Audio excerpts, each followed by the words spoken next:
shooting, and again, it is believed that they were acting alone. 2 people were detained Wednesday, but neither was determined to be connected to the shooting, and both of them were released. The university said the campus was immediately evacuated and remained closed. Classes were canceled until further notice. Those still on campus were asked to stay in place until police officers could safely escort them. We haven't gotten any new information from overnight in terms of where this investigation stands today. Really, the major headline is that the shooter is still at large. But I'd like to bring you that latest update that we had from investigators down there on the scene from last night. These are all the details that we know, but in case you didn't watch it, we'll play it out next.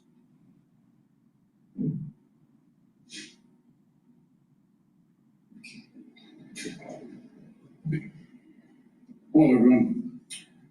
I'm Bo Mason, Commissioner for the Utah Department of Public Safety. Today at approximately 12:20 Mountain Standard Time, political influencer Charlie Kirk was shot in an event at the Utah Valley University. He was taken by a private vehicle to Timbernovis Hospital, where he later passed.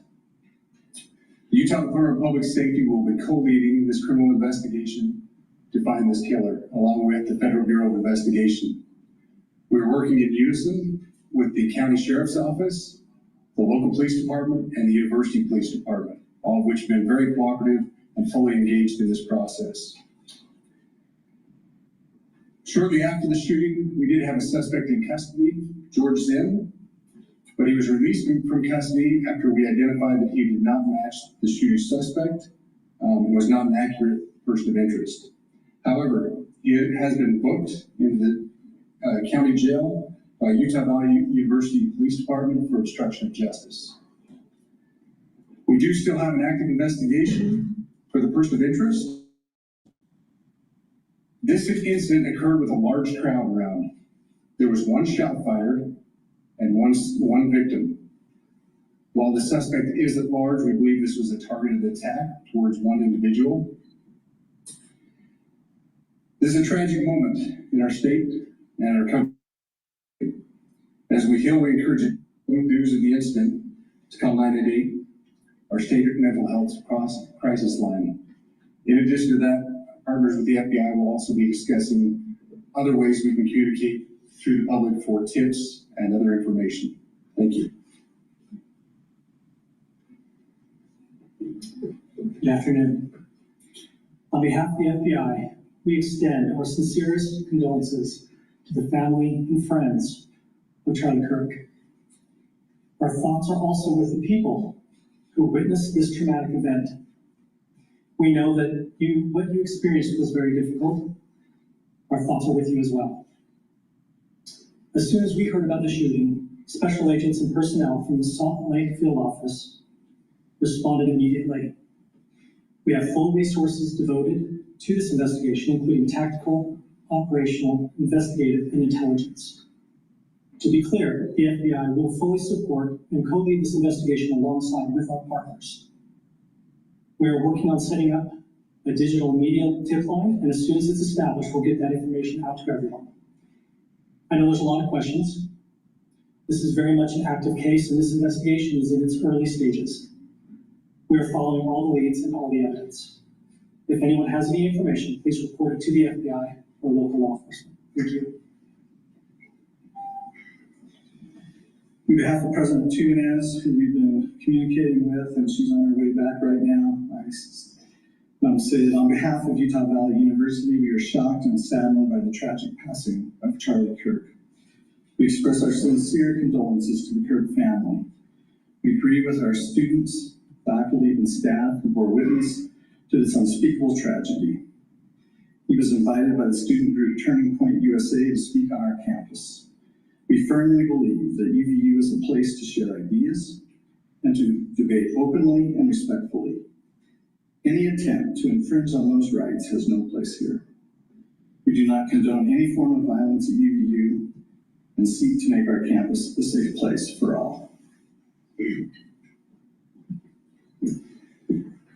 Ladies and gentlemen, thank you for joining us on this dark and tragic occasion.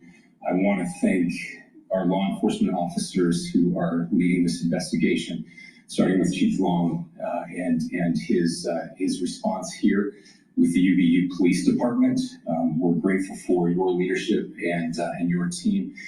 And again, to the speakers that you just heard from who are co-leading this investigation. I also want to recognize Sheriff Mike Smith, who has been an invaluable partner as this investigation moves forward. I've been in touch with President Trump, with FBI Director Kash Patel. We are completely aligned with our state and federal partners as we work through this case. Now, this is a dark day for our state. It's a tragic day for our nation. And I want to be very clear that this is a political assassination. We are celebrating 250 years of the founding of this great nation. That founding document, the Declaration of Independence, that this great experiment on which we embarked together 250 years ago, that we are endowed by our Creator with certain unalienable rights. The first one of those is life. And today, a life was taken.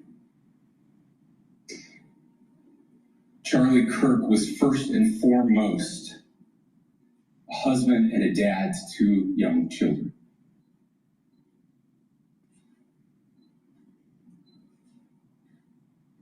He was also very much politically involved, and that's why he was here on campus. Charlie believed in the power of free speech and debate to shape ideas and to persuade people. Historically, our university campuses in this nation and here in the state of Utah have been the place where truth and ideas are formulated and debated. And that's what he does. He comes on college campuses and he debates. That is foundational to the formation of our country, to our most basic constitutional rights. And when someone takes the life of a person because of their ideas or their ideals, then that very constitutional foundation is threatened. Now, we have a person of interest in custody. The investigation is ongoing. But I want to make it crystal clear right now, to whoever did this, we will find you. We will try you. And we will hold you accountable to the furthest extent of the law.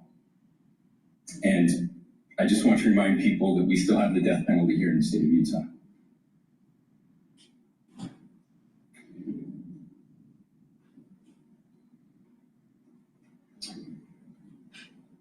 Our nation is broken. We've had political assassinations recently in Minnesota. We had an attempted assassination on the governor of Pennsylvania.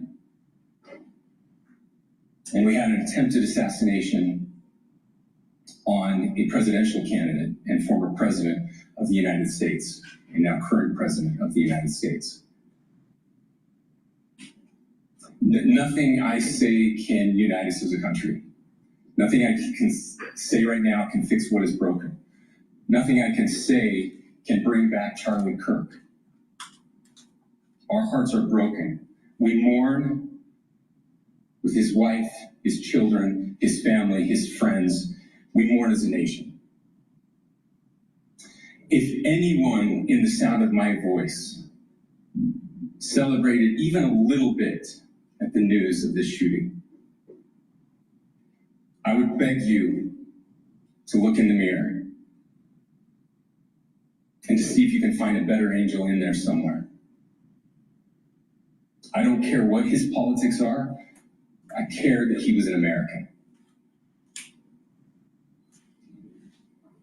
We desperately need our country. We desperately need leaders in our country. But more than the leaders, we just need every single person in this country to think about where we are and where we want to be. To ask ourselves, is this it? Is this what 250 years has wrought on us? I pray that that's not the case. I pray that those who hated what Charlie Kirk stood for will put down their social media and their pens and pray for his family, and that all of us will try to find a way to stop hating our fellow Americans. With that, we're happy to take a few questions. The FBI director is posting that a suspect is in custody. I would just like clarification. Do you or do you not have a suspected shooter in custody? We have a person of interest in custody that is being interviewed right now. We do. That is not George Zinn. That is not George Zinn. That is correct. Are you still searching or looking for another shooter or anybody else for this case? Yes, we are actively looking for anyone and everyone who has any possible. Hello, my name is DrPaulCottrell.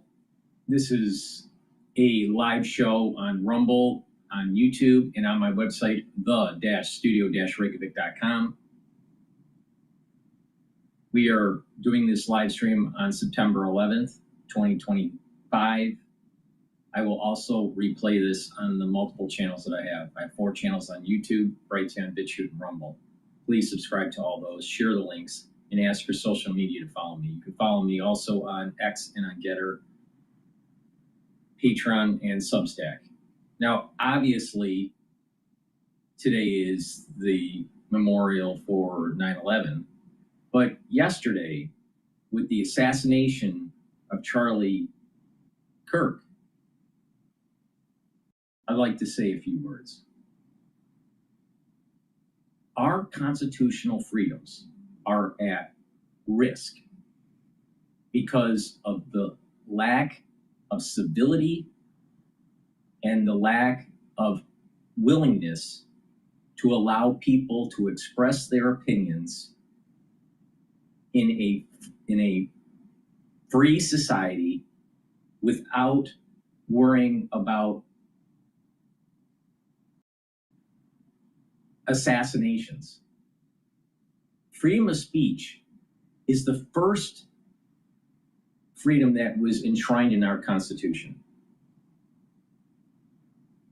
But there was an assassination that just took place yesterday on a campus in Utah of a conservative expressing his freedom of speech and the exchange of ideas.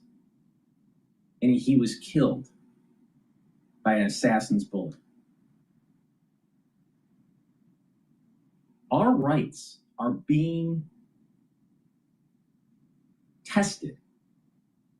And so when you listen to the liberal media, when you listen to the liberals that are actually celebrating, which is crazy, but they're actually spinning this as if this is a gun rights issue.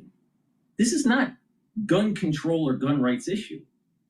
This is an issue of the First Amendment.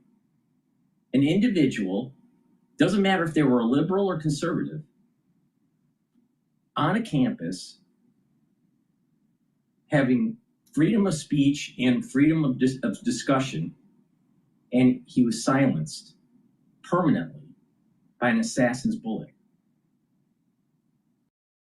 In addition, he was very influential in the millennial and younger generation to bring them up into the conservative movement. And he was a major fundraiser. That assassination was professionally done. This wasn't some crazy liberal that was just upset because Charlie said something that created some sort of disruption in an individual's life or mental state.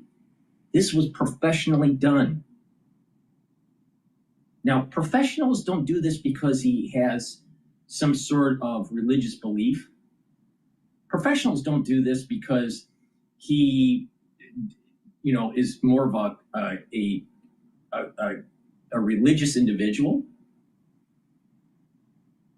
They do it because they're worried about a change of power.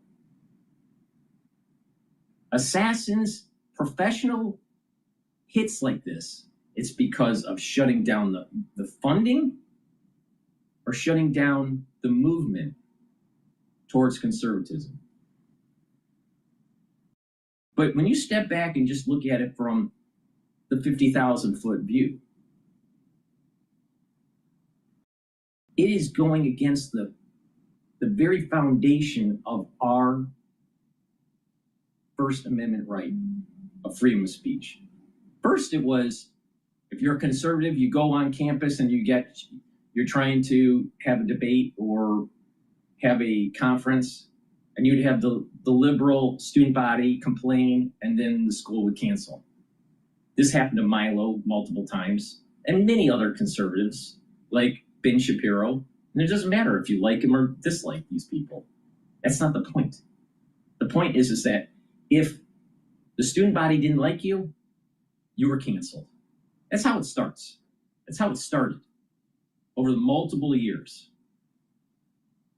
Now, fast forward to 2025, September 10th, and you have an individual having dialogue with the crowd about things that you may agree with or you may not agree with. That's not the point. The point is that our First Amendment right explicitly says that Charlie had that right. And there are individuals, powerful individuals, that wants to silence that freedom of speech. Charlie Kirk was taken out by an assassin. Charlie Kirk was taken out by a professional. And that professional doesn't care about LGBTQ, doesn't care about conservative mindset with religion. They don't care about that stuff. They care about two things: who's paying them, and can they get away from it? Can they get away from doing it?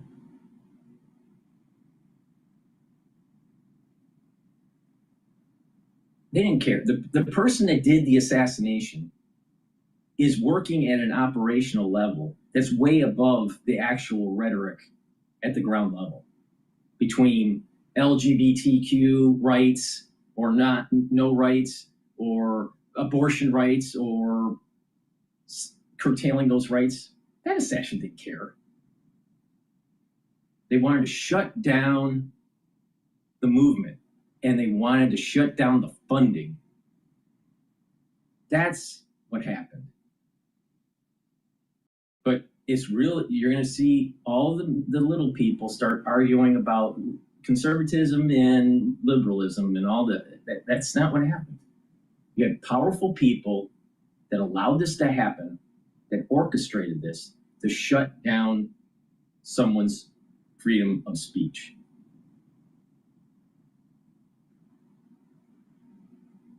And now you hear it in the news, in the mainstream media, liberal bias from the Democrats, that it's about guns.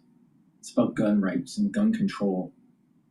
Gotta have gun control. What did Mondani, the communist that's running for mayor in New York City, what did he say about this? You know, he had a statement about his condolences of the passing of Kirk, but then he spins it. Mamdani spins it. Oh, we got to get past this. We need to have gun control. No, the issue was someone, no matter what their politic was silenced by an assassin's bullet because of their exercising of the freedom of speech. Now we need to understand what Madison and Hamilton, our founding fathers, were talking about when it came to the Second Amendment. And it's very simple. You can boil it down to just this really simple concept. You do not have a First Amendment unless you have a Second Amendment. When you don't have the power to push back by a group of people or government that's preventing you from speaking, then you have no freedom of speech. You have to have the ability to exercise that freedom. Now, in a perfect world, people would sit back and they would go, you know what? Maybe we should just tone down the rhetoric and, and everything will be copacetic and we'd be able to get along. That's not going to happen. That's not going to happen. You have these fringe groups on both sides, ultra right and ultra left, that are going to fuel flames here. But there's an awful lot of talk on the left. Curtail your freedom. Curtail what you can say. Curtail your different civil liberties. Top-down government, more collectivism, not individualism. If you say that you're against abortion, you must be a religious wingnut, according to the liberals. If you're a supporter of the Second Amendment, you must be some sort of right-wing nationalist, according to the liberals.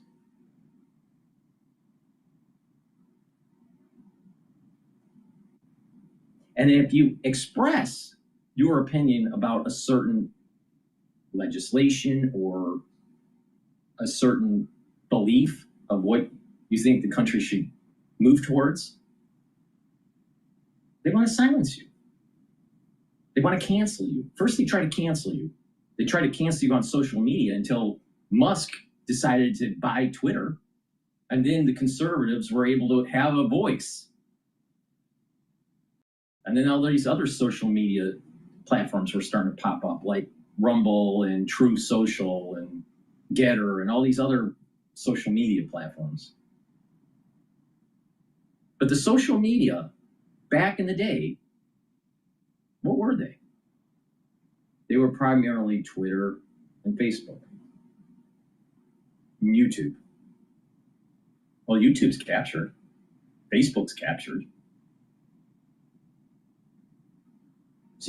So there was a moment in time where the liberals were able to control you. Now that's starting to break down. They can't control you, but they can hire an assassin. If you're too much of a political persuasion, if you have too much of a movement, if you can raise too much money for a political party to help with their election, you're dangerous. And when you're dangerous, you put a person on the roof, professional, with a hunting rifle, and you take out your opposition. Why? Because whoever's hiring you decided that the target was too dangerous for the establishment. And these people aren't dumb they're pulling the strings. They know that the little people, the conservative little people and the liberal little people are going to just fight on Twitter, fight on X, fight on these social platforms. Meanwhile, we literally saw in real time yesterday an individual that was silenced because of his freedom of speech. And then the commentary of people, especially on the liberal side, some of them were enthusiastic that this happened. Some were gleefully celebrating that he died. what is wrong with these ultra liberals? And almost all of them had blue hair, tattooed, piercings in their nose, not very attractive looking. These are the same people that think it's okay to kill a fetus in the womb, to kill a human being before they're born. So should we be surprised that they are gleefully celebrating that he died, that he was taken out? Our Constitution, and this is where most people don't get it because they're egocentric. Our Constitution is more important than your life. You look in the mirror, your life doesn't mean anything. That Constitution means way more than your life. More than my life, more than Kurt's life, more than Obama's life, more than Trump's life. The Constitution is the most important thing. Your life is secondary. Your family's life, secondary. Your kid's life, secondary. The Constitution is paramount. So you have a group of people that are actually trying to silence what is paramount. So what are you going to do? Most people will just eat their Cheerios and go to work because it doesn't affect them personally. It doesn't affect them immediately. As this encroachment on your civil liberty starts to get closer and closer and closer to the point you lose it. If our citizens in the United States do not hold dearly the Constitution, we will not have a country. That is the very foundation of our country. Not football, not baseball. No, it's the Constitution. Now you can see in the background the actual footage that was happening on CNN when the towers fell. So I'm streaming that because it is 9/11. And I happen to be in New York. So it's a time to remember. It's a time to realize there's an establishment out there that's trying to take this country down. Just like they took down Charlie Kirk. Now the thing is what are you going to do about it? Are you going to get up and actually start pushing back? Are you going to actually stand up and say, listen here, ultra-liberal, it's not okay to kill a baby in a womb. Listen here, liberal, it's not okay to have the society be disrupted by urban crime because of a lack of law enforcement. It's not okay to let the society devolve because you think that the pillars of God, country, and family aren't important. That's not okay anymore. When are the conservatives actually going to push back? Because guess what? Nancy Pelosi, Susan Waters, Chuck Schumer, AOC, and Bernie Sanders, when you listen to their rhetoric, what's been happening for the last 6 months? Even with Harris, there's this, you got to be activated, you got to push back, you got to be, you got to be more violent. So you have the little people fighting each other in social media. You have the little people fighting each other in the streets. All right. But then there are people that are much higher up that are able to push the buttons of people's emotions to destroy the country and consolidate power. That's part of the problem that happened with 9/11. And we were all asleep. We had terrorism that was going on, but we also had a deep state that let it happen. It's called standing down. That's what happened.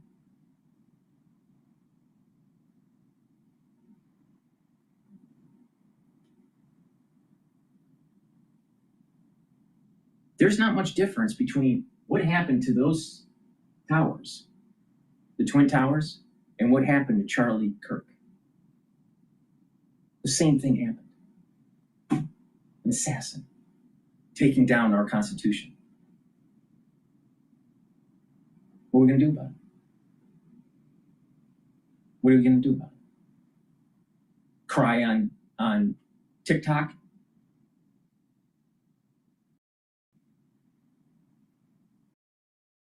Civil disobedience. That's what we're going to do about it. Civil disobedience. Push back on the liberal agenda.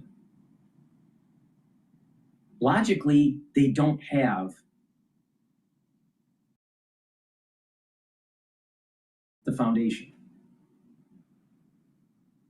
Their policies aren't logical. If you let them talk, right, and you go through the whole logic of why they have their policy, it usually eats itself. Now, of course, you have the ultra right that's a little kooky too. And the same thing happens. You let them talk, and the ultra right also eats their tail. But the ultra right isn't really the issue in this country. That's a super fringe group. The liberals in this country that are coming out of these universities, that's a big percentage. A big percentage. And this is the reason why Charlie Kirk was so important, because he was moving them towards the center or towards conservatism, slowly. And he was very influential. So an assassin took out Charlie Kirk to silence him so he didn't have the freedom of speech. Another thing that amazes me about how stupid people are, because, you know, I know a lot, all right? How people that were actually at the scene calling into different news outlets or calling into different media influencers and saying that, you know, Charlie might be stable. Charlie died in 60 seconds or less. When you hit the carotid or the jugular, what happens is that your heart is still pumping. And he bled out in seconds. Now, you know, when you have gone through medical training, you see a lot of stuff that most people don't see ever. And most people should never see. It's pretty gruesome. It's pretty gruesome. But the common sense out there to think that he was going to be able to make it. Charlie died on the platform in seconds, not minutes. Now, his brain death was in minutes, but he bled out in seconds. Because that heart's still pumping it. You have about 5 liters of blood. Just pumping it out. Doesn't take many seconds for it to be all out. So I'm amazed in how stupid people are and not understanding that very concept. Most people that have seen action in a wartime situation would understand this concept really well. And this goes back to the society has had too much bread and circus. And it hasn't really seen atrocities, hasn't really seen battlefield, hasn't been really battlefield hardened. The majority of the society is weak. And this is including conservatives. Because the majority of the people in that are, you know, well, not the majority, let me say that there were a lot of liberals, but there were a lot of conservatives in that crowd. Not majority, probably majority were liberals, but there were a lot of conservatives, but both sides. How could you think that he would be able to survive that? Idiotic, totally idiotic. Because don't know science, and it's not battlefield hardened.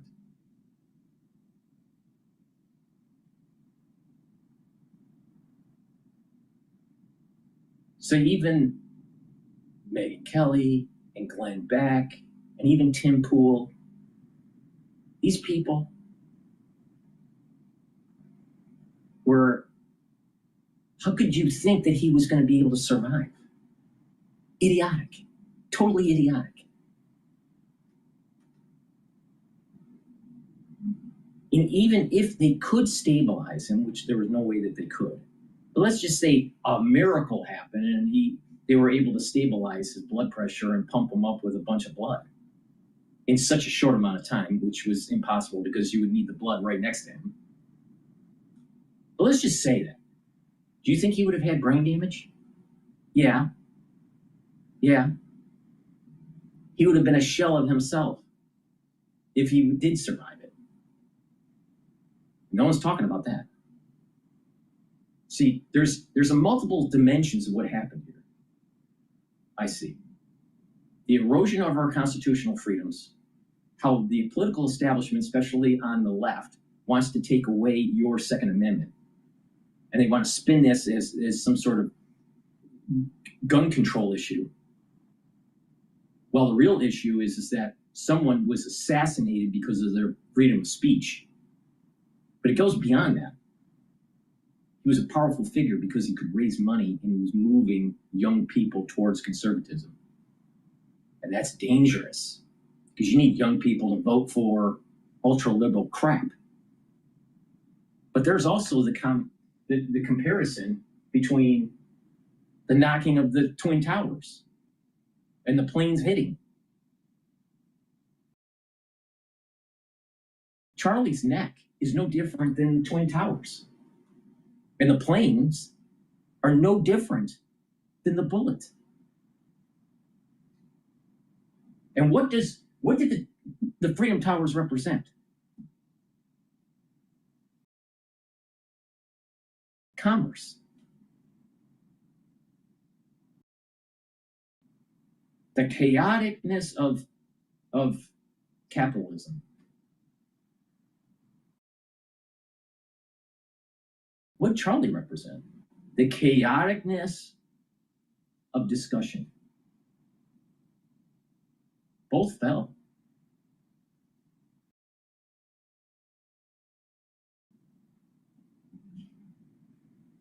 Then you have the craziness of the liberals celebrating this because they prefer to kill the baby in the womb.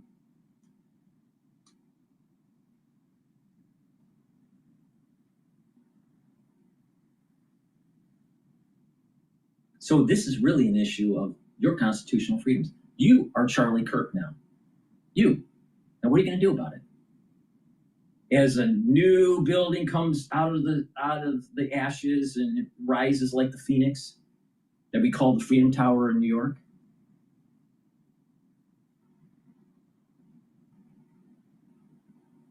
We are, in a strange way, also a phoenix rising from the ashes of Charlie's death. We're all Charlie Kirk now. And you have an establishment that wants to silence you, wants to take away your constitutional rights.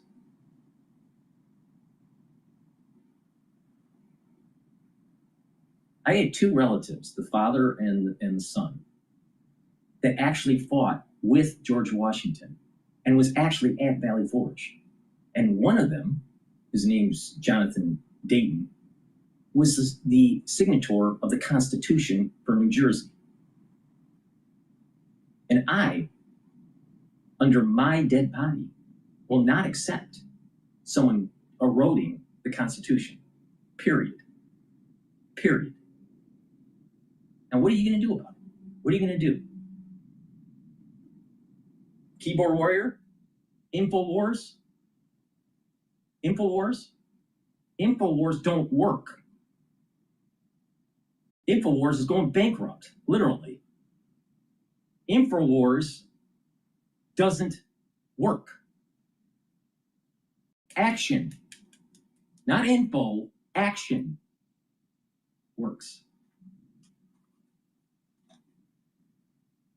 So, do you want your life to be like the Twin Towers?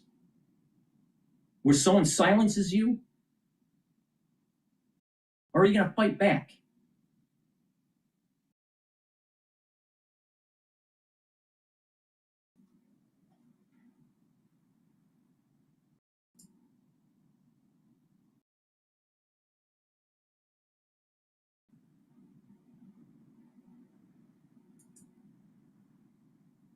Drooly to drooly.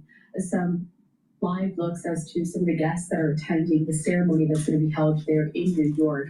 I want to transition quickly now, though, over to Arlington, Virginia, where we do see U.S. Attorney General Pam Bondi there. She's joined by several other cabinet members of the president's administration, including Kelly Loeffler. We also see Agriculture Secretary there, Brooke Rollins. We just saw Transportation Secretary Sean Duffy. All of this in anticipation for the president's arrival and remarks there at the Pentagon. But it does seem that the ceremony over in New York City is just getting underway, so let's dip into that.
Can you see with the dawn's early light what so proudly hailed at the twilight's last gleam, whose hot stripes and bright stars through the perilous fight for the ramparts we watched were so gallantly streamed, and the rockets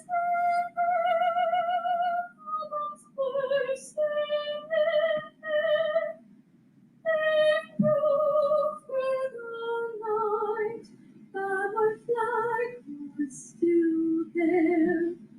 Oh, see to us that star-spangled banner wave, for the land of the free and the home of the brave.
When do you hear next moment of sound?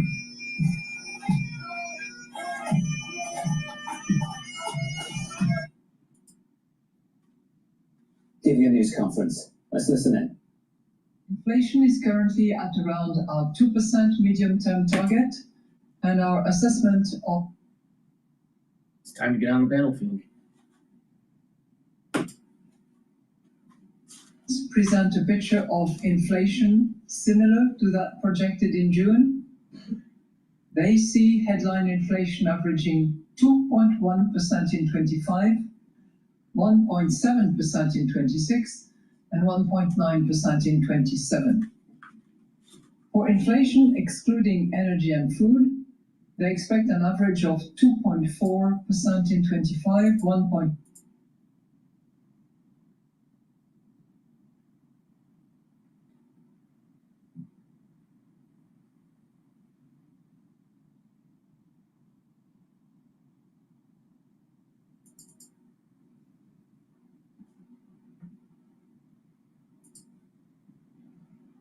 Book now on Austrian.com. You're not going to stop anything with the brakes that you got. That's bad, eh? Yep. But on CarParts.com, you get access to over 1 million quality parts. This morning, flags are at half-staff in honor of conservative activist Charlie Kirk, who was shot and killed yesterday while speaking at Utah Valley University. Authorities say they are now looking for a person of interest in that shooting and believe the shooter fired one from a nearby roof in a targeted attack. Officials say 2 people initially taken into custody have no ties to the incident. Witnesses say about 20 minutes into a rally, they heard shots. Videos later circulated online showing Kirk slumped over with blood pouring from his neck.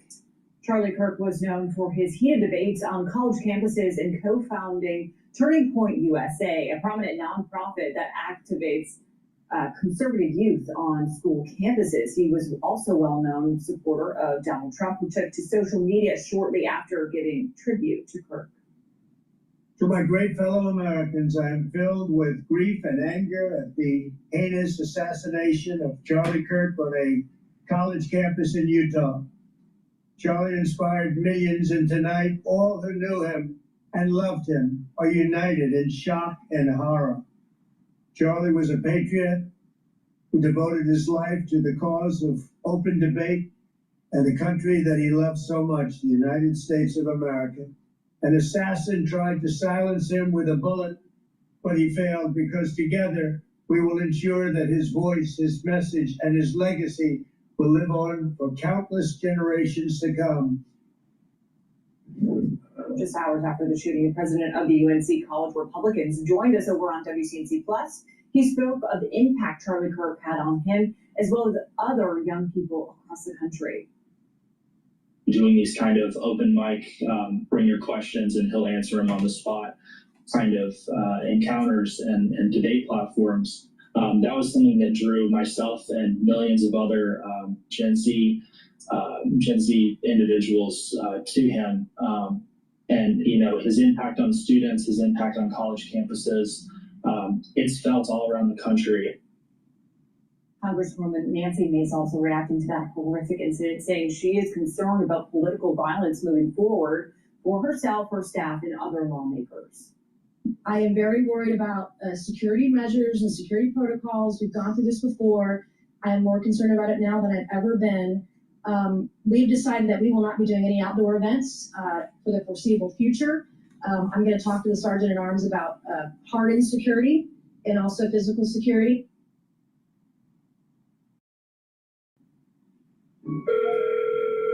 Hi, thanks for calling PG&E. I'm Peggy, PG&E's virtual assistant. How can I help? Hi, Peggy. I think my bill's due, and can you tell me how much I owe? I can give you balance and...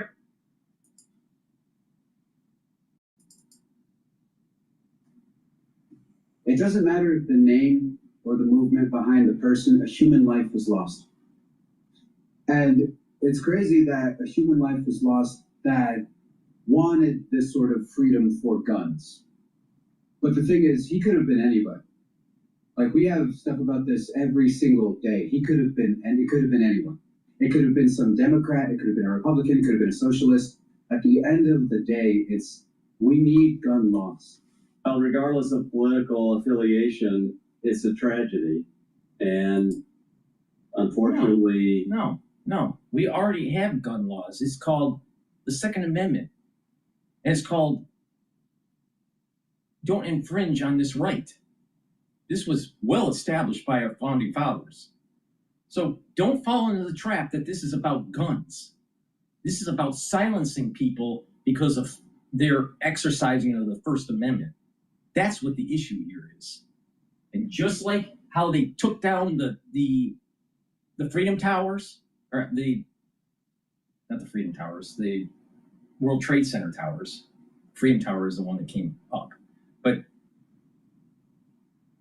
the World Trade Center, when they took those down, they were trying to destroy your democracy. They were trying to destroy your constitutional rights, ushering in the Patriot Act. Now you got people that are taking an incident like this with Charlie and is trying to frame it to erode more of your constitutional rights. This is not about gun control, because guess what? Who took out Charlie Kirk was a professional. And you think a professional is going to be able to get weapons? I'm pretty sure. Even if there was gun control. So wake up. This is not about guns. This is about freedom of speech. And someone was assassinated because of it.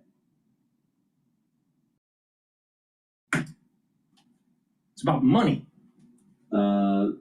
This is a potential defining moment, and people have to rally around the issue of violence. That No. Again, No. See, they can't even. See, people do not understand the concept of the freedom of speech, freedom of religion, the idea of the marketplace of ideas. The liberals, the Democrats, want a one-party system. Doesn't that sound like the CCP? You tell me why you think that the Democrats are not like Mao. Explain to me how they're not like Lenin. Read your history. This is idiotic. It's simpleton. Simpleton analysis is, this is about guns. Really? The guy that was on the roof was a professional. It's about silencing someone that had the power of persuasion with the youth. And it was about him being able to raise funds for the Republican Party. And that had to be silenced. So you can go into the midterm election trying to get more seats. The Democrats will do anything for power. Anything. Including using the Constitution as toilet paper. Look at Nancy Pelosi. When Trump was doing the State of the Union address, remember? And she tore it up. That was emblematic of what the Democratic Party wants to do to your Constitution. That's emblematic of what happened with the towers. Powerful people want to take it down. Now, are you going to stand up and go, USA, USA, USA? Or are you going to be just a keyboard warrior? Sipping your latte. If you hear someone say that Charlie Kirk's incident at Utah was really, this is really about gun control, you need to push back and say, that's not what the issue is here. The issue is assassination of an individual exercising his right for freedom of speech. See, the liberals were used to just canceling you, but he got so damn big you couldn't even cancel him. But you could cancel him with an assassin's bullet. this won't stand. And unfortunately, a family is going to be mourned. I think, irregardless of the political stance, it's a pretty hurt deal. When people get on boats, everything sort of changes. It just kind of depends on how nautical you want to be, right? So some of the basics. It's not left and right. Stance, it's a pretty hurt deal. He was a father, right, a husband, and now 2 little kids and a wife have to be without a husband and a father. I think that's pretty sad. Mm-hmm. And then jumping into the political realm of it. But why would the liberals care about that? Why would the liberals care about that? Because most liberals, they don't care about God, they don't care about country, and they don't care about family. They want to abort fetuses at 9 months pregnancy. They don't care. They don't care about life. So why would the liberal even fucking care that Charlie, Kurt's wife, and 2 kids no longer have a provider? Why would they care? They don't care about life. They don't care about God. They don't care even about the country or the Constitution. Liberals don't fucking care.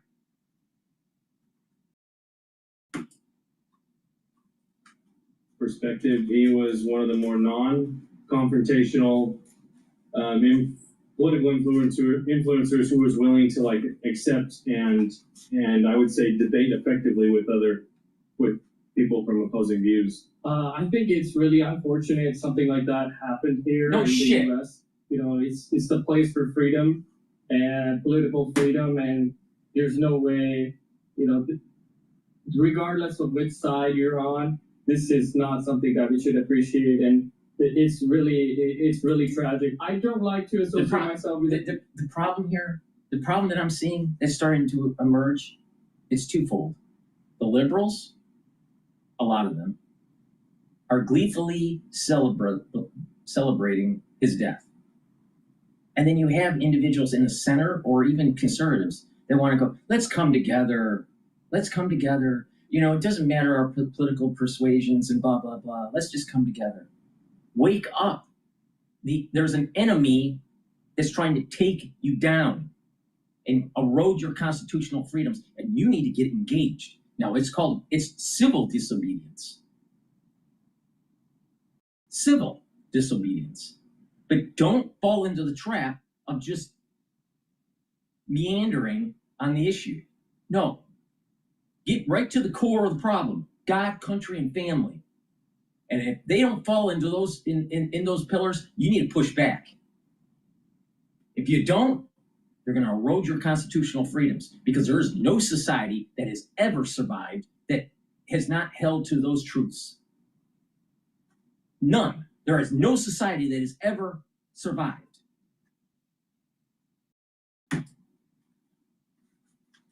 Political views. I just think it doesn't matter if somebody has their own political views, and we should respect each other's political views regardless of who we vote for. And it's just it's tragic to see something like this happen. I think it's deeply saddening that folks are targeted. I can't speak that he was targeted, but it's deeply saddening. Oh, fuck. Yeah. There are so many people. See what I mean? It's all hee-hawing around on the fringes, not taking a stance. That's sure as hell not what my forebears did. My forebears took a stance. You take a stance and you fight. It's bullshit. And all you gotta do is look at the video. You're telling me he wasn't targeted? You gotta be a fucking retard, a total fucking retard, to not realize that he was targeted. Shit. See, where's the fucking common sense?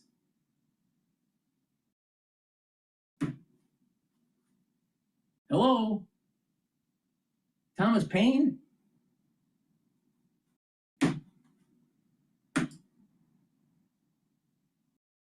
We begin this morning with a Fox News alert. Right now, a manhunt underway for the assassin who shot and killed conservative political icon Charlie Kirk during a campus event in Utah. The 31-year-old co-founder of Turning Point USA was struck by a single bullet roughly 20 minutes.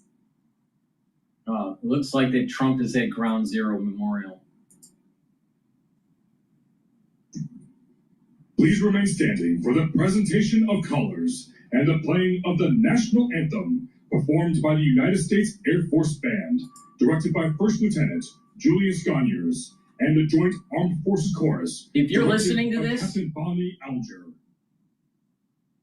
if you're listening to this, fucking stand up.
You and everyone is Charlie Kirk now. What are you going to do about it? Because there are people out there that want to silence you.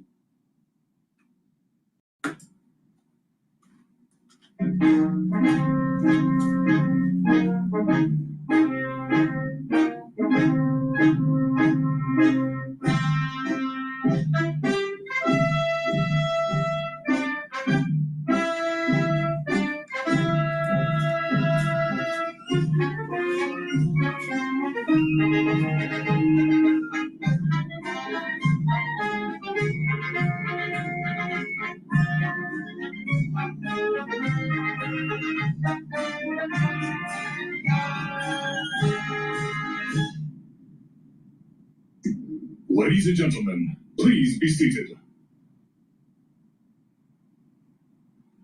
All right, you can sit down now.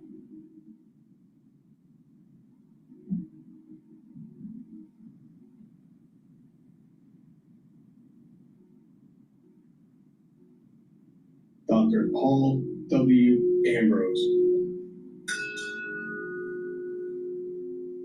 Specialist Craig S. Amundsen, United States Army.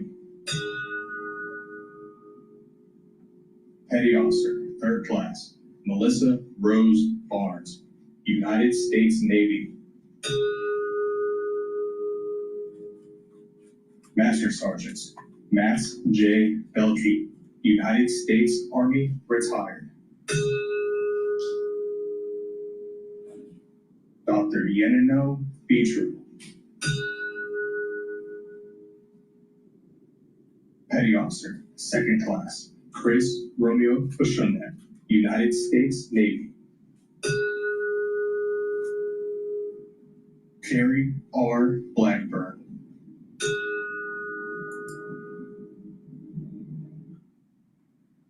Is it sinking in now? Is it sinking in? What happened in 2001 on September 11th is no different than what has happened yesterday. No different. What are you going to do about it?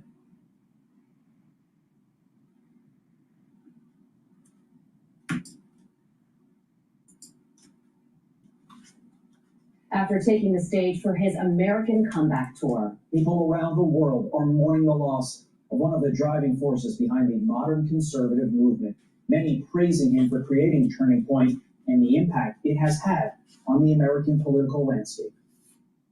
When did you form Turning Point? In June of 2012. And why did you call it Turning Point? You know, at the time, I felt as if we were kind of in a generational turning point. I said, hey, I think we could do a better job of reaching young people. Yeah. And now we contrast what we've been able to do, largely thanks to the movement that President Donald Trump has built. We've kind of been riding that energy and that momentum with where the Democrats are now currently. I mean, the tables have completely flipped over the last decade. And it goes to show that this patriotic revival is being led by the youngest Americans. That should give everyone a lot of hope.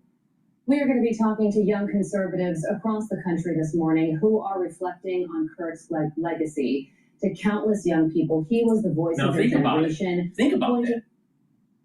Think about that. Some of these people that he was reaching out weren't even born when 9/11 happened. Some were. Depends on who he was talking to. But many weren't. Let that sink in.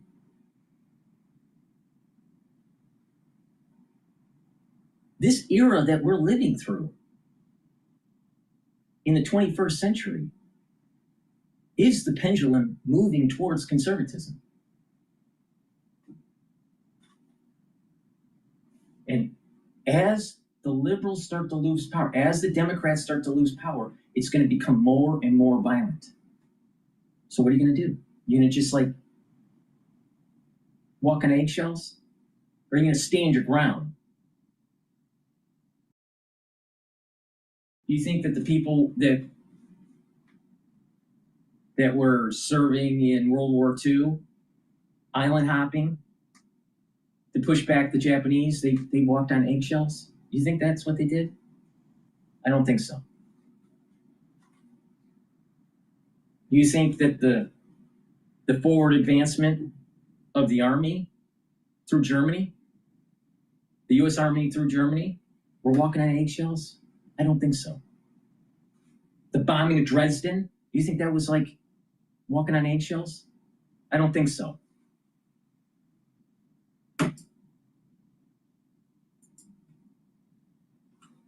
His iconic campus visits where he would open the floor to debate on top political issues. You are watching Fox and Friends First on this Thursday morning. I'm Carly Shimkus. And I am Todd Pyro. Let's get straight to Matt Finn, live from Orem, Utah, with the latest on the man. Matt.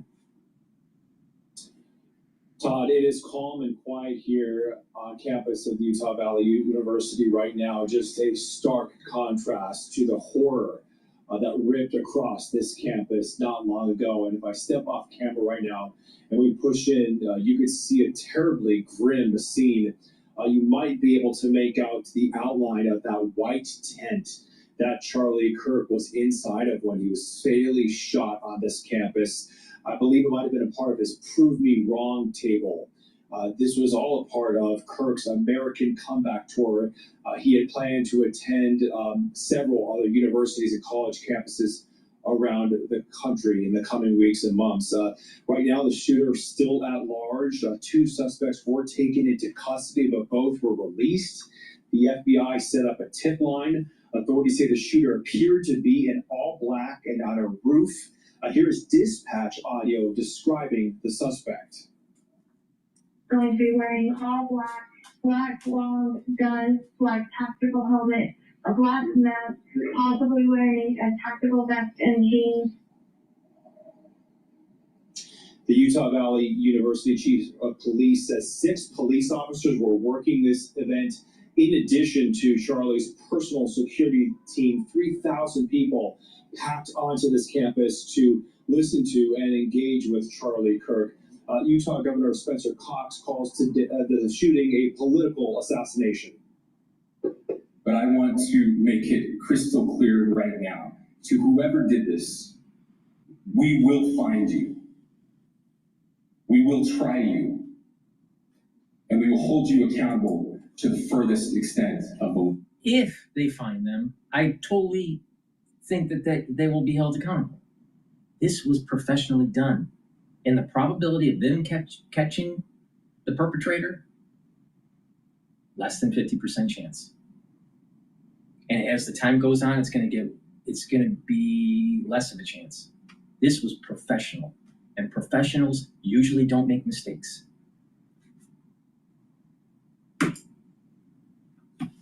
We'll keep you updated hour by hour. Carly, Todd. And Matt, you just mentioned what you're seeing right now in terms of a police presence, but as you were driving into town earlier this morning, late evening, did you notice police en masse in the area? In other words, were they going door to door on campus, potentially looking for this individual, or was it as quiet as it is right now?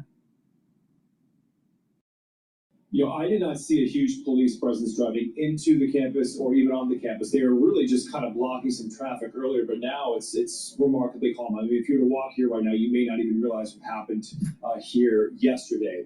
But Fox did learn that police were going door to door in nearby neighborhoods, asking people if they saw anyone that they did not recognize, but no major update there.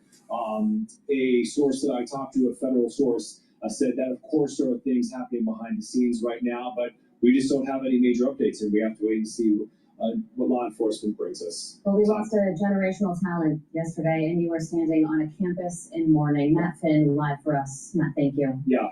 Let's bring It's in more than former that. homicide It's more than detective losing a talented individual. It's an erosion of our constitutional freedoms. And they're trying to put us into fear.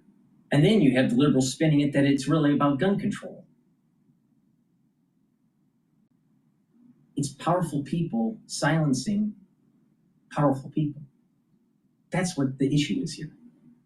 Now wake up. Wake up.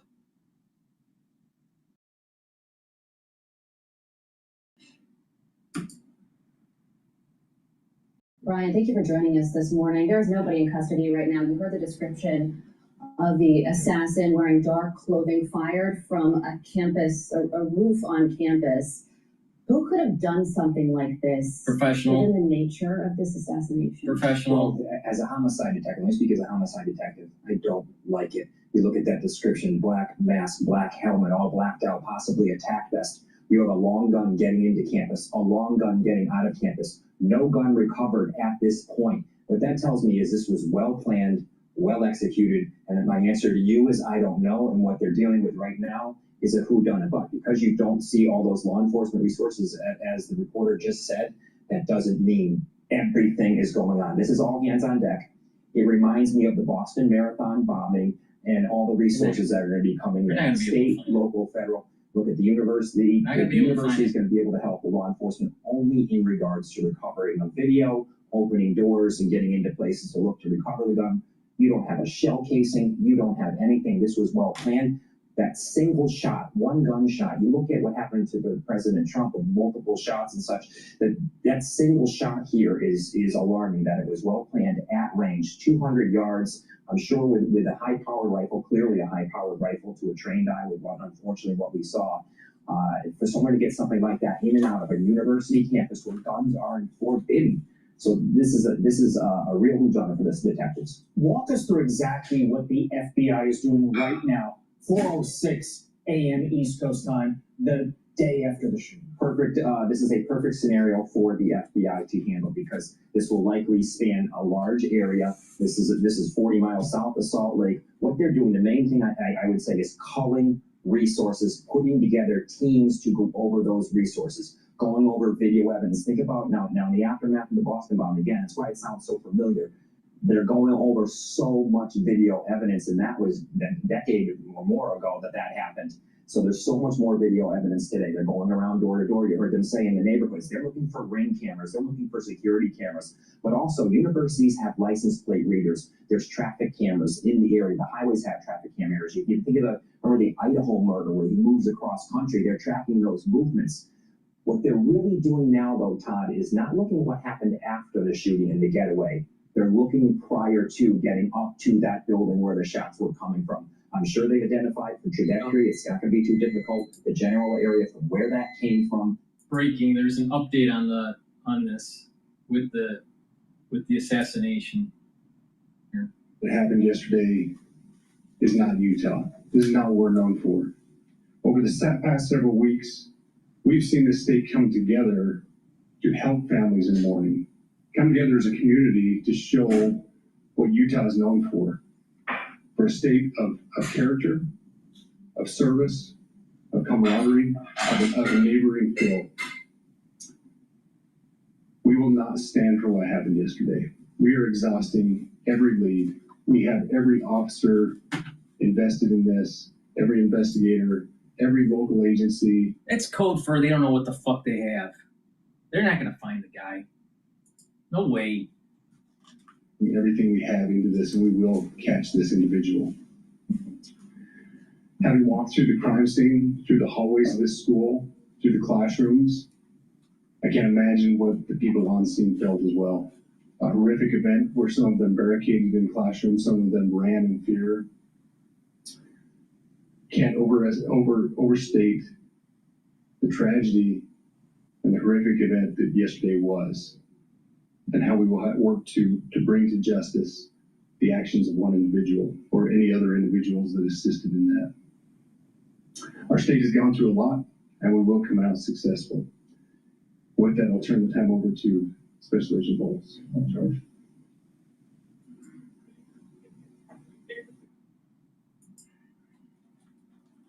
I'm the Special Agent in charge of the Salt Lake Field Office. Following yesterday's tragic shooting of Charlie Kirk, FBI agents have been working around the clock in coordination with our law enforcement partners. We are and will continue to work nonstop until we find the person that has committed this heinous crime and find out why they did it. This morning, I can tell you that we have recovered what we believe is the weapon that was used in yesterday's shooting. It is a high-powered bolt-action rifle.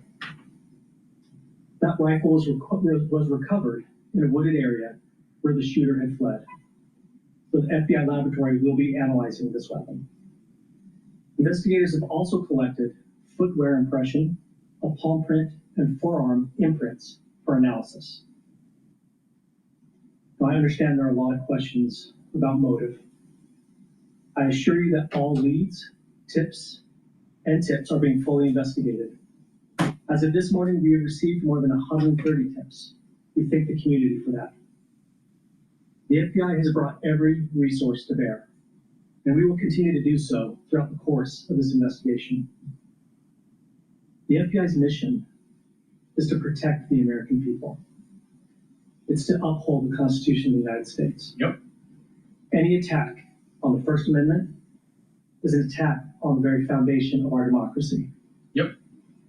That is why we will relentlessly pursue this case and the shooter until we find him.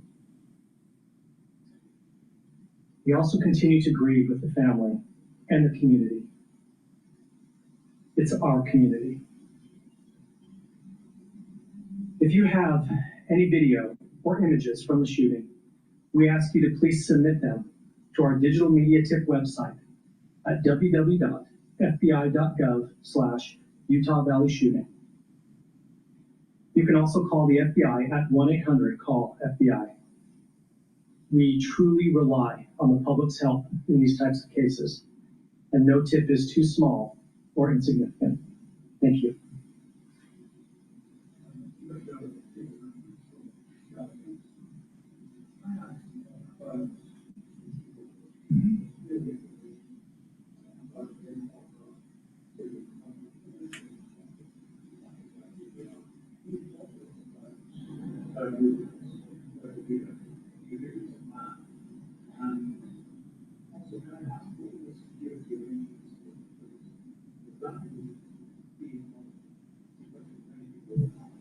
Absolutely. So what I'll release about the suspect is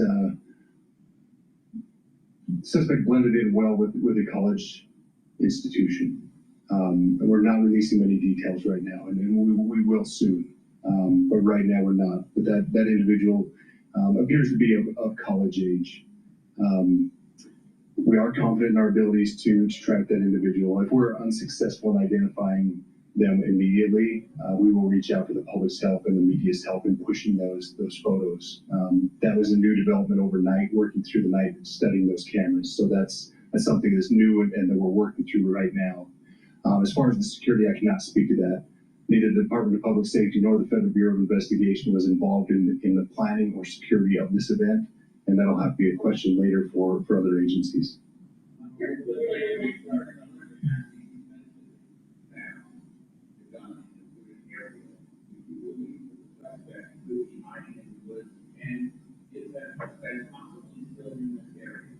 So that's a good question, and it's a question that goes to the safety of the community, right? No, not in those woods. We walked through those woods and secured it. As to the community, I can tell you that this was a targeted event. We don't believe that the community is at risk. However, we're exhausting every resource to find him, and we will do so.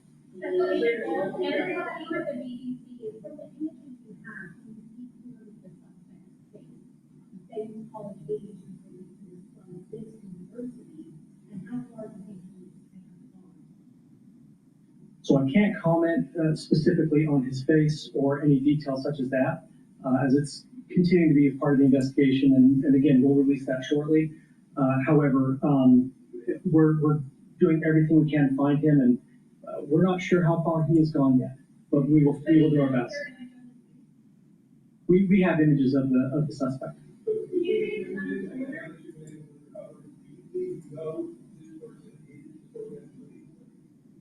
Again, as part of the investigation, we're not releasing any details such as that right now. We are exhausting all of our resources to be able to collect those, but that's, again, part of the investigation. Excuse me? We are working on that, but again, part of the investigation that I can't release.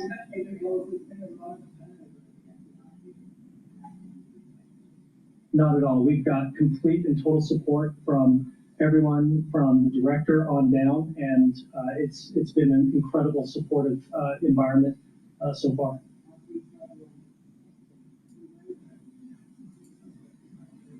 If you listen to this, it sounded like it's one of the students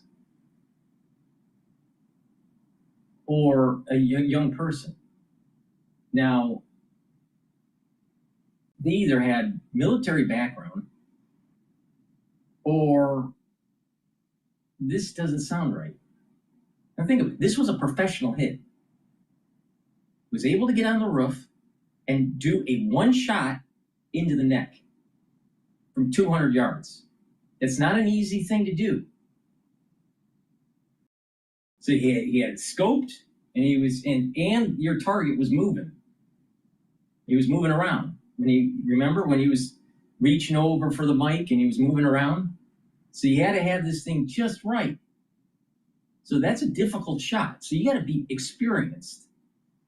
Now, you're a hunter, which most kids aren't, military, which most kids aren't, or what I call a professional. Now, is this story with the kid just a fake story? I don't know. I don't want to go into conspiracy world because I'm tired of conspiracy world. All right, but the thing is that whoever shot that gun was a professional that knew weapons, that knew how to shoot. All right, so if it was just a crazy liberal, most of them are afraid of guns. Most of them could not do that long shot. So what's going on here? It doesn't make sense between the profile that he's saying of the potentiality of this of this individual that they have on camera and the actual accuracy of the shot. So what's going on here? Something doesn't make sense. If they catch a guy that says that they had military experience, okay. If they catch a person that said that they were faking that they were a student and they didn't really belong to the University of Utah, but was of college age or at least maybe graduate school age, I figure this person's probably around 25. All right. Well, you could easily be military, ex-military. Whoever shot that gun had experience. Experience. That's not an easy shot to do.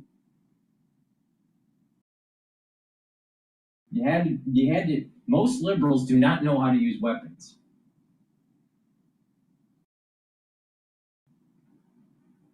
This story doesn't make sense to me. It'll evolve, but I don't know. They found a gun. They may have a palm print. This does sound like Oswald, doesn't it? I mean, everything about this seems like Oswald.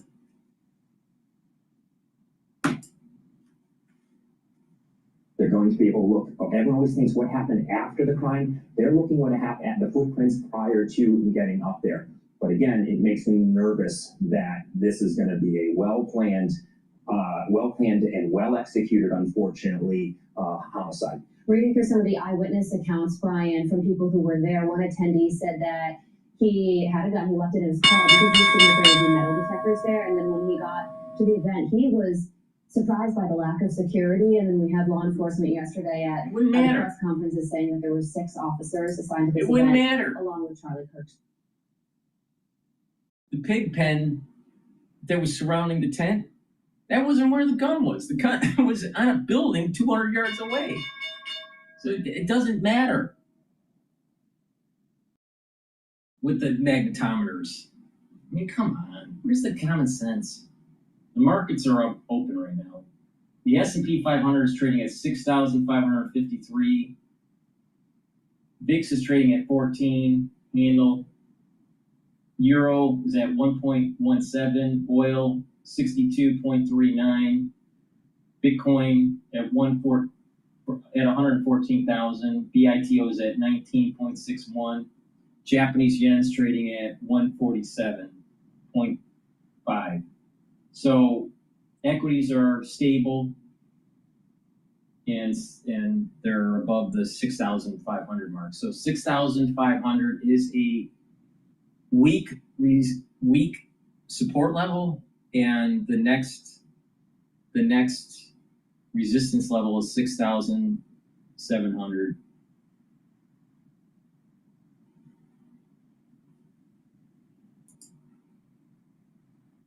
Personal security. What do you make of that? It was an event of 3,000 people. Here we go. Now we're going to look at what the university had for a budget to plan for safety. How much were they going to spend on officers at this type of event? How much did they put into security? I can tell you this, it's going to change. It always happens after these events is everyone's going to start now really over planning. It's confounding to me. You know, we planned for a Trump visit in Hartford years and years ago. We covered everything. I mean, every window, everything.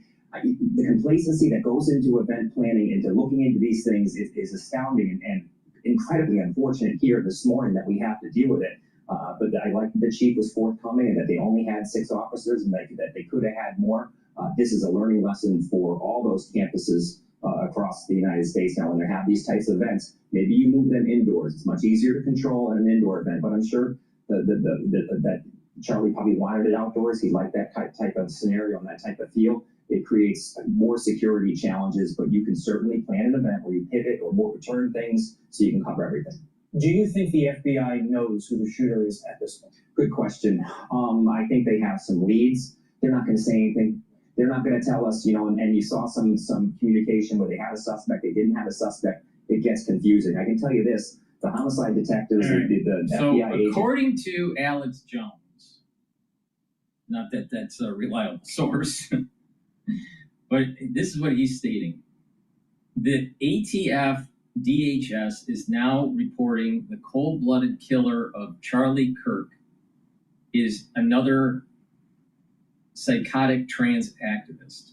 The rifle and ammunition found on the rooftop where the assassin took their shots are inscribed with radical trans language similar to the killer in the Minnesota 2 weeks ago. I'm telling you, the person that shot that gun was a professional. One shot. And in the carotid, perfect? No way. No way. No way. That takes some, they had some experience.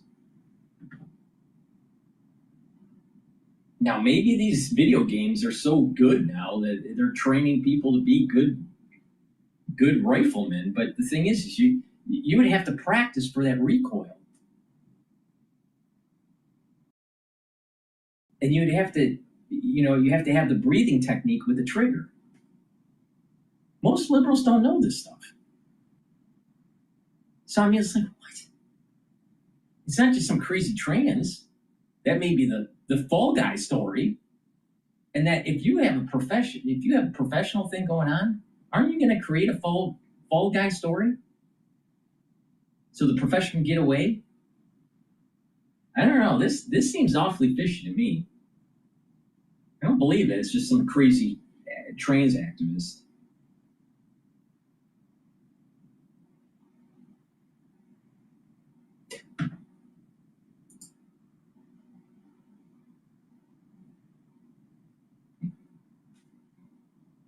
Amazing.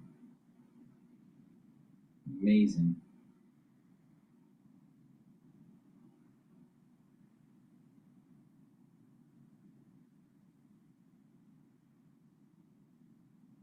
All right. This was 20. All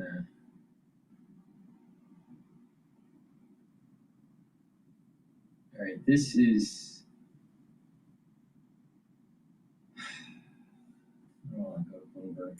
I don't like Lagarde. She talks too much.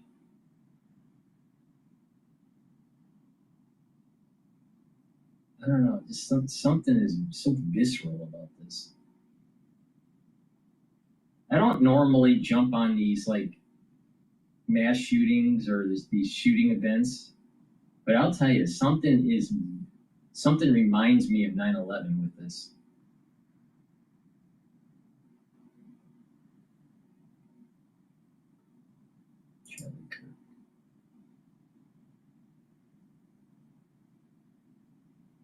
Let's listen to LBC.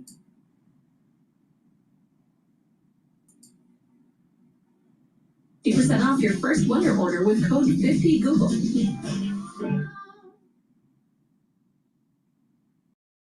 From NASA's launch pads to Hollywood's top studios, from revolutionary robotics to cutting-edge cybersecurity, talent from... I suppose the world this morning is... I've been doing this for an hour and a half and I didn't even plug any products. I apologize for being a little discombobulated, but this event reminds me of 9/11 in many ways. One, our constitutional freedoms are eroded. Someone's attacking the foundation of what we believe in the United States. There are professionals involved. And then there are willful patsies, maybe. There's similarities to it. And that it's the falling of the towers is the falling of Charlie Kirk. But the rising of the Freedom Tower, and it took years to do it, and actually have pictures of it actually being built. But the rising of the Phoenix out of the ashes from ground zero is like what will happen in months and years of the conservative movement as the Phoenix rises out of the ashes of this event that took place yesterday. And a new conservatism is going to be born. A stronger conservatism in the United States. And it's tied into this pendulum swinging towards conservatism. The pendulum was starting to swing, like Charlie was saying on one of the news networks recently, that, there was a turning point. He delineated it in 2012. I don't know, it may have been a little bit too early for that, but there's definitely a pendulum shifting. And as that pendulum is shifting, the ultra-libs in the Democratic Party are going to be kicking and screaming, and there's going to be more violence. And it's really important for the conservative movement in the United States to stay the course and continue on with God, country, and family, and not to back down. Now, it's about civil disobedience. But the thing is that it's the same thing. You have crazy stuff going on mass transit. And they're trying to create a situation where people are afraid to defend themselves. Don't be afraid to defend yourself. If you're in a situation where you have to protect your family or protect your own life, you need to. Don't capitulate. Push back. DEI is not okay. Crazy black people on the mass transit, not okay. Defecating on the mass transit, not okay. Swearing up a storm in front of kids on the mass transit, not okay. Eating like a slob at a restaurant, not okay. Stealing stuff from a grocery store or from a convenience store or CVS, not okay. Having your politicians giving no cash bail to repeat offenders, not okay. If you see your representatives, you need to voice your opinion and say, your liberal policies, if they're liberal, your liberal policies are wrong. It's not okay. Push back. The problem is that most conservatives are actually the silent ones. The conservatives are the silent majority, as Nixon would say. That's so true. Because I want to be left alone. But the thing is, it's getting to the point where we need to actually stand up and voice our discontent. Please go to my store, the-studio-reykjavik.com, and get the structural nano silver soaps. I have it in charcoal tea tree, lemongrass, and peppermint and lavender. So please go to my store, get the structural nano silver soaps, help support the work that I do. I do these videos for free. I give you raw feeling, all right? I give you my opinion of what's happening in the market, but today's not really a market, really discussion day. It's really about constitutional freedoms. But I need your support. You can do that by sharing the links, asking your social media to follow me. You can follow me on all the channels that I have. I have 4 channels on YouTube, Brighteon, Bitchute, and Rumble. You can follow me on X and on GETTR. You can follow me on Patreon and Substack. All the links are in the description. Help support the work. And better yet, listen to how to improve your health, all right? I've been doing anti-aging since I was 16 years old, all right? With lots of antioxidants. I used to be a triathlon athlete, all right? I have learned a lot of things over the decades of my life. I'm in my 50s, all right? I'm older than Alex Jones. Who looks older? DrPaulCottrell or Alex Jones? So my protocol works. It's something that I do. Now, not everybody can afford what I do. But if you listen very closely, you'll be able to target certain systems and be able to slow down the aging process based on your affordability. I want you to get healthy. How are we going to change the epidemic in diabetes and heart disease and cancer? A big part of it is early screening and changing lifestyle. Chronic diseases in the United States, chronic diseases are caused by lifestyle in most cases. So if you listen to me, you're going to get healthy. But not only that, if you listen to me, maybe we'll save our constitutional freedom. I don't think anyone has made the connection between 9/11 and actually Charlie Kirk. But it's the same thing. Powerful people trying to erode your constitutional freedoms. And it's emblematic of someone falling down because they were shot in the carotid and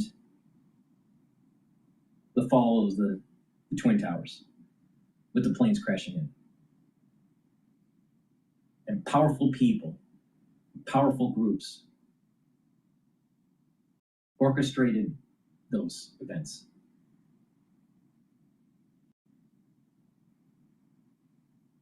Please go to my store, the-studio-reykjavik.com, and also get the Cleanse and the Max 35. This will help to boost up your immune system.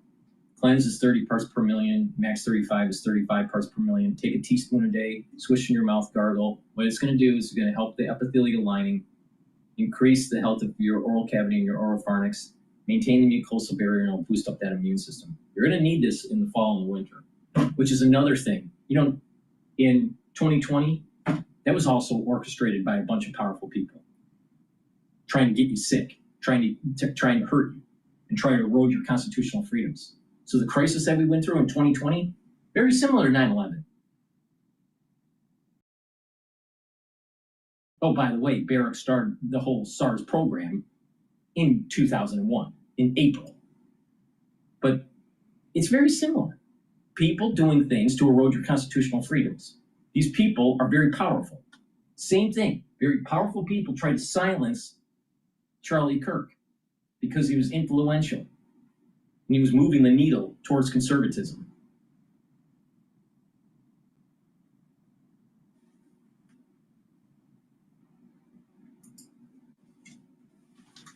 Divided into two.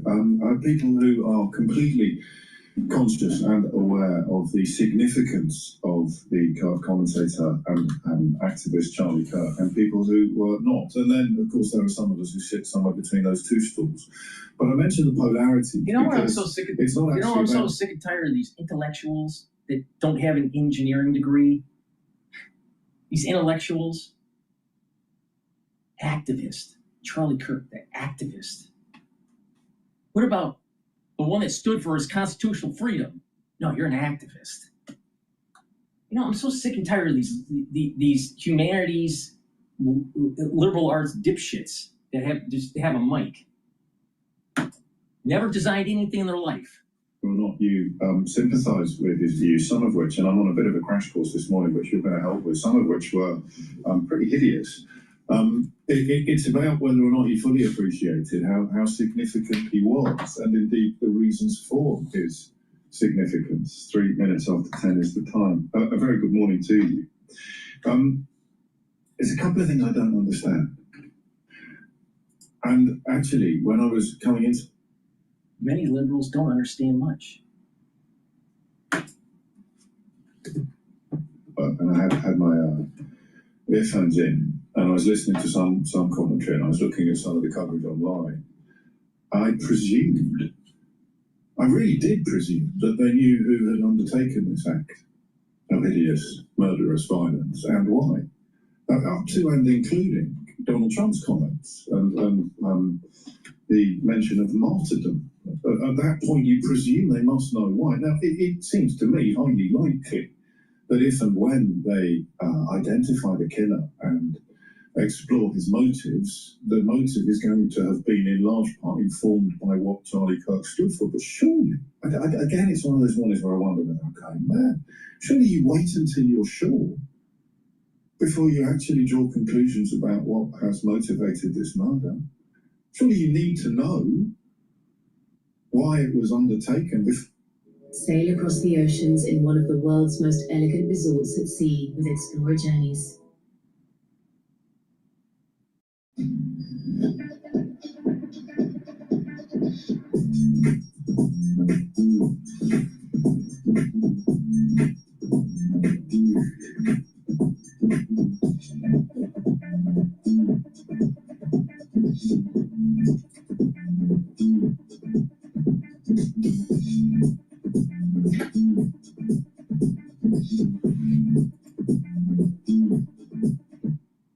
Why it was undertaken before you can make comments about martyrdom or truth or freedom or free speech, or indeed even try and turn it into some opportunity to attack the left, some of whom, the idiots, will not be offering unequivocal condemnation and sympathy for an act of political violence, for a political assassination.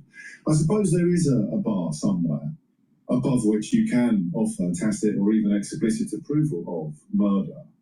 But goodness me, I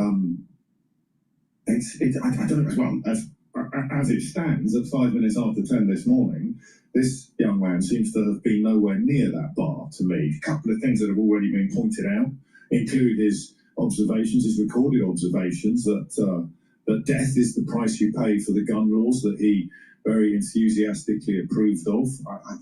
And you know, there's a grim, a poignant irony to that sort of contribution, and also some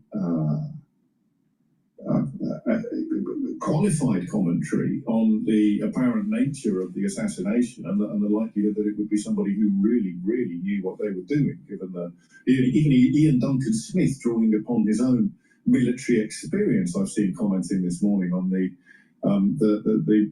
evidence of expertise in this place. But I often feel these days, and remember that I do this for a living, I often feel these days that there are two universes, and you're never entirely sure which one it is that you inhabit. Who was Charlie Kirk? 0345 6060973 is the number that you need. Who was it? And listen, I'm not completely ignorant. I have been surprised by the scale of the response. I knew the name. I've seen some clips. I wouldn't necessarily have been able to say, that is Charlie Kirk. I would have said, that is the guy who I have seen getting kind of owned by young students. But that's the nature of my algorithms, I suppose, is that I would see the clips of him being challenged on his attitudes to everything from race and sexuality to abortion, and not thriving. But he obviously has an entire catalogue of examples of where he has thrived and succeeded, because otherwise he wouldn't have been, I have learned this morning, such a key ally of Donald Trump. So please don't presume complete ignorance. Well, actually, feel free to presume complete ignorance on my part. I'll tell you something else that you may not be aware of. Quite a lot of dads, I think, and mums this morning, including the centrist dads, will be learning just how much their own teenage children knew about this guy, regardless of their politics, whether they were repelled by him or whether they were enthused by him. His traction among teenagers, particularly on TikTok, was immense. You know, I have a 17-year-old and a 19-year-old, and they know a heck of a lot more about this guy than I do, I discovered last night. And that speaks to reach, doesn't it? That speaks to reach and influence. And the organization that he founded, Turning Point, has had some fairly... Think about it. They have a lot of people that get... A lot of people are influenced by him, negative and positively. So he is like a node in a complex system. So Charlie Kirk's node, through his activism, had these connections with liberal youth and conservative youth, and maybe even ones that were on the fence, that were centrist. All right. So now with his death, it sends a communication signal to these different groups, and now these groups also have connections with each other. So you have the node, I'll call it the Charlie node, you know, and then you have these clusters of conservatism, liberalism, and centrist. And there's some nodes communicating between centrist with liberals, centrist with conservative with liberal, right? So there is some communication with some people within those clusters, but not always. But his death is sent a reverberation through the whole system. And there's going to be an emotion. Now, a certain percentage of the liberal is going to actually become more liberal and gleefully celebrate his death. You'll have some centrists that have some connection with these gleeful individuals that may actually be appalled by it and become conservative. or they actually buy into the gleefulness and become liberal. You may have others that are centrists that may actually be staying on the fence. So the point I'm making here is that these clusters are going to morph. Same thing with conservatives. There's going to be a big part of that conservative movement, that conservative cluster, that's going to be actually more conservative because of what has happened. And I think that's a good thing.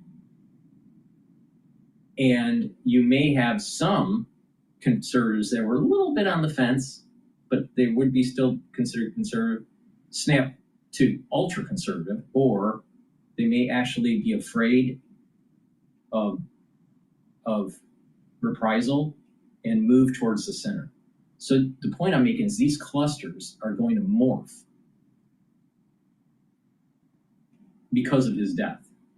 Now, I think what's going to happen is that there's probably going to be more of a polarizing that's taking place, where I think the liberals are actually going to lose ground in terms of population, but become more radicalized, while the conservative tent will actually get bigger.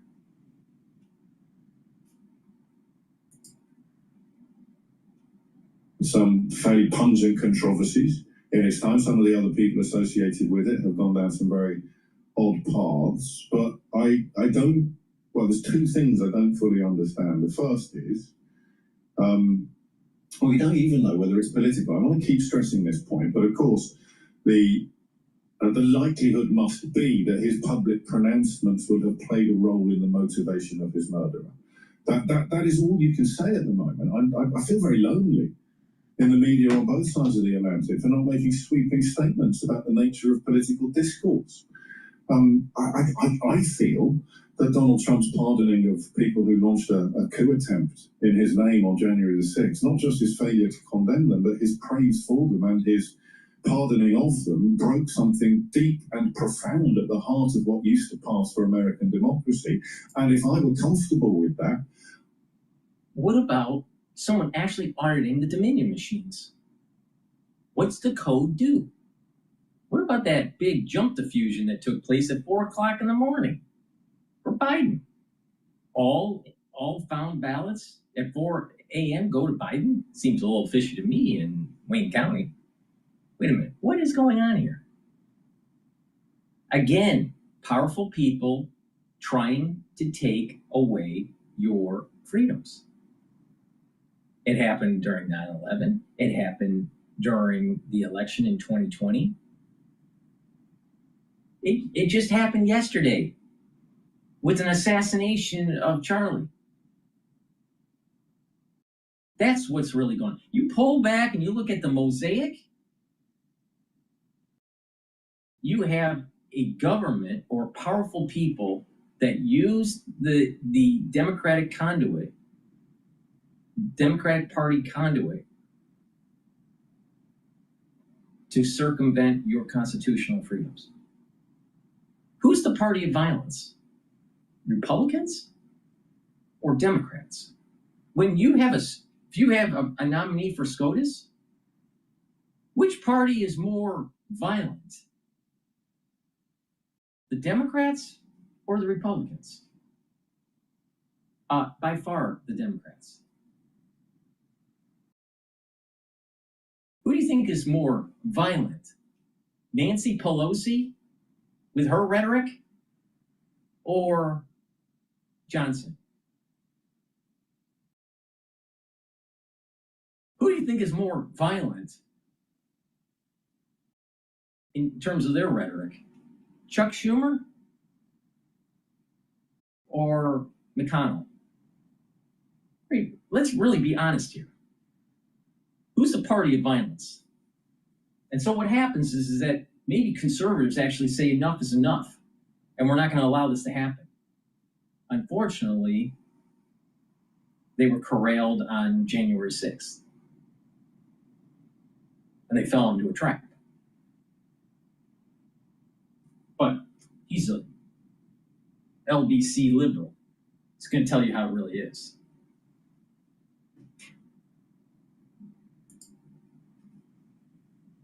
Yes, I'd kind of be jumping already onto the ludicrous notion that this murderer somehow represents a caucus of opinion, or this unidentified individual, currently motive unknown, is proof positive of prejudices that are held previously. And I guess it's a little naive of me to think that people would be able to resist the temptation to do that kind of thing. But here we are. Here we are, wondering two things. Who exactly was he? And what did he stand for? Actually, three things, of course, because then, in perhaps addition to those two questions, you move inevitably into the question, and I want to get this question exactly right,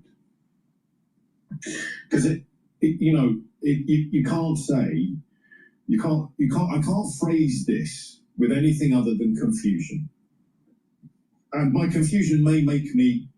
Headway has provided an incredible sense of freedom to have a practice in a way that I want to live. Imagine getting the light, cozy comfort of a puff jacket in a shoe. You can with new hands-free cozy fits. GETTR slip-ins. Comfy, soft footwear. And my confusion may make me stupid, and I can You are live with that, but I don't want it to make me crass or insensitive. Why has this? What's the word that I want? Why has this apparent assassination stopped the traffic on this side of the Atlantic and beyond? Keir Starmer, I suspect, ignorant of some of the pronouncements that this chap has made in the past, particularly with reference to, I would suggest off the top of my head, homosexuality and black women's intelligence, has offered a very lavish expression of grief for somebody who you tell me, do you think Keir Starmer could have given you a 10-minute talk yesterday on who Charlie Kirk is and who Charlie Kirk was and what he represented? I don't think he could have done. He has to keep Trump sweet. Trump's already gone all in on why this happened and the motivations and politics of the unidentified or unknown individual or individuals who did it, but Trump's always going to Trump, isn't he? Starmer has to keep him sweet. If he hadn't offered up this paean, perhaps it would have been embarrassing for him next week when Trump arrives. I don't even know. I can't even begin to speculate. Well, I am speculating. I can't even begin to reach conclusions on what has happened here. 11 minutes after 10 is even my presumption that it's a man. As a couple of you have just pointed out, I suspect with your tongue slightly in your cheek is, we don't even know it was a man that did this. I don't know that is the thing we should be focusing on, but it's the thing that has boiled my brain the most this morning. As someone who commentates upon current affairs for a living, for good or for ill, it's a job. For someone who commentates on current affairs for a living, I am, and I've been doing it now for over 20 years. I can't quite believe the confidence with which people are not just speculating upon why this happened, but making incredible and sweeping conclusions, reaching incredible and sweeping conclusions about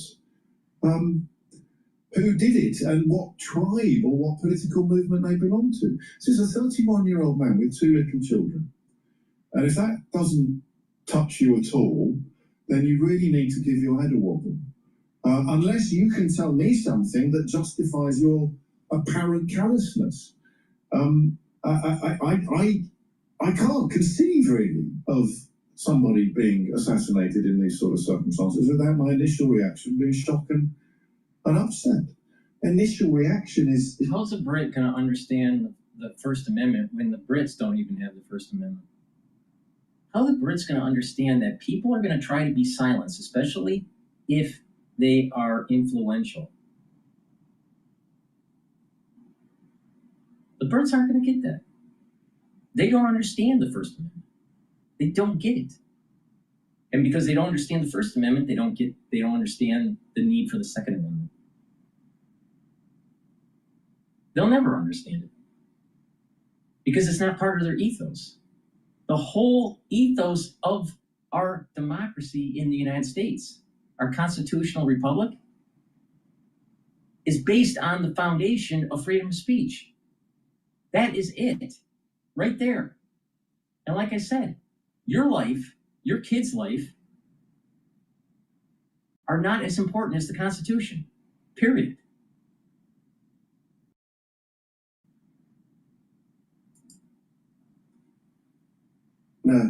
He lived by the sword, he died by the sword. That seems to me to be really odd, but my opinions are largely pointless.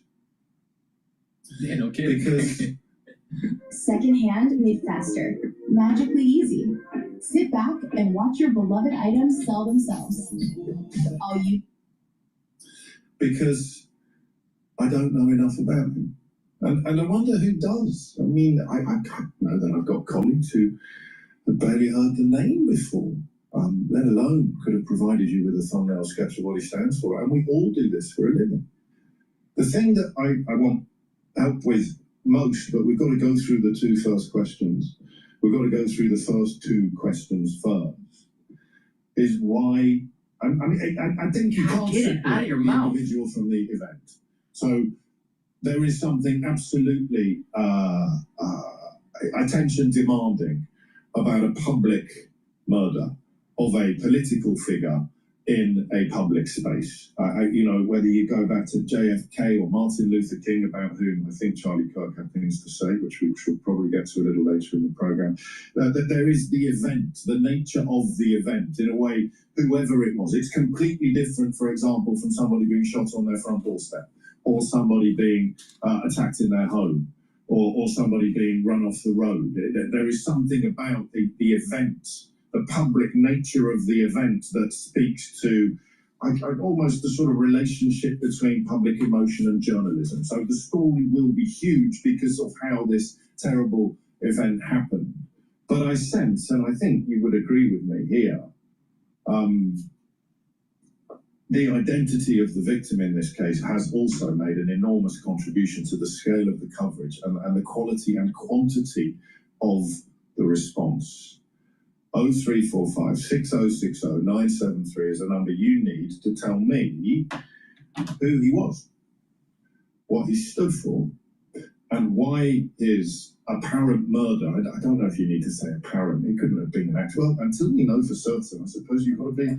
You've got to couch your language in. Apparently, maybe we'll die, even though there's high probability that we will die. I mean, some things are just common sense based on just past history. Well, you're in the jungle and you see a lion. Maybe the lion won't eat me. But let's wait until he does, and then we'll be able to, do a post facto on this. This is liberal. This is liberals. This is the way liberals think. If you're going to be a sheepdog, you go like, well, wait a minute here. I got to protect the sheep. Wait a minute. There's a predator there. Well, maybe he's a predator. No, he's a predator. You err on the side of caution, right? He's a predator. Protect. No, well, maybe it's not a predator. Maybe they're just a nice, just a nice citizen. And as they get closer and closer, and you start to see the blue hair and the nose piercings, and you start to realize that they're a crazy liberal. They want to take away your Constitution. And you go, well, maybe they really don't want. Maybe they're just having a hormonal imbalance. Maybe they don't really want to take away your Constitution. And then they start chipping away at it. Well, maybe they won't do too much more. And they chip away more. Maybe they won't. See, this is a pacifist mentality, is the point I'm making. He's a fucking pacifist. Be a sheepdog. Well, you may be doing a knee-jerk reaction, but that's how species survive. If you're on mass transit, let's say, if you're on mass transit, are you going to now have more situational awareness when you sit next to someone that is black and that looks like they are not well kept, and they do not look like that they have the typical societal norms, especially after this incident with the murder of that Ukrainian woman? Of course not. You're going to have more vigilance. Why? Because it's a survival mechanism. That's the way species continue to live. It's that whole idea that, well, wait a minute, this may be a dangerous situation. But if you got to be a liberal, well, maybe it's a dangerous situation, but I don't know it's a dangerous situation. So I'll just sit there and wait until it's a dangerous situation. And if I die, then maybe it was a dangerous situation. What a retard. Please go to my store, the-studio-reykjavik.com. Get the resveratrol. This will help for youthful gene expression, help with the health of the mitochondria, boost up the energy levels, get rid of cells that are in senescence. I've been taking resveratrol for decades, super important for an anti-aging protocol. Omega-3 will help to reduce the red blood cells from oversticking and help with your lipid profile. Bring down systemic inflammation. This will help with your vascular system. And you should be taking omega-3, especially in the fall and the winter, because you don't want the overclotting of the red blood cells. Guess what? The fall and the winter, it's going to be problematic in the United States. Better prepare for it.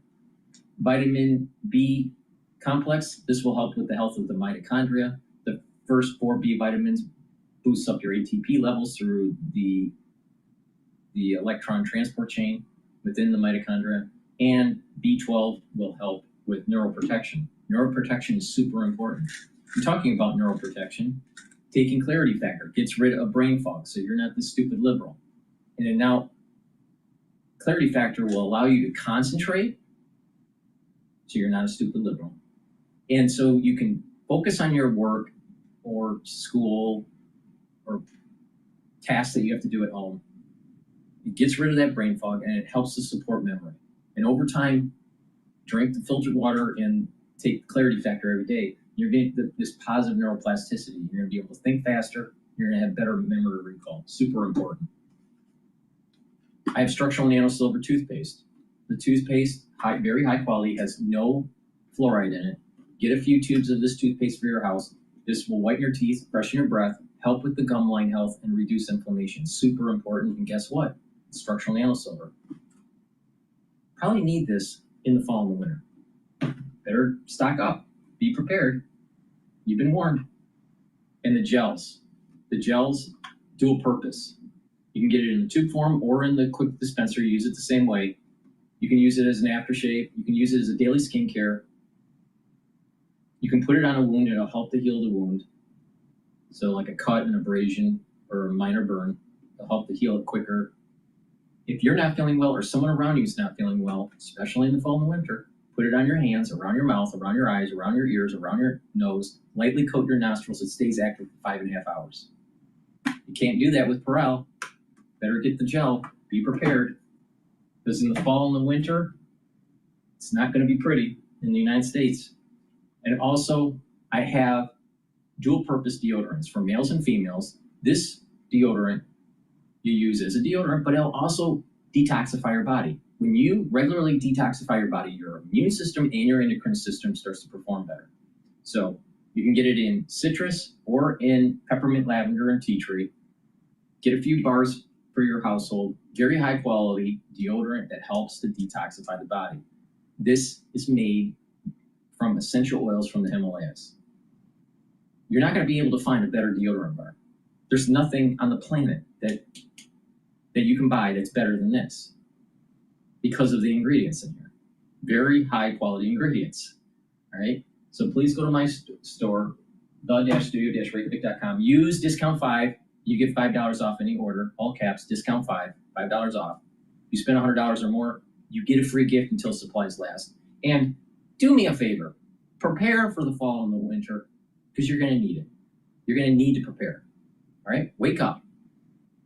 Now, you also have to prepare your brain so it doesn't atrophy and you fall in the liberal stupid trap. All right. I'm gonna listen into live now here. As he made the announcement there that Charlie Kirk will be posthumously awarded the Presidential Medal of Freedom. Of course, we are following everything on the assassination of Kirk, and we'll bring you all of the updates here as they do happen. For now, I do want to head to a quick 2-minute commercial break at 10:13 on the East Coast and 7:13 on the West Coast. My name is Josh Breslow, and you're watching Live Now from Fox. We'll be right back. All right. So he's on a commercial break.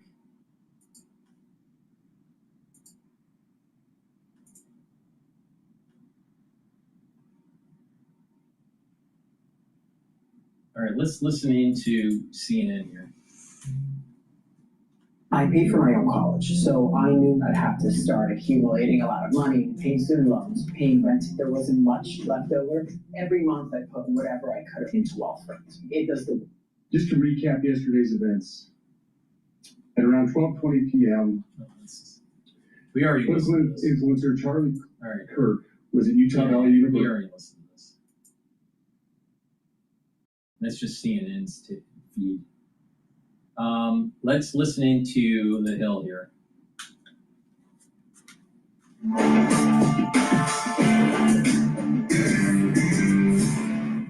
The investigation into the killing of 31-year-old conservative activist Charlie Kirk is continuing. Now, Kirk was speaking at Utah Valley University, the first stop in what was supposed to be a college campus speaking tour. The university says Kirk was hit by a bullet around 12:20 p.m. Utah time. Here's Governor Spencer Cox at a press conference yesterday addressing this tragic situation. I want to be very clear that this is a political assassination. Nothing I can say can bring back Charlie Kirk. Our hearts are broken.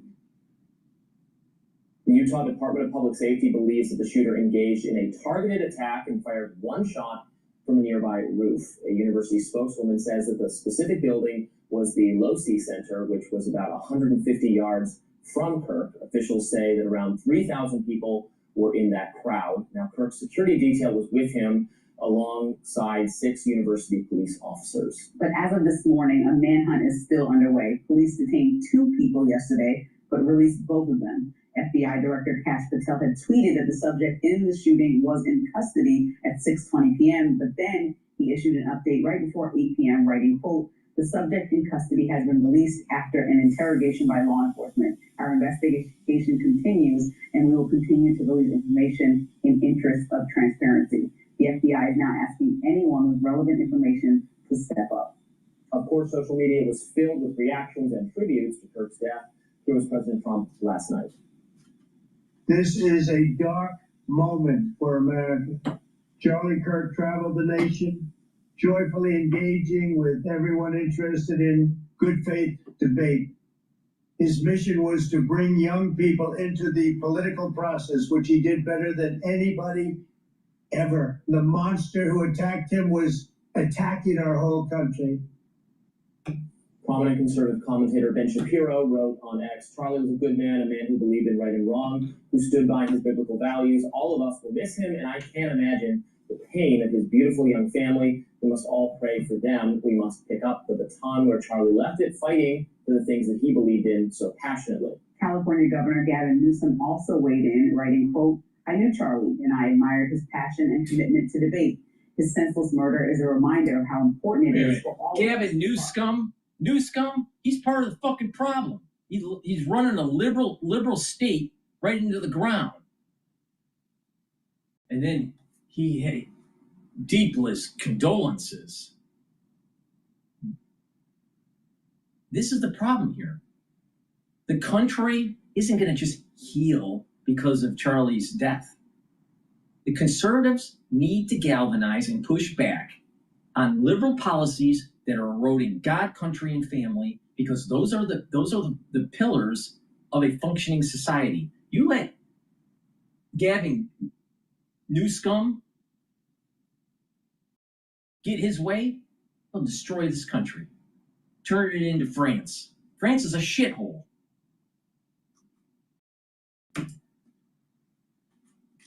political spectrum to foster genuine discourse on issues that deeply affect us all without resorting to political violence. The best way to honor Charlie's memory is to continue his work, engage with each other across ideology through spirited discourse. In a democracy, ideas are tested through words and good faith debate, never through violence. Indeed. Oh, really? I mean, for me, Oh, really? But why is it that the Democrats always use violence? Why? I mean, they're always using it. Or they control the system to try to cancel you. Why don't you do some tests? If you're a conservative, do some tests in your social network, you know, in the real world, not in the digital world. All right? And you start espousing on conservative ideals and push back on these liberals that are in your circle, maybe at work or whatever, and see how they try to cancel you.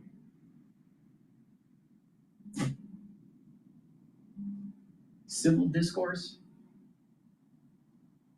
All right, okay. They're the same people that want to take away your Second Amendment. World in which I watch a video like this, regardless of who's speaking, regardless of where they fall on the political spectrum, and are not extremely disturbed. I mean, I think it was just disgusting. I hope that the criminal that did this, who should be called all the words like a thug, somebody who did this should be arrested and caught immediately. I think that when you talk about what college stands for to me, and why I argue so hard about things, and I don't want to change the topic into this, but argue for things like Harvard having free speech, free political speech, specifically when it makes any party uncomfortable, is because it is the place where ideas are breeded and discussed on purpose to leverage that to become people who affect our policy, business, both private and public in the future. And so when he's public events to discuss, like what was just happening there, it was a organized event, should be part of the university experience. The problem comes in is when there's protests that are taking place that disrupt the actual flow and the actual safety of the university, its students, its faculty. And that was the problem that they had at Harvard. In addition, there should never, ever, ever, ever be a faculty member at the Harvard community that allows for a Palestinian flag to be flown over John Harvard, when the rightful place of the flag on that staff is the American flag. A Palestinian flag was replaced. A Palestinian flag was put up where the American flag flies. And you had faculty member at Harvard allowing it and cheering it on. Really? And they still want the $2 billion from the American taxpayers? Why don't they try to ask for that $2 billion from Palestine, the Palestinians? Why don't they do that? See, there's certain things that you shouldn't be doing on campus. Now, what was happening on Utah was an organized event. And people can participate or not participate. It's up to them. But when what was happening at Harvard was way beyond participation, it was protest. And this protesting impeded on the normal functioning of the campus. And unfortunately, the administration of Harvard allowed it to happen. And that's the issue. It has nothing to do with anti-Semitism. It has nothing to do with anything specific other than it was protesting that impeded on the normal functioning of the university. So if BLM did it, or people were anti-Semitic, or even if they were pro-Trump protesters, you know, against, let's say, liberals or whatever it was, that type of protesting should be not allowed on campus, of any campus. Because it's not about freedom of speech. You can have a debate, you can organize a debate, but when you're starting to protest and impede on the functioning of the university, that's a problem. That's a major problem. And especially when you're raising the flag of another country in place of an American flag. What? I mean, that's like a major taboo to do. But crazy liberal students don't understand that.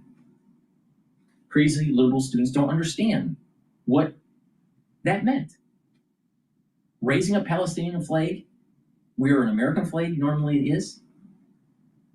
You think that's acceptable at a university like Harvard, where you dole out $1 billion+ in taxpayer money to the university?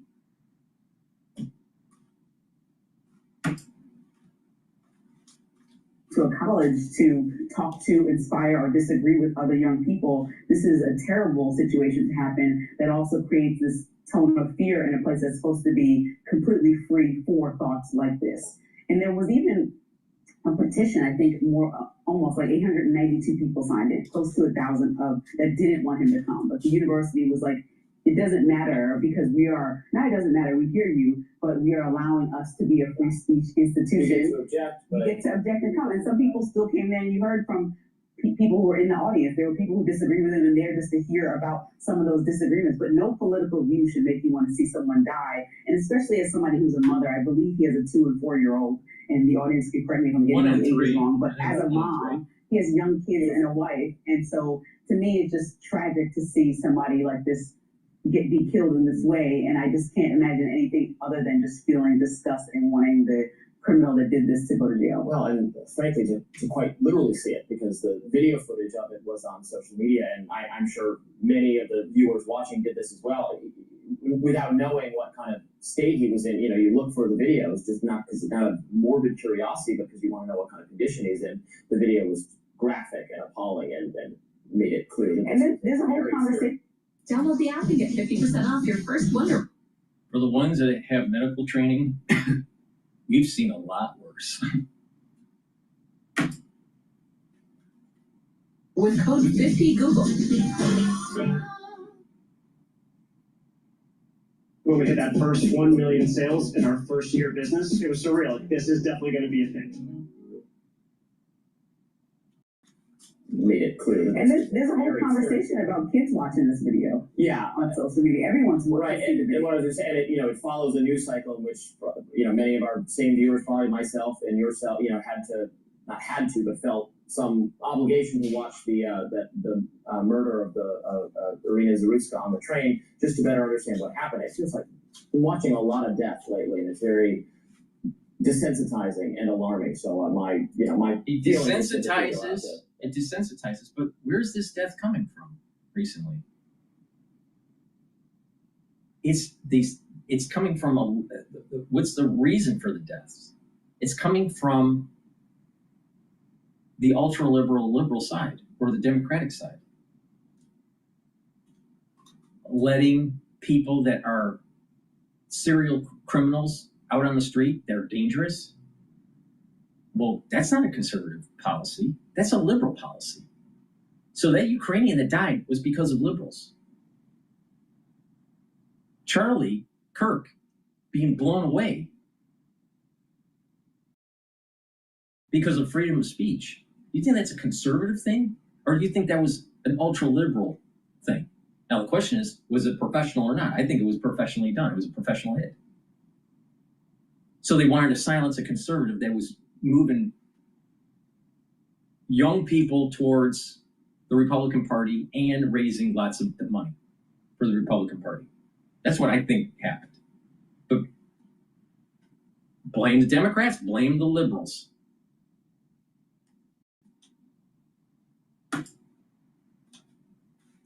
Everyone in the audience has had that same experience. I certainly hope this person is apprehended immediately. We live in a world of such surveillance, which certainly has its downside, but one of the upsides of it is that it is easier than ever, generally, for law enforcement to apprehend a suspect. In this case, they got Luigi Mangione in a couple days, I think. So we're certainly expecting and hoping that will be a similar case. The thing is, Luigi, even though he wanted to take out the United Health CEO, he made a lot of mistakes. This other guy, seems more professional.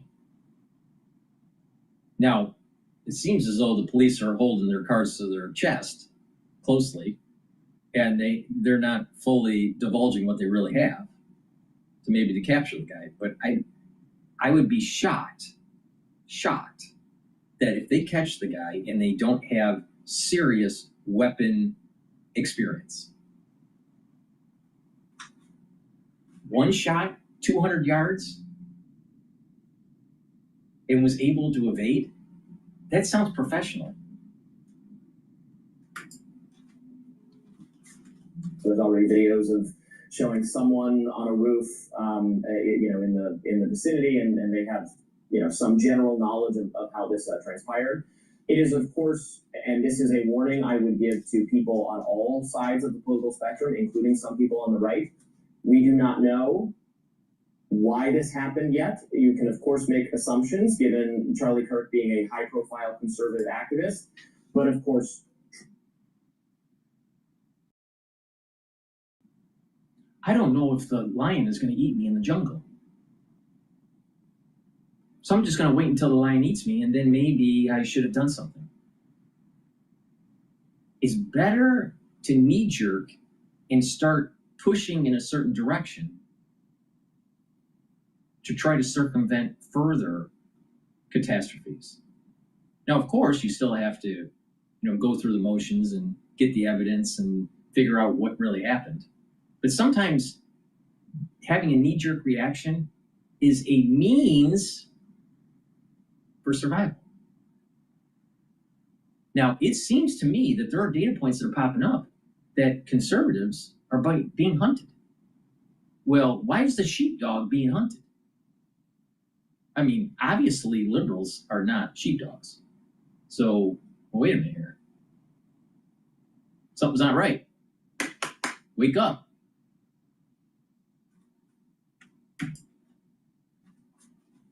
Was targeted by an assassin during the presidential campaign, and that person turned out to be a kind of psycho without a very clear, discernible political agenda. I don't want to say it's no political agenda. The shooter of Gabby Giffords years ago did not have a clear political agenda. He was just a psycho.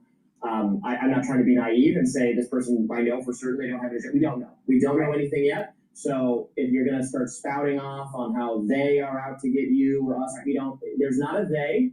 There's also it's not, or already want to get into, this is why guns is bad, this is why rhetoric is bad. An individual is responsible for this. A person. Someone tried to silence Charlie Kirk. I think it was professionally done.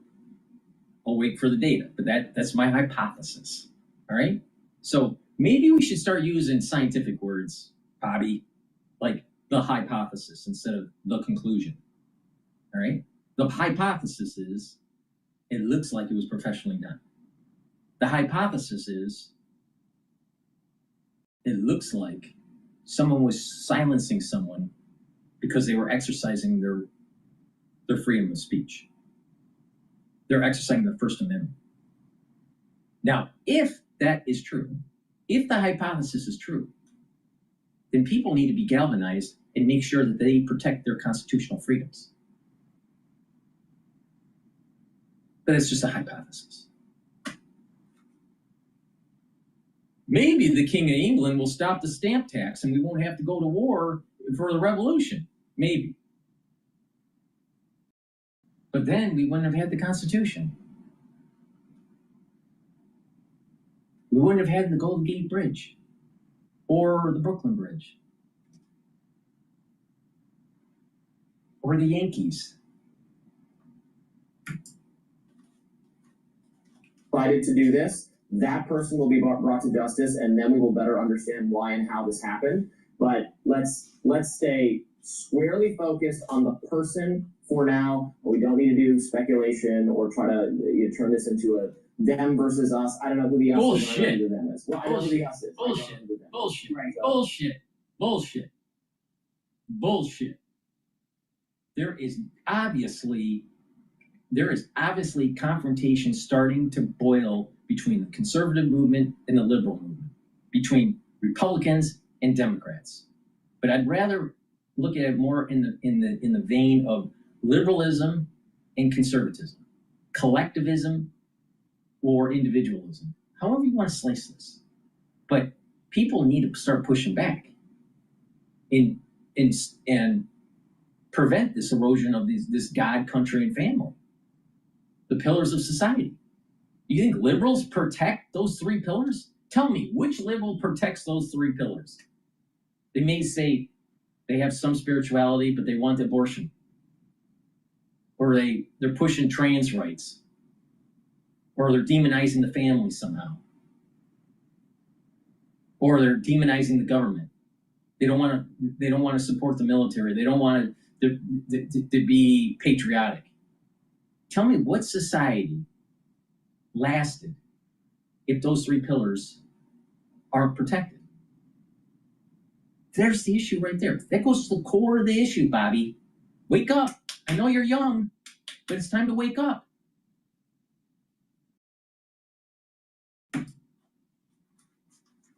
Just cool it for now is what I would say. And I say, like with Minnesota State Representative Melissa Portman, that was killed in political violence that could be directly connected to somebody's feelings on politics, or Nancy Pelosi's husband being attacked in the way that he was brutally. I think that all that deserves to have a conversation about how we can. What about Nancy Pelosi and her husband making tons of money on insider trading? Maybe that's the bigger issue. The political temperature down, but at the same time, Congress is created to have those debates. That's the whole point of Congress, to voice and vocalize the thoughts of the people and the constituents you represent, and go in there and duke it out with your words and conversation, as opposed to with any type of violence. And so I think the most spirited debates are welcomed in our country, the most spirited disagreements, because that's the whole point of having different voted elected And that's what Charlie Kirk stood for. So we're not going to stop having spirited disagreement because something like this happened. He would not have won it. But did they have spirited disagreement during the confirmation process of Kavanaugh or Amy Barrett? What about Burke? Remember Burke? What about many conservative justices as nominees, and they're going through the confirmational hearing, and you have a lot of Democrats and liberals not just doing dispirited debate, but threatening them at their home. This has been boiling for years. And the conservatives are supposed to just say, oh, it was just they just blew away Charlie. We should just sit back and just, sing Kumbaya with the liberal. Really? Really?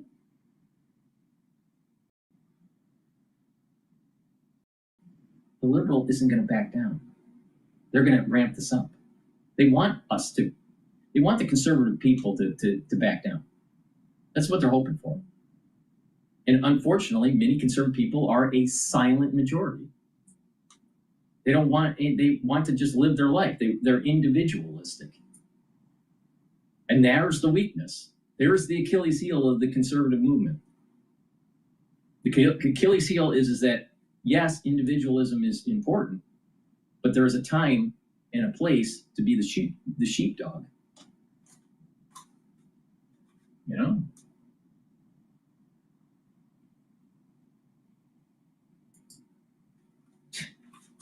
He was for spirited disagreement. Words different than violence. Exactly.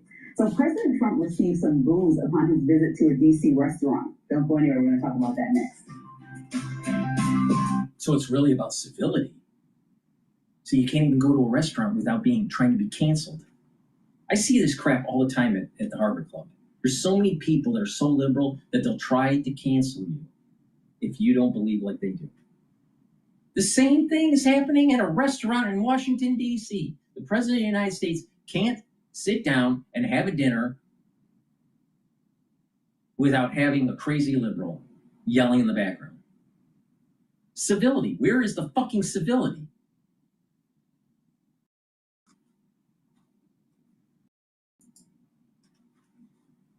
Oh, they have freedom of speech.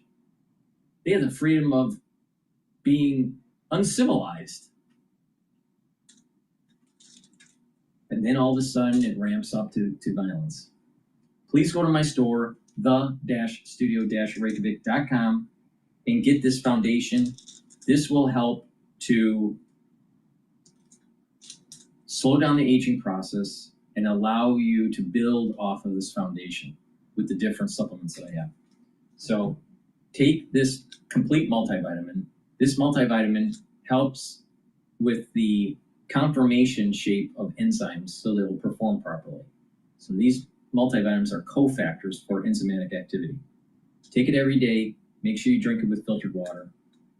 Now, I have also probiotics. I have it in a veggie cap version, which is in my hand, and I also have a powdered version. Take a good probiotic every day. Now, with taking probiotics, what will happen is that you'll improve your immune system at the gut level. You're going to improve your metabolism and your energy absorption. You're going to help the communication between your gut and your liver and your gut and your brain. And you're going to improve your skin. And by taking a good probiotic daily, what you'll also notice is you're going to get rid of brain fog. You're going to be able to think more clearly. And you'll be able to sleep better. And when you sleep better, you're consolidating memory, you're detoxifying your central nervous system, and you're going to be well rested. Good gut health improves many different systems in your body. So this is the reason why it's a foundational piece to a health protocol and an anti-aging protocol. Because if you're sick all the time, you, guess what? Age faster. So get the probiotic, the MB40 probiotic or the powdered version, and make sure you take it with the complete multivitamin. And by taking these together as a foundational piece, you're starting on your journey to slowing down the aging process and getting your body into homeostasis so it can be healthy. Please go to my store, the-studio-reykjavik.com, and get the multivitamin and the probiotic. And also get the magnesium and zinc that boosts up your immune system and your brain function. You need magnesium to protect those lovely neurons you have. And vitamin C and magnesium helps with your skin, your immune system, and brain function. Take them together.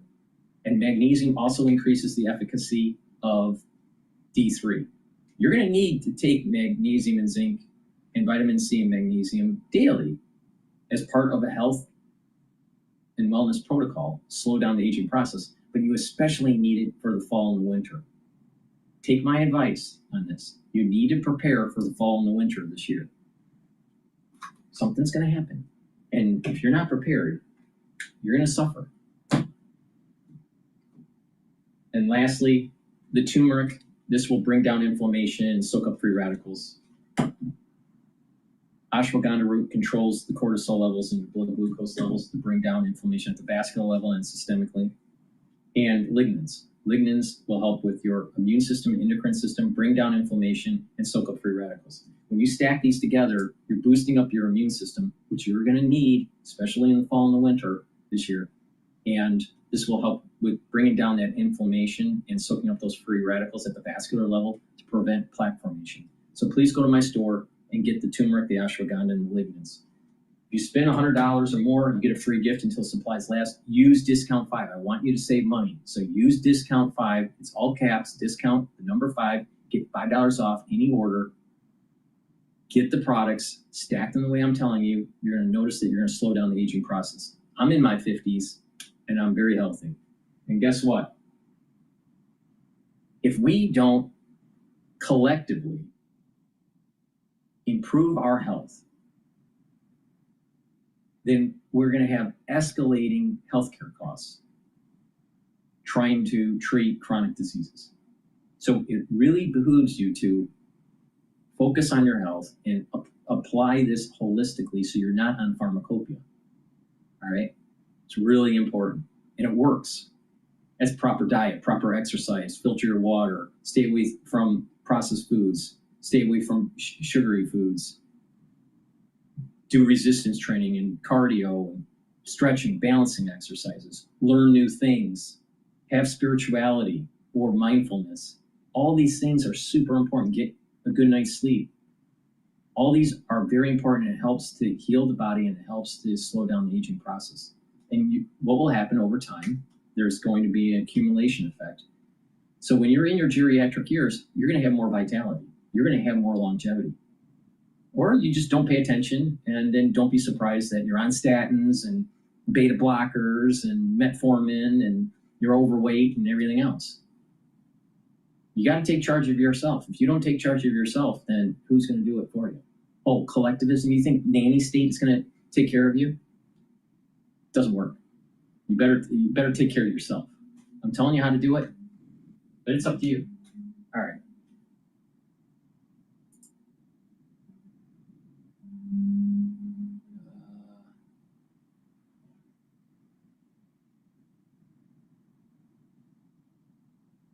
Let's pivot to something slightly different. And that is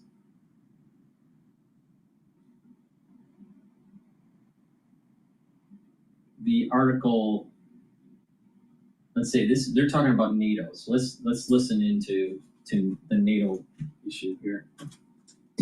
I have a very active family, and it can be hectic at times juggling after school activities and seasonal allergies.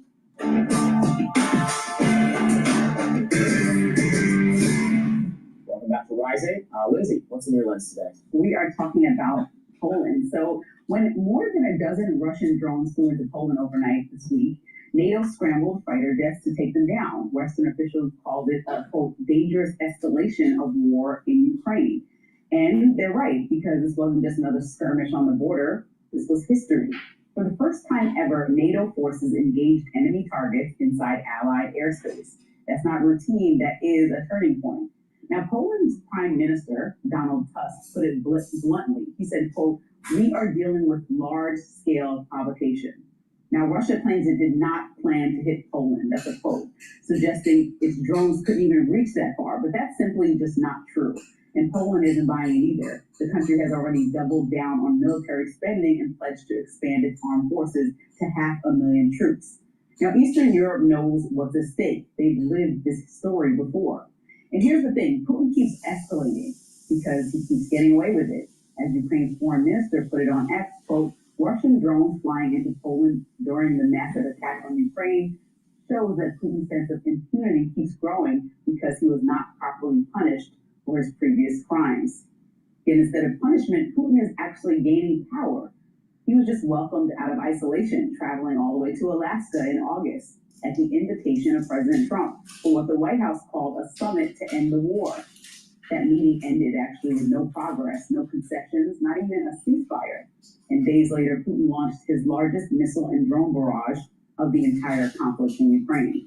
Now, meanwhile, Trump's strategy looks shaky at best. He hasn't unleashed the heavy sanctions his own administration has floated multiple times, and the delay just keeps happening. Chris Weaver, CEO of Macro Advisory in Moscow, told CNBC, quote, the Russian budget is actually under a lot of pressure. So if there were to be any more significant sanctions targeting Russian oil trade from the U.S., which they've talked about but not done, that would put the budget under greater pressure. It hasn't happened. So Putin must feel free to flex. Just a few days after his Alaska meeting with Trump, he was pictured shoulder to shoulder with Xi Jinping and Kim Jong-un at a Chinese military parade. Think about that. The leaders of Russia, China, and North Korea standing in lockstep, a not-so-subtle message challenging U.S. power on the world stage. Meanwhile, Ukraine waits. Kiev has watched deadlines come and go, deadlines that Trump actually set himself, like the August 8th deadline for Russia to end fighting with no consequences for Moscow. Remember, he told us that he would solve the war in 24 hours while campaigning. Well, it's September 11th. The war is not only unsolved, it's escalating. And here's the reality. Putin's message is clear to Ukraine, to Europe, and to Trump. I won't back down. He wants us to believe that he alone can dictate and will dictate the terms of peace. Now, the real question is whether the West, and specifically the U.S., will let him. Well, my question is, okay, what is your plan? I'm all ears. You're right that Russia is not taking an offer of peace with the enthusiasm we wanted, and I am also troubled by the action in the Polish airspace. But what is the? Well, I think we heard a few. So I think I'm listening to. I'm not a business expert, and I don't pretend to be. And so therefore, people who actually operate in Russia, specifically Russian business expert. But when you operate in that space and you're a consultant in Russian territory, and you go on CNBC and somebody tells you, yeah, I think the sanctions would actually put Russia at a disadvantage if Trump ever implemented them to the level he said he's going to do. I mean, Bobby, that's your opinion that it won't work, but if Trump squeezes them and actually convinces other countries to stop doing business that are in NATO with Russia, then we'll be in a position where Russia now has to come to the table with a realistic solution. No one can they cannot sanctions ever work. They cannot ever continuously just say that Putin is allowed to do whatever he wants, especially when all the European leaders have come to the White House alongside Zelensky and said what their interests are. And so as we see them, so we're just going to allow. I don't like that it rained yesterday, but it did. There's no power. I can be mad about it. I was mad about it. I got wet on the way here, but it's like, oh well. But it's not as solidified as rain, right? We have no control of that. We do have control over allowing Putin to continue to do whatever he wants, because at the end of the day, with multiple powerful countries involved, and then just Russia, and just like we both understand quite well, Russia does not want a World War III. What does feel a lot more finished is the opera browser. Like, it has a music player built into the sidebar, and it is perfect because it means you're not fumbling around your tabs like, where the hell is this meat? Russia does not want a World War III. Neither does the U.S. Europe is not interested in that. That's not on the table realistically for anyone. And so therefore, no, the option is to continue to move forward like we have some authority in the situation and not coddle somebody who is mocking you blatantly and over repeatedly by even going recently to China to the military parade and just saying, standing with people that we don't like. The only fear that if my rhetoric and sanctions were going to work, we would have already achieved the end of this conflict. And if Trump's strategy was going to work, then we would achieve anything. Nothing has changed. They actually have just escalated the war. And so what I'm saying is just attempt to listen to all the European allies that are in NATO as he creeps into Polish airspace, which is our ally, and say, listen, we can't allow this, because what they suggested might happen when they went to the White House in August is actually happening. And so should we just allow it to happen? You said once Russia creeps into NATO territory, then we have to do something. Well, what do you call that? Poland, they didn't attack Poland. And then we'll be at war. But they didn't attack Poland, but they're just playing with the idea. So doesn't that look like mocking somebody who just sat in Alaska with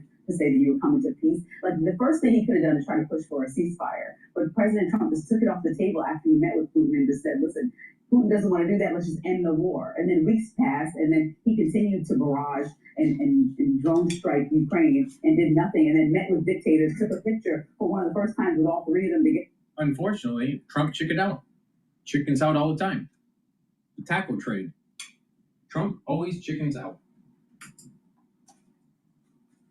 History, and they're still mocking you and nothing's changing. And so how does that make you look when you went on the campaign trail and mocked Biden for his lack of solving this and said you can do it in 24 hours? Even if that was an overstatement, we are so far past the 24-hour deadline. Months passed and you've done nothing to change it. It's only escalated, and that's your friend, right? That's his associate. That it's escalating. But that's his associate that he has such a great relationship with, right? So why is it not? It's the leader of a rival country. They both said they have a great relationship with one another. So what is wrong with your negotiating skills that we haven't gotten this done? Otherwise, try the sanctions is what I'm saying. Because you tried everything else and that's not working. Try the extreme dramatic sanctions. We had sanctions on Russia under Biden. Try to escalate them even more than under Biden and see what happens. Because give me a solution then. You're sitting back and just stepping away from the war and saying, oh, Ukraine, fend for yourself. No, to me, that's not right. To try to persuade Vladimir Putin to accept a ceasefire, to unfortunately keep the territory that they've gained, and commit to allowing the rest of Ukraine to be defended by European countries. And what should we say in response to them flying drones over and having them strike down by NATO over Polish territory? Should we say nothing? Because Trump hasn't said much about that. Should we not say don't do that to our ally? I'm incredibly frustrated with the Russian government. The reality is there's not a lot we can do because Russia is in such a strong bargaining position, because they were winning this war throughout the course of the Biden administration, when peace was an option that was overlooked by the previous presidency, because Biden was committed to defending Ukraine to the last man, giving them whatever they needed, and fighting this out. And now Ukraine is losing. They're in a difficult position, and the incentive for Russia to negotiate is extremely low. We should keep trying to do that. I am not optimistic that it will succeed, but they should keep doing it, because there's no other option. The only other realistic option to stop the entire country from being conquered is all-out war, which we are not willing to do. This kind of tough guy rhetoric, stop coddling them, be meaner to him, sanction him, it's not going to make a difference. I don't believe it's going to. But money talks the loudest, right? And so if we are tightening the walls, Europe will need to cut off at a minimum accepting Russian energy. Across the board, if we figure out all the ways, but my point is that you can request a lot of Europe, who's requesting a lot of the US, but the US can also step up to the plate and they can come together with a realistic solution and actually go to Europe and say, we're putting a little bit of strong arming so that you can come to the table realistically, because you're just saying exactly what you want. And I think bowing down to the dictator is not the position that the US has taken in the past, and surely not a position that we should start taking in the future just because President Trump wants a Nobel Peace Prize. Well, Trump wanting a Nobel Peace Prize is a good incentive, and if Trump decides to return to sanctions, that's his prerogative. I have very little faith that that's going to yield a different result at this point. Next up, Kamala Harris is not holding back in her new memoir, an excerpt from which was released this week. She had some harsh words about Biden deciding to run for re-election. No one gives a damn about Harris. It's a has-been. All right, let's listen into consumer prices rose at annual rate of 2.9 in August. Steve Leishman and Rick Tantelli are here for what we should get on time, and that is the CPI. Rick, you got it? Or Steve? Up 0.4% versus an estimate of 0.3%. Real earnings minus 0.1%. Obviously, the inflation number is taking that off. Let's see what we got here. Year over year, headline 2.9%, right in line. Excluding energy, 3.1%, right in line. No adjustment to the prior number. But the one thing is the headline, the core at 0.3 is exactly in line with estimates. Let's see what else we have here. Unadjusted. That's all I have right now. Joe, how's food was up 0.5%, so some pressure there. Food 0.4%. Only for government 0.4. A little bit of pressure right there. I don't have the actual table yet, but I'll get that in a second. Taking a look, see if the bond market is reacting at all. That's what Rick would be telling us, but he's going to be here in a second. I still have the 2-year at 351. Rick, you remember where it was going in? I can't remember. 10-year at 4.01. So that's actually down a bit on this number. Yeah, pretty big decline. I think market's seeing essentially, Joe, this inflation numbers in line with expectations. The key here, and I'll dig into the numbers, I expect to find tariff inflation in there. The key all along, the main risk to all of this was it going to spread to other things? That does not appear to be the case. That was the risk that held the Fed back. We can argue, did it make sense for the Fed to guard against that kind of risk? Is this a big moment, Rick? 263,000? Is that what I'm seeing on initial jobless claims? I didn't see that, Rick. Yeah, 263,000. That is the news of the morning. We haven't been above 250,000 since October of 24. So 260,000, where's that going to come to? It equals where we were in June of 23. To find a higher number, you're back to October of 21. To me, that's the biggie. We talking about, is the Fed Fund futures market going to potentially price in 50? That is your catalyst to actually get there. To price in 50. Where's the 10-year, Steve? I was thinking we might get a 3 handle. 10-year coming up. 4. That's what the market's reacting to. Exactly 4. Not the inflation number. Exactly 4. We're waiting for that under 4 number. Your buddies in Chicago. Yeah, listen. Who had the calls on that part, right? On the 4th of 3.996 right now. Our 3.99 yield close, low close for the year for 10s. In Chicago, everybody was betting that we're going to spend a lot more time under 4%. I took the other side of that. I think debt and deficits matter. I think the yield curves matters. So I still say, even if we close, and it's based on a close, and a weekly close is your highest priority from a technical perspective. And once we get that, I think if I was a trader, I'd probably still end up fading it. I think if the Fed cuts 50, the yield curve steepens 25. I still think 10s are going to be there, and they're going to be stubborn. It makes me upset when I see everybody talking about 30-year bonds. 30-year bonds haven't been the biggie in over 20 years. And just because the UK and the Japanese, You know, they trade those things by appointment. It gets distorted. Arbitrage keeps it in line. But you want to watch the 30s versus 10s spread, 5s versus 10s, the fight, the knob, because the steeper these get historically, the more that tells me that the premium in between these maturities is going to keep getting wider and wider. Rick, I want to just cut you off for a second because I want everybody to take a bit of a chill pill here on this jobless claims number. I'm trying to run it down. There was a spike of 15,000 in Texas, and I don't know why that is. It could have been some kind of special sort of thing. It could have been a local education or something like that. But if you back that out, it looks a little less drastic. Traders don't like backing anything out of the garage. They look at everything in there, whether you have jalopies or limousines. It is what it is. These numbers have never been accurate, and I think that they're going to pay a lot more attention. That's what I was going to ask. These numbers, the revisions that we've seen, how much attention do you pay to this the first go around? Our Treasury Secretary really kind of nailed it, and it made me a little nervous because basically he said it's not about maybe tweaking how we do the numbers. It's now becoming a case for how do we need to reform the Fed, and his logic is almost very hard to refute. If they're data dependent and the data is horrible, then maybe we do owe the markets more of a cut.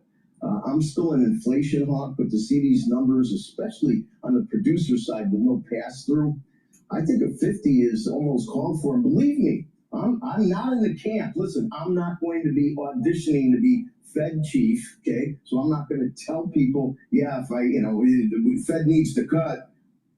I think with record prices and equities, I agreed with most of J. Powell's logic, but I think things have changed dramatically. That 911,000 revision, more than half of those jobs taken away, that really does change. Last month, was it CPI first, then PPI? This month was it PPI, then CPI? So it was like that. Yes. So last month, PPI was great. CPI scared the hell out of everyone. This month, PPI was great, and CPI was in line. CPI's up there, yeah. I just want to take the other side of Rick's trade here real quickly, which is you're sitting next to each other. Do not get into one of those. Actually, maybe that'd be good. Yeah, why not? Whatever's best for rating. Well, I just don't want any fisticuffs. Wonderful. Okay, for rating. You're right. Okay, go. Very quickly before Lloyd, you have a GDP running at a tracking forecast of north of 3%. You have the stock market near all-time highs, at all-time highs, at or near.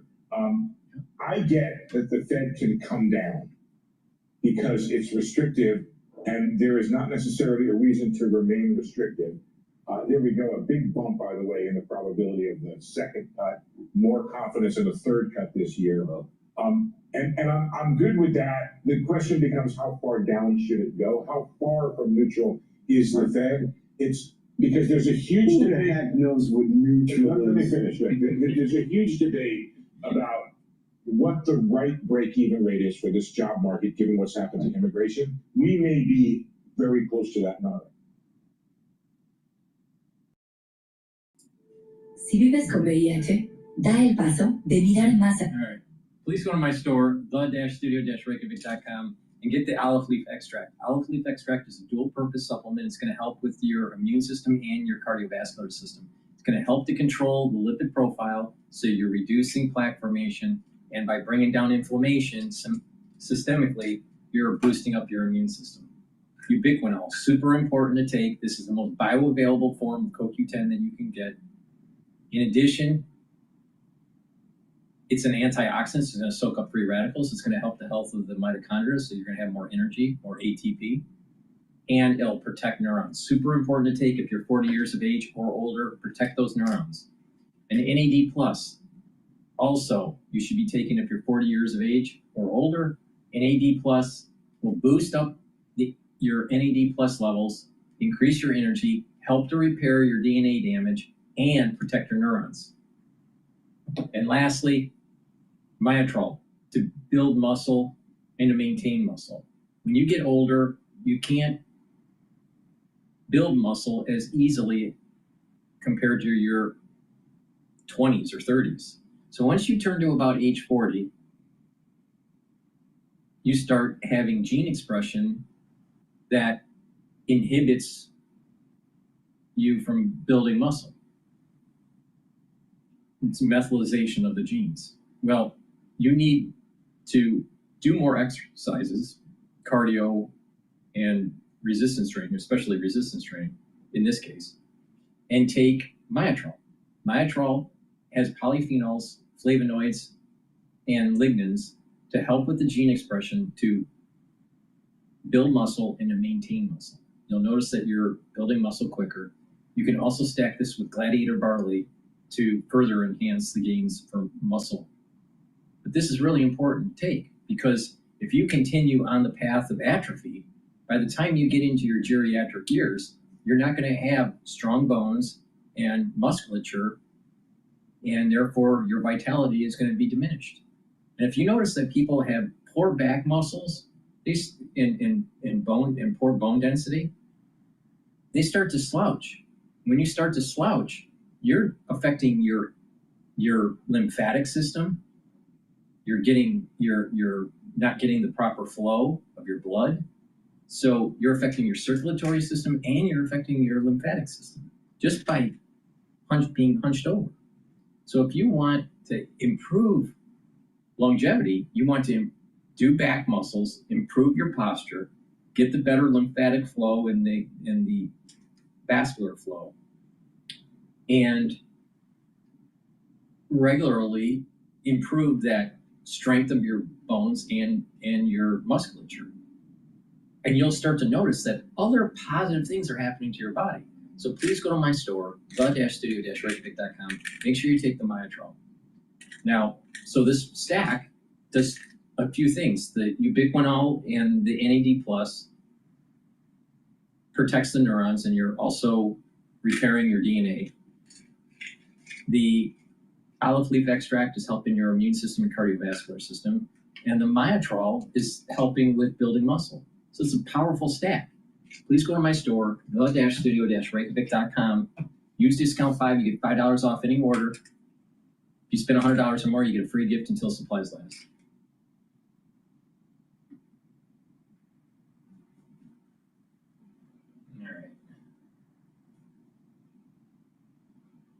All right, let's listen into Live Now here, talking about college age as the young assassin. Republicans to vote in the presidential election. Now, the shooter, again, has not been identified or arrested. While 2 people were detained yesterday, neither of them was determined to be connected to the shooting in any case. That is according to the Utah Department of Public Safety.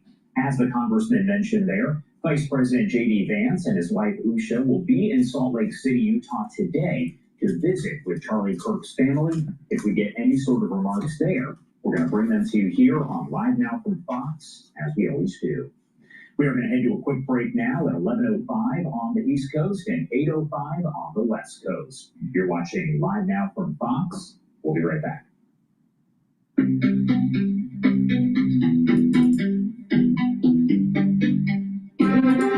Saturday night, 14 on the East Coast and 7:14 in Utah, where the FBI and local officials are about to give an update on the investigation into yesterday's shocking assassination of Charlie Kirk. Well, let's listen in. This country. This is a replay. And instead, we find ourselves today. It's just their version of the replay. All right, let's listen into GB News. Okay, now let's head back to our political editor, Christopher Hope, who has been at the 9/11 Memorial Service at the US Embassy in central London. Christopher. That's right. You saw on your screen there Warren Stevens, who's a US ambassador to the UK, marking that moment, that somber moment for the US and indeed to the UK, when, of course, nearly 3,000 people were killed by those attacks on the 11th of September 2001, including 67 Britons. Now, earlier today, I was in Grosvenor Square with the US ambassador for his first broadcast interview. He had just laid a wreath at the memorial there in Grosvenor Square to the 67 Britons who died. Of course, only 4 of whose body were recovered. The rest that weren't recovered, and the families often go there every year to mark their passing. And he gave us his first ever interview to GB News. Here's what he told us. Ambassador Warren Stevens, thank you for joining GB News today on a solemn day for so many Americans and Britons as we recall those terror attacks on the 11th of September 2001. What did 9/11 mean to you? Well, I think everyone who was alive then remembers where they were on 9/11. And certainly being in my former life in the financial services industry, just knew the sheer numbers of people that worked in the towers.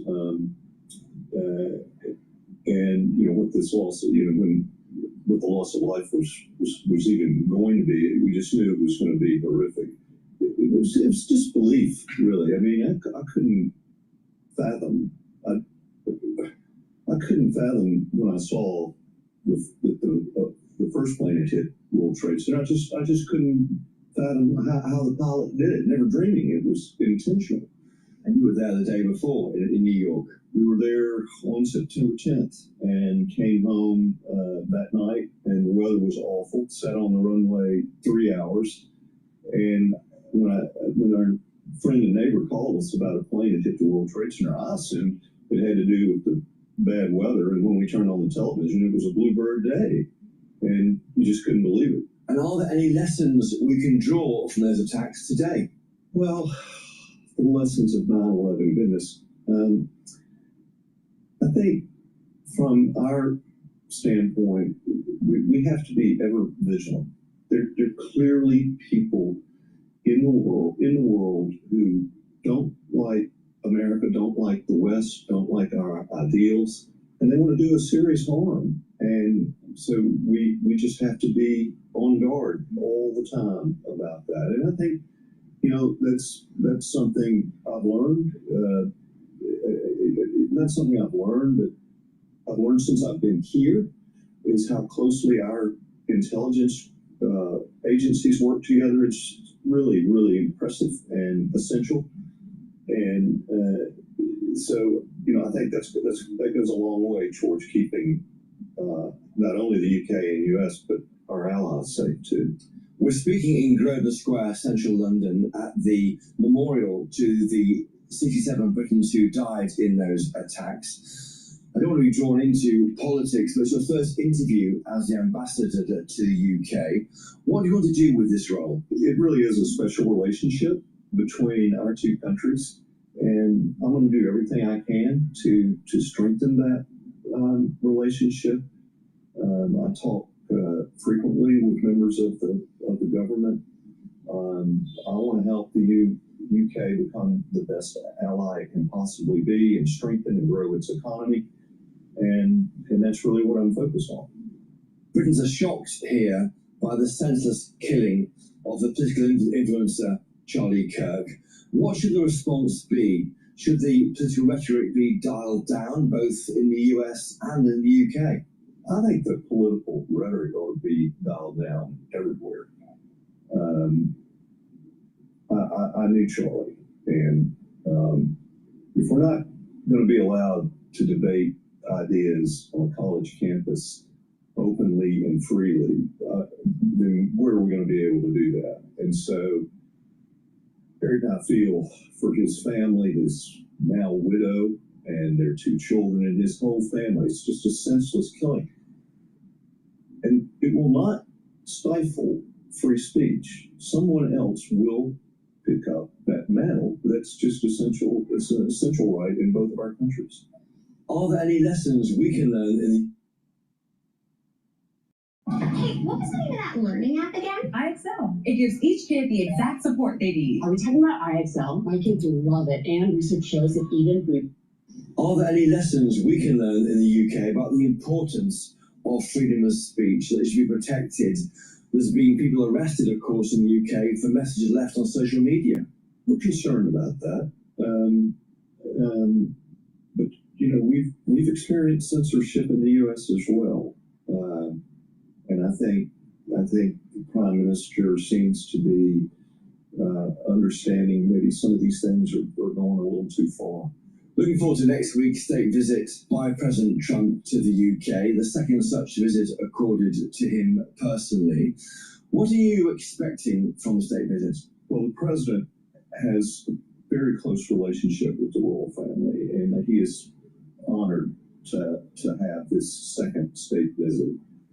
And I suspect there'll be specific things that come out of it as it relates to UK-US trade deals or trade or initiatives. And the discussions have been ongoing about that for many weeks and months. And I don't know if anything specific will be announced, but we're very close to some things. And I feel like the state visit is just going to be great. It is a visible reminder to the world of the special relationship, and I think, as I said, it's a great honor.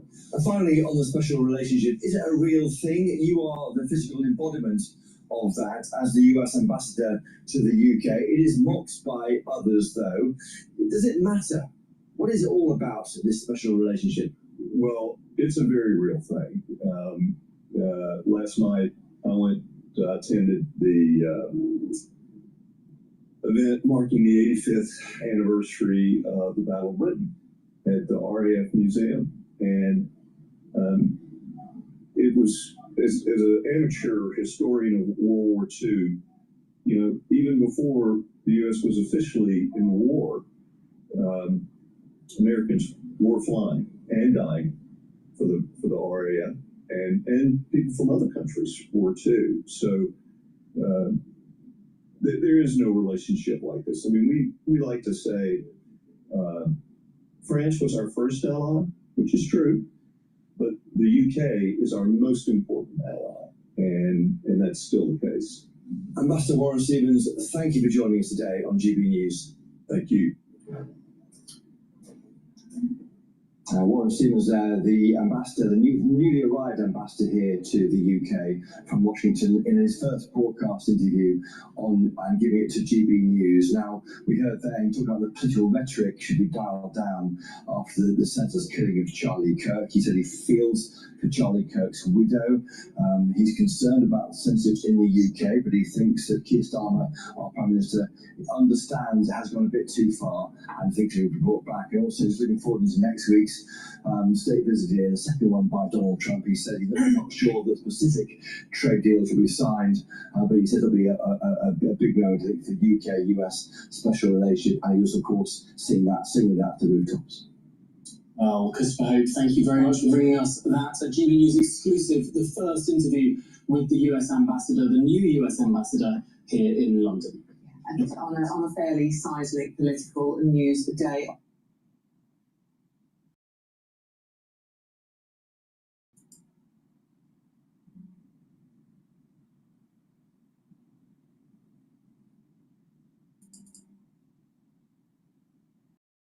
I want to bring in CNN national correspondent Nick Watt. He's joining us right now from Orem in Utah, and CNN senior justice correspondent Evan Perez is monitoring this investigation for us. Nick, let me start with you. What's the latest out there in Utah that we have learned about this killing? Well, Wolf, we have just heard from officials that they had what they describe as breakthroughs during the night. This is coming from the special agent in charge from the FBI Salt Lake field office and from local officials here in Utah. So here is what we know. They are calling the suspect he/him. They're saying that this is a male, college age, who blended in well on campus. They say that they do now have, which they didn't yesterday, they do now have a good image of that suspect. And they are right now using technology to try and identify the person from that or those images. If they fail with that technology, they say they will release these images through the media to the public. The FBI says they've had about 130 tips, Wolf, and they are asking for more. Any eyewitness accounts, any images, still or video, they want them. Now, we've also got a little bit of a timeline. They say that they have now tracked the suspect's movements on campus. He arrived on campus 11:52, as I said, blended in with the college crowd is what they say this person looks like.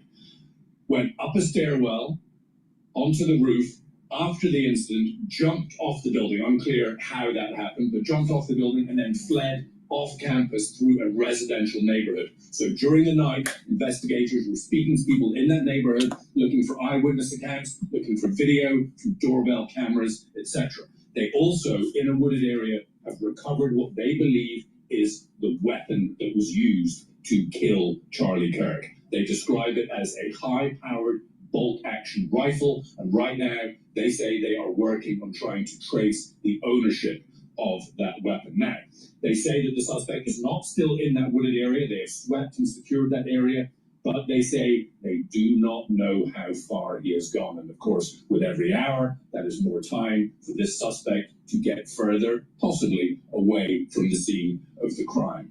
Now, they do stress, though, that they do not believe that the public here is in danger. They say that this was a targeted incident, so they are not concerned right now for the safety of the public. They say that they also have a foot imprint, and the imprint left by a palm and a forearm. That is what they are working with. The FBI say they are determined to find this suspect and also find out why he did it. Now, there are still some unanswered questions. Was there a vehicle involved? Was the rifle on campus already, or was the suspect blending in with a long gun? Unclear how that would happen. We also heard that Charlie Kirk's body will be taken home to Arizona today. Back to you. All right, thank you so much. I want to go to Evan Perez now, who has some new reporting. Well, yeah, so Nick was just describing some of the scene there and what was recovered by investigators. And we have a couple of bits of more information about what they found. Now, Nick described that they found the bolt-action rifle near that building, not far from that building. It appears, investigators believe, that the suspect ran away from the scene, threw the rifle down. There was a towel there. And they also found a screwdriver, which they believe indicates that perhaps the suspect used it to disassemble, take the stock off the rifle to try to conceal it. Right, that is a very common thing. We've seen this done in other instances. For instance, the shooter in Butler, the one who shot at President Trump, tried to assassinate President Trump. It's very common, and so it is possible that this person used that to try to disassemble and then put it together when he was on the roof. Again, this is a working theory of the investigators. They also found the ammunition. They found the firearm. They found some ammunition inside the rifle and also nearby, which had some writings and made various references to cultural issues, right?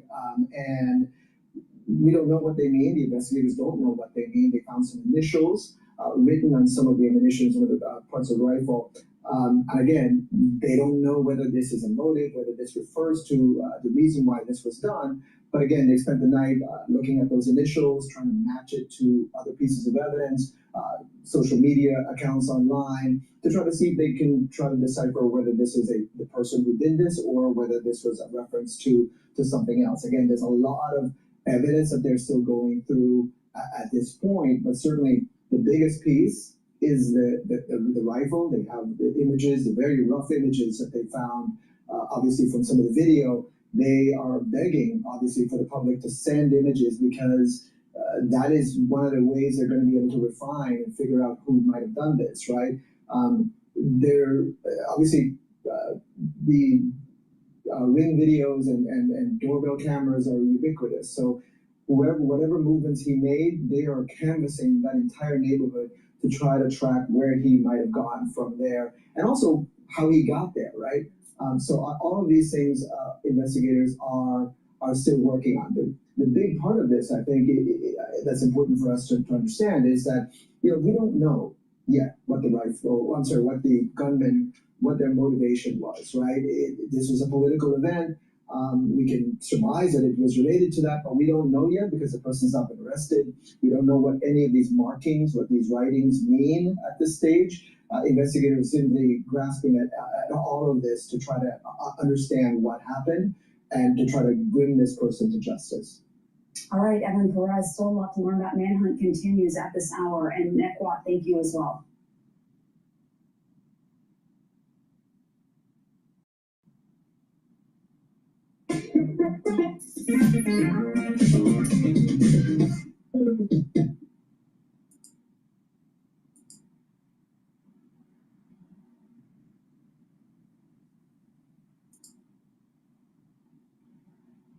Besides the shooter, Republican Representatives Nancy Mace and Anna Paulina Luna blamed Democrats for the incident, but Democratic Illinois Governor J.B. Pritzker has differing views on the matter. Let's watch. Political violence, unfortunately, has been ratcheting up in this country. We saw the shootings, the killings in Minnesota. I think there are people who are fomenting it in this country. I think the president's rhetoric often foments it. We've seen the January 6th rioters who clearly, have tripped a new era of political violence. I am so tired of I'm so tired of the liberals constantly talking about January 6th. Please go to my store, the-studio-reykjavik.com, and get the drops and the lozenges. You're going to need these for the fall or the winter. It's really important to be prepared. Mitigate the issue right away. If you have that irritation in your throat, take the drops or the lozenges. You can get them in cherry flavor, honey and lemon, and in blueberry. You get 100 in each bag. Get a few bags for your household and for work, because you never know when you're going to have that irritation. But take it right away. Super important. Now, I also have it in elderberry zinc in stock. You get 21 lozenges in the elderberry zinc bag. Now, the lozenges are larger than the drops, but get a few bags for your household. Be prepared, because this fall and winter season is going to be problematic.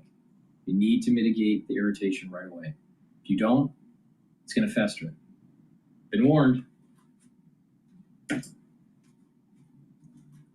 What did he do? He pardoned them. Meanwhile, Fox's Greg Gutfeld broke from conservatives with a surprising take. Let's take a look. We don't know who did this, but I do know it doesn't help the left, which makes me think, is it the left? I don't know. We don't know, but it feels professional. That's all it feels to me. Despite what his colleague said, Fox's Jesse Waters had stronger words following Kirk's death. Let's look at that. They are at war with us. Whether we want to accept it or not, they are at war with us. What are we going to do about it? How much political violence are we going to tolerate? And everybody's accountable, and we're watching what they're saying on television and who's saying what. The politicians, the media, and all these rats out there. This can never happen again. It ends now. He followed up his remarks with this. We're angry and we're resolute, and we're going to avenge Charlie's death in the way Charlie would want it to be avenged. Meanwhile, MSNBC is being skewered for analyst Matthew Dowd's comments. Here are those words. Saying these awful words and not expect awful actions to take place. And that's the unfortunate environment we're in. Now, Dowd has since been let go from the network, and MSNBC has issued an apology. Authorities are now saying they have recovered a bolt-action rifle and that they have images of the suspect, which is very welcome news, obviously, because we hope that person is apprehended and brought to justice. I have confidence in law enforcement that will be the case, although it was obviously dismaying when two different people were initially questioned and then released that they were not the individual, the suspect. I think that though, really quick speaks to even FBI Director Kash Patel wanting to just get the information out. There is a honorable thing about trying to be super transparent immediately with the American public, but also the fact that we're saying, oh, okay, we have somebody, and then they're let go, and this isn't personal. We saw the old man be taken down. It's not the person. There just is a lot of, and I know he's like a career, you told me earlier, a career protester. The old man that was in some of the videos who was talked to by the police, my understanding is he is someone who shows up to a lot of. But he doesn't deserve to be arrested if he didn't do anything. He protested. Yeah, I think his thing is that he tries to get arrested for not for trespassing. He has nothing to do with this. Right. Yeah. So the reactions from all these people. So I always say, because the temptation, and I see it, to blame political rhetoric for killings happening is something that clearly right and left, it just appeals to them to do. Obviously, I've heard Donald Trump and J.D. Vance blame left-wing rhetoric for attempted violence against Republican figures. You've seen, we just heard J.B. Pritzker there blaming conservative rhetoric for Democrats being targeted, or everything is about January 6th. Words do not kill people, and political rhetoric has always been provocative. It was provocative in the days of the founding of our country. So the connection, in my view, between heated political rhetoric and actual violence is not nearly as well substantiated as many people like to claim it is. Responsibility for violence lies with that person. And we have free speech in this country. Charlie Kirk believed as strongly as anyone in free speech in the First Amendment. He believed in debate. He used strong language to say what he thinks. I think that person on MSNBC who said that he somehow deserved to get shot because he used heated rhetoric that is absolutely appalling, and MSNBC has parted ways with that person, and good riddance. But it is used as an excuse for a censorship agenda in so many cases, and both sides do this, and I'm opposed to it. And I think even everybody. I'm gonna switch over to live now. I'm gonna switch over to live now here. You know, he was really the only reason we were there was because my son wanted to see and ask a question to Charlie Kirk. So, and it really sets a bad example, you know, for our young people as far as the state of our political discourse right now, having this happen in front of thousands of students. I did want to ask you here, for folks who aren't necessarily familiar with the town that we're talking about, can you tell me a little bit about it, but also about the university itself? Yeah, it's, Utah Valley University is located in Orem, Utah, and you know, it's a decent-sized city, metropolitan area, the Provo-Aurora area, and it's in Utah County, south of Salt Lake City, and it is definitely a more conservative area. It's probably 60-70% Republican voters, so definitely a conservative area that this happened, and it's really surprising. What do you hope that folks watching right here, and essentially just people in general across the country, can take away from what we've seen happen? I think that I really hope that people can have a civil discourse without resorting to violence like this. There's no words that should hurt your feelings enough that you have to kill somebody over it. All right. Adam, thank you so much for taking the time to be here with us and discuss all of this a little bit further. Obviously, a situation right now where they are still searching for the shooter. Your thoughts on that, as you know, you do have all of these students, there were so many people there and so many people attend the school, and at this point, a manhunt's still underway almost 24 hours later. Yeah, you know, that brings up an interesting point about the security of the event. You know, I had attended the Republican State Convention at this same facility just a few months earlier this spring, and I had to enter through the same doors. It wasn't in the exact same spot on the campus, but I had to enter through the same entrance. And back then, they searched our bags. Everybody was, you know, there was actually security. Here, we just walked in the middle of the school day. There was thousands of students going between classes with their backpacks on. I was carrying this gear bag, and with my tripods poking out of the top. Nobody stopped me. Nobody searched my bag. There was absolutely zero security except for right around the immediate, the immediate vicinity of Charlie Kirk. So I think I saw a couple sheriffs on one roof, but other than that, there was no real event security. So, there's a lot of stuff to process about this whole event, but the striking lack of security is really something that is interesting to me. And I'm sure that will definitely be a topic of discussion a lot over the coming days and weeks here. Adam, thank you so much for taking the time to join us. Is there anything we missed? Anything you want to add here before I let you go? No, I don't think, it's a tragedy. I think that I hope we can all try and strive to be a little more like Charlie Kirk and stand up for our beliefs, because he wasn't afraid to stand up for what he believed, and he paid for it with his life. All right, Adam Bartholomew there. Thank you so much for taking the time to join us. We definitely appreciate your time.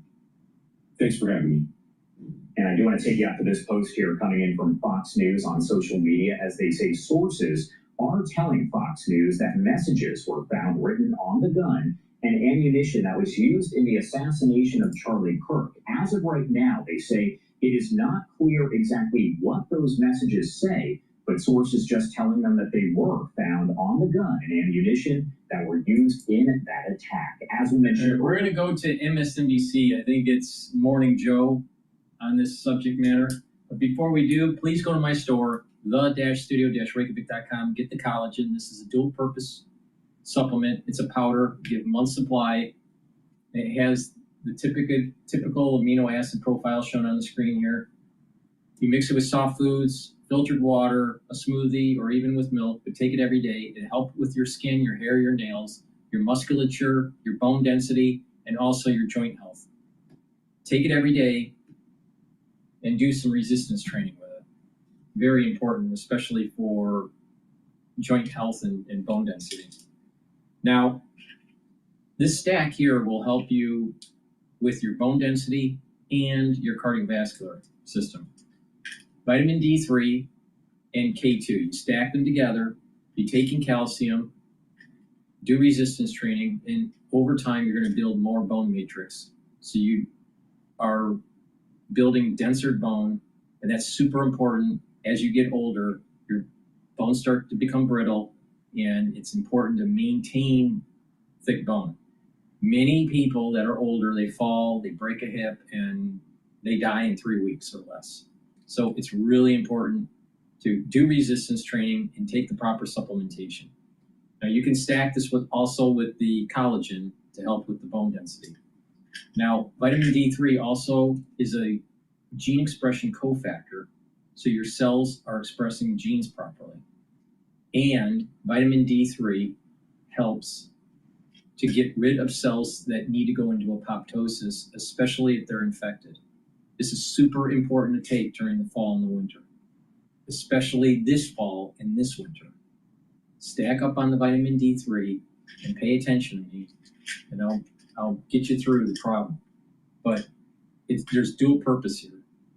D3 can help with the fall and the winter season, but D3 with K2 can help with the bone density, and D3 and K2 stacked together can help pull out some of the calcium depositing around plaque formation and reduce further calcium depositing. And nattokinase, it's fibrinolytics. It's going to break up clots. Better start getting this for the fall and the winter season. I think I've hinted enough times about this. So nattokinase, super important, breaks up clots, but it also helps to bring down the LDL levels and increase your HDL levels so you have less plaque formation. So very important to take every day. Nattokinase is super important for proper cardiovascular health, but nattokinase is going to help you weather the storm in the fall and the winter.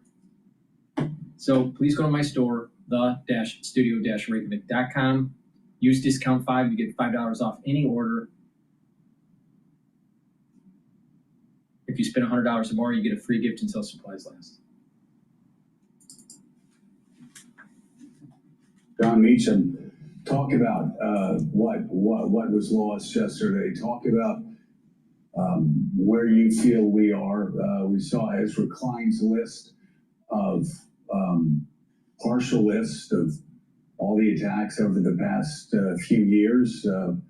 And those attacks didn't even include the attempted arson of Governor Shapiro's home while his family slept inside of it, or the assassination of 2 young Jewish workers at the Israeli embassy in Washington, D.C., the firebombing in Colorado of people who were marching peacefully for the hostages being held by Hamas. It is political violence feeding on political violence. And as Willie said, most political figures, all living U.S. presidents, condemning this in the strongest term. I watch a lot of news, probably more than I should. Mika and Morning Joe were pushing in demonizing the Trump administration and pushing for fight the power, especially during the presidential election cycle of 2024. And then once President Trump won, they met with Trump to try to mend fences. And they started losing viewers because of it. And most of their viewers are older, and there's nothing wrong with that. But the point here is that they were trying to change strategy because they knew that the pendulum of conservatism is starting to swing away from liberalism. Or the liberal agenda, let's put it that way. They're part of the problem. They were feeding the machine during the election cycle, demonizing conservatives with the whole January 6th fiasco, demonizing individuals questioning the validity of the election of 2020.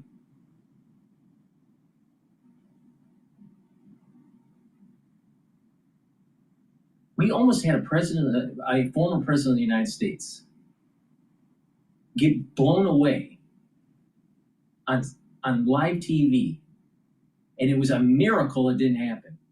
And that was a little bit over 1 year ago.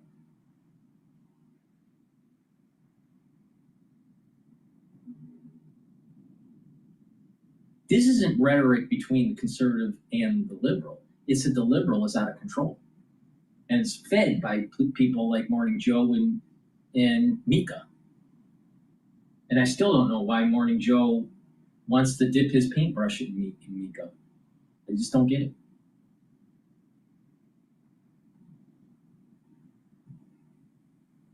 So he's going to try to take the high ground and be highbrowing on this?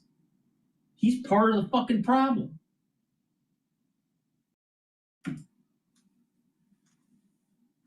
Saying we must rise above it, but some people, obviously on social media, but also on television, suggesting retribution and a call to arms. Yeah, we should. Listen here. This is what needs to happen. The conservatives need to push back. And if you start hearing liberal bullshit from your community or people at your place of worship or at work or even at home, if you're a conservative, you need to push back. Because the thing is, if you don't, they're going to take away your civil liberties. Because the liberal mindset is top-down government and one-party system.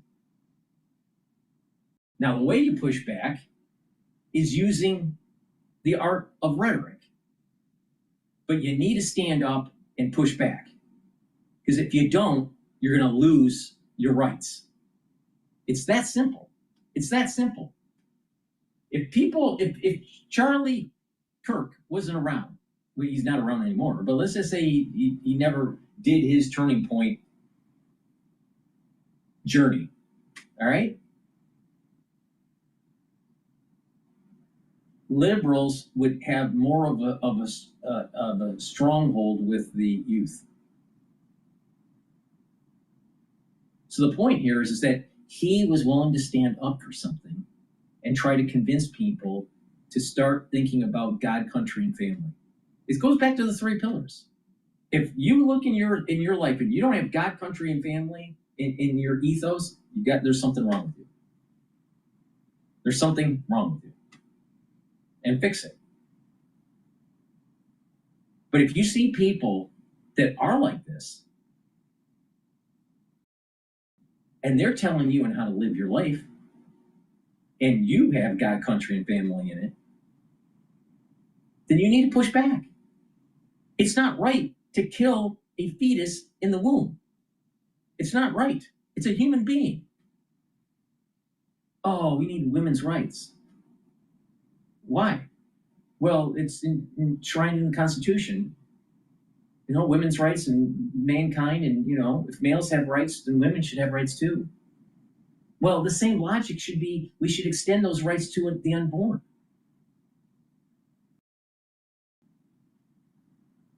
We have all this concern about the children that were killed in Gaza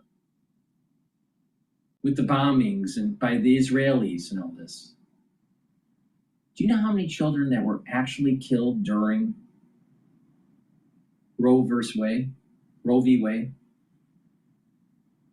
From I think it was 1973 to modern day. Over 65 million.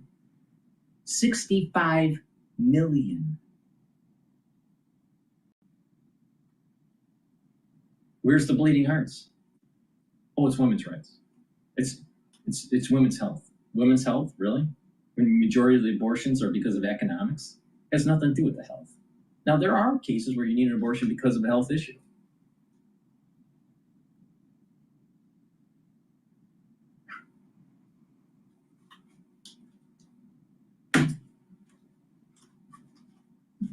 Deeply concerning right now, John, and I would guess for you especially, seeing that this happened on the college campus where students were invited to have a vigorous debate and discussion in the free marketplace of ideas. And that was cut short yesterday. What are the I thought we were having a vigorous debate during the 2024 election cycle and even the 2020 election cycle. But it was Mika and Joe that were demonizing the Republicans when they were having these vigorous debates. These people, all they care about is maintaining the ratings. They don't have. Where's the soul? Where is the backbone, Joe? Morning, Joe. Where's the backbone? Oh, what happened to his staffer when he was in Congress? Mysteriously died? Wonder why. Maybe Mika knows. It's tragedy. Well, one of the points of America is that we're supposed to fight with words and not weapons, right? That was one of the reasons for this experiment. And words are vital. Words have consequences. Right. And there's also large discussion by Hamilton and Madison and and even Jefferson, the importance of the Second Amendment. Because there are times when people are going to try to suppress your First Amendment. And when they do, then the backstop is the Second Amendment. So if this rhetoric keeps on going and this conflict keeps on going, there's going to be a civil war here. And maybe it needs to. Maybe this country doesn't deserve to be around because of the 65 million human beings that we killed under some bullshit title of women's health.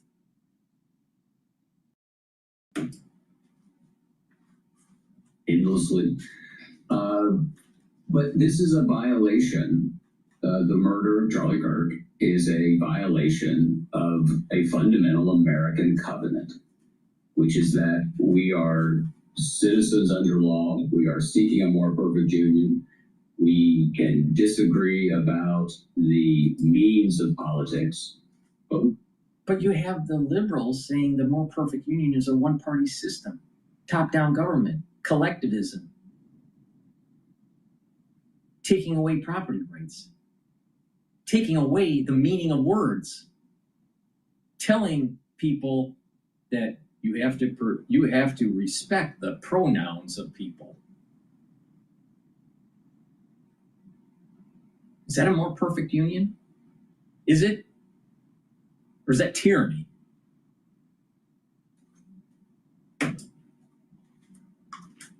Couldn't disagree about the ends. The end being that we come to a certain public conclusion for a certain period of time, then we debate it all again. We adjudicate it all again. There's never been a once upon a time in American history, and there's not going to be a happily ever after. One of the things I think we have to think about, and I would urge people as they try to get their own orientation here, is what have other periods of ferocious division in the country? We've always been divided, but there are degrees of that. But a ferocious division that have led to violence, a proliferation of this kind of violence, and what are periods of division that have not taken this tragic toll that we saw yesterday? You think about Arthur Schlesinger, the historian, used to talk about how the battle over intervention in 1939, 1940, and 1941 was as ferocious as the debates over Vietnam. We don't associate the early World War II era with the great incidence of political violence. We do, of course, in the 1960s. The other incredibly important period and point to remember here is that so much of the violence in our native region, Joe, in the 1950s, in the 1960s, was about a fundamental disagreement over what America meant. The murder of Emmett Till, in many ways the assassination of Medgar Evers in 1963, on the same night that John Kennedy gave his civil rights speech, on the same day that George Wallace stood in the schoolhouse door. Medgar Evers is assassinated, the field secretary of the NAACP, in his driveway in Jackson, Mississippi. And that was in large part because the country could not find a common vernacular, that we did not seem to share a fundamental value, which was recognizing the inherent dignity of everyone else. And I fear that that is in fact where we are now, that there is not a common recognition that we are all standing before the Constitution, and if you're inclined this way, before God. And that's lovely rhetoric, but let's go back to Charlotte. What about that white woman that was stabbed to death by a crazy black man? What about all the thievery that's going on in New York? Or the knockout game? Or the atrocities that are happening to Asians by the black community in New York? What about that? Everyone has an obligation to be a proper citizen.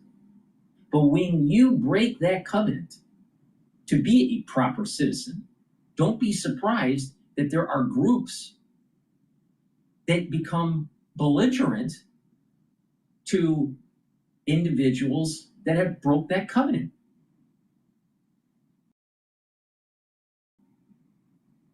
So we have this liberal saying, oh, it's okay to be, a criminal, just walk the streets some more. Oh, by the way, you killed a white person. It's okay. You don't need bail. No cash bail. It's okay. Putting people into powerful positions like Loretta James, and where there's lawfare, the government trying to interfere with the 2024 election. That whole lawfare was about trying to influence the election. That was obvious. So don't you think that this is going to boil up to a more kinetic conflict?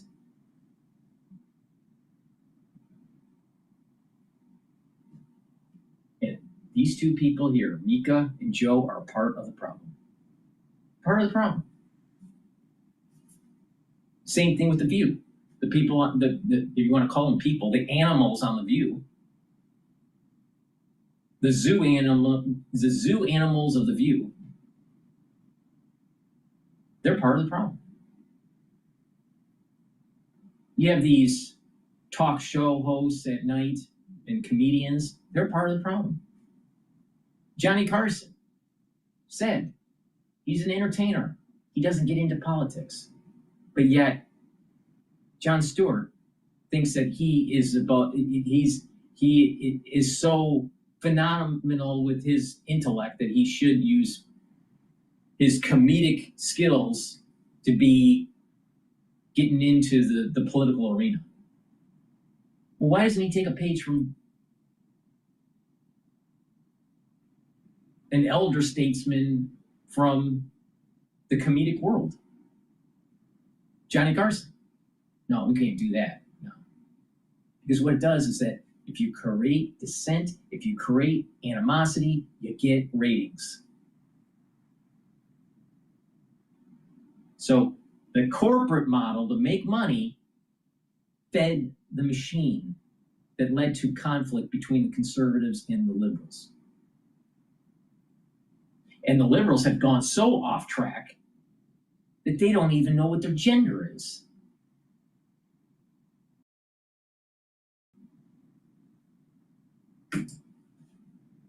Listen, we're not gonna find some sort of civil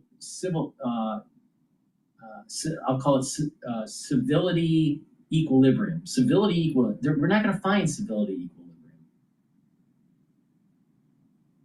It's too far gone. It's too far gone.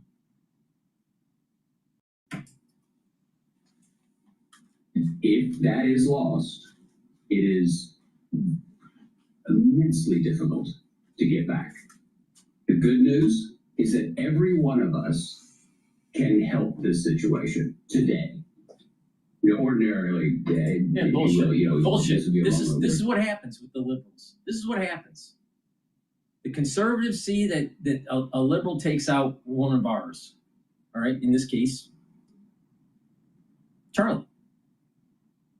All right, and you hear the media tone it down. We don't want any conflict. Just tone it down. And then you have the silent majority that's individualistic on the conservative side that backs off and just says, okay, let's just let it calm down. All right. And they do. And everything calms down. And who starts it up again? The fucking liberals. And they do it again and again and again and again. And it's because of the conservative individual stepping back, thinking that the other side will capitulate. Now, how's that any different with what's going on with Putin? He should have took the off-ramp. And Trump keeps on saying, hey, ceasefire, ceasefire, ceasefire, de-escalate. And what happens is he's probing now. He's probing. The United States is going to have to go to war with Russia. That's what's going to have to happen. Putin's going to need to die because he didn't take the off-ramp. But something very similar is happening with the whole ultra-liberals continually pushing. And if us conservatives keep on allowing it, don't be surprised that you don't have a constitution anymore. No. The civility equilibrium is broken. And you needed to push back with rhetoric and show on how every single policy that the liberals have is eroding the strength of this country.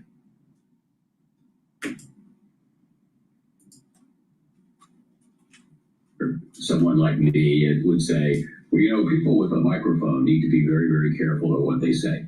That's absolutely true. But we live in a world where every single person has the same access, presumably, to the ears of millions that will. Everyone doesn't have the same access. Get real. Get real. Think about what happened during the crisis of 2020 when people were trying to save people and telling them what the governments were doing. And the massive censorship that was taking place.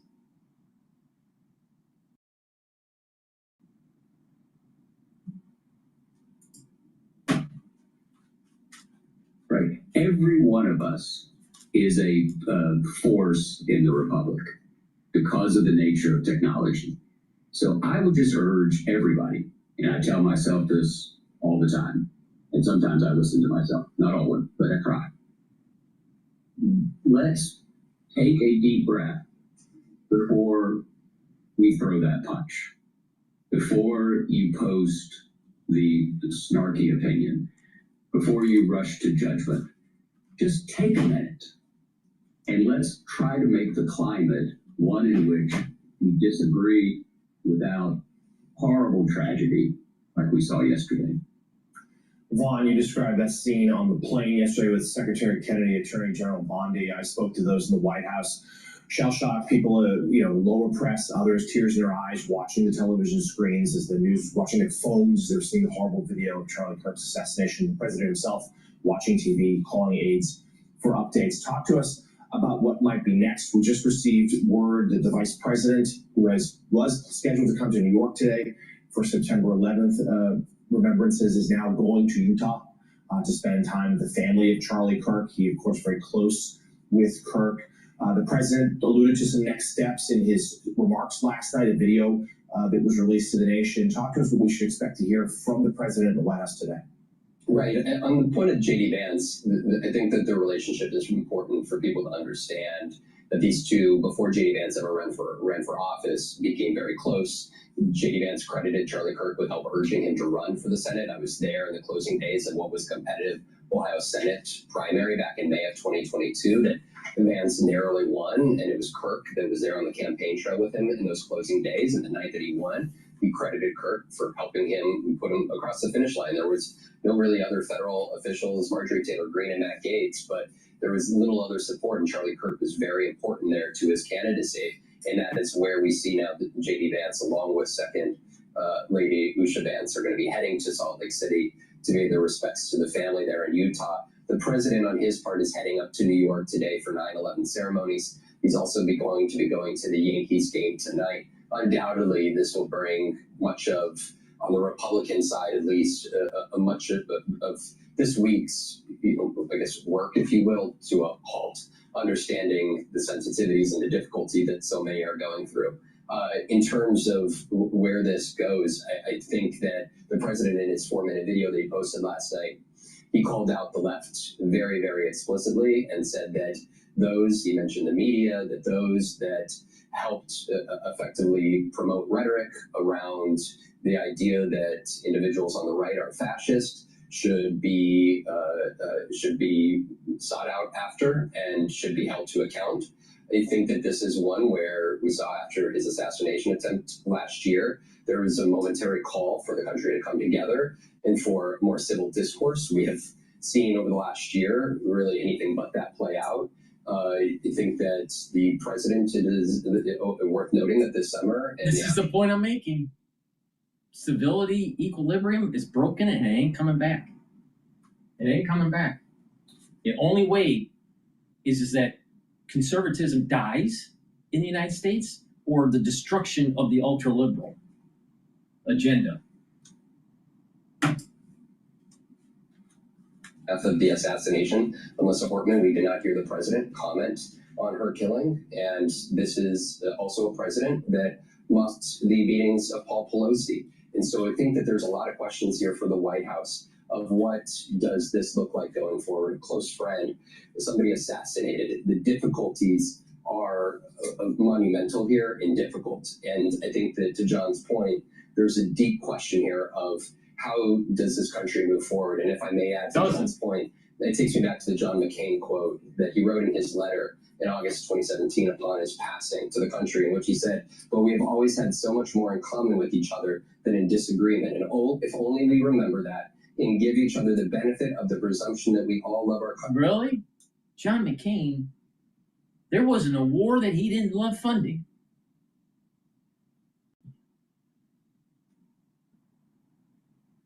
And then John McCain was thinking about moving to the Democratic Party when he lost the primary to George Bush Sr. because he automatically thought that he should have been a coronation for him instead of Bush. And he had butt hurt. So he was talking about going to the Democratic Party. Yeah. That's John McCain for you.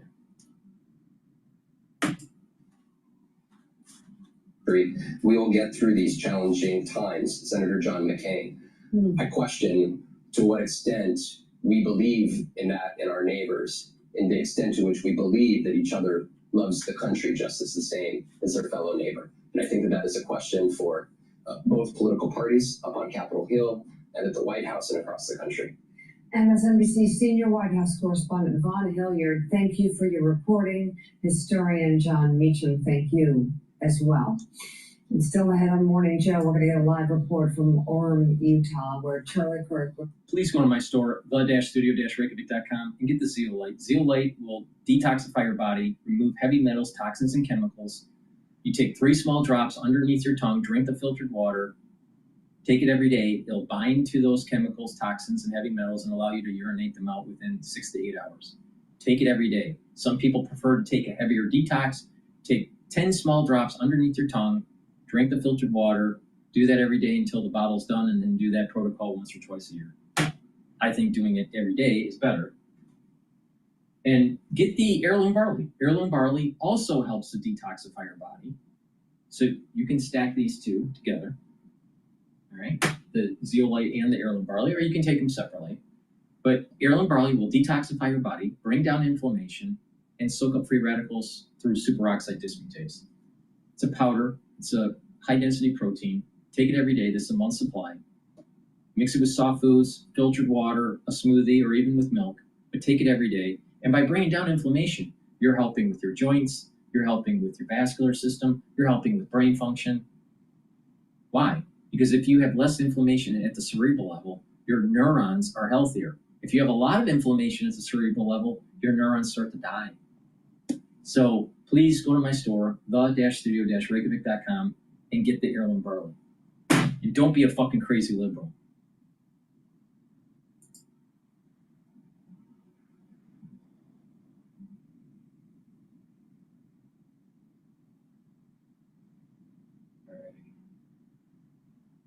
Let's see what else is happening here.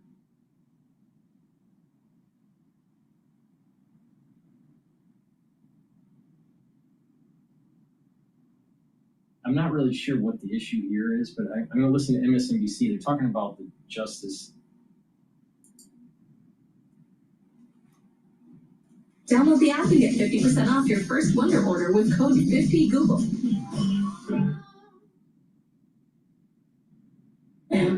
I got her a little something. A little something, Dad? Hold up. Walt rolled his 401k accounts into an Empower IRA and planned for times like In a recent interview, Supreme Court Justice Amy Coney Barrett, who has a new book out, said we are not in a constitutional crisis, adding, quote, I think our country remains committed to the rule of law. So nothing to worry about here. Here's the thing. Lower court federal judges across the ideological and political spectrum appointed by presidents of both parties have been pretty committed to the rule of law these last 9 months. In case after case, they've been telling the Trump administration, no, you can't do that. They just issued the video of this individual, so let's play live now here. And we're going to continue to monitor as they do share more information on perhaps an hourly basis, and we perhaps might be hearing a little bit more from them later on today. We're going to be bringing you all of these updates as they happen, as we are anticipating perhaps more information. We did want to share these surveillance photos with you, just coming from the FBI in Salt Lake City. This is the person of interest in Charlie Kirk's murder. We are going to be stepping away briefly right here on Live Now from Fox, continuing our coverage after that. All right, let's go to. All right, let's go to Bloomberg. They're talking. It looks like they're talking about Charlie. Stage right now, Charlie Pellet and his view of the markets live from New York. Charlie, what do you have? Thank you very much. Charlie's talking. Level up today right now on the S&P 500 index. The Dow, the S&P, NASDAQ, all up by 0.7% or better. S&P right now. We missed that segment. We're going to go back to the justices. And then, time after time after time, the Supreme Court has been blocking those rulings, telling Trump, yeah, you can. No explanation given, just to kind of go ahead. Perhaps the most shocking example is their ruling yesterday that allows masked ICE agents in California to arrest people solely on the basis of whether they, and I'm quoting Justice Kavanaugh's words here, work or appear to work in jobs such as construction, landscaping, agriculture, or car washes, and do not speak much of any English. Sharon Eiffel writes that the decision, quote, is a watermark in the dissolution of what we had come to believe we had a right to expect as citizens in a democracy.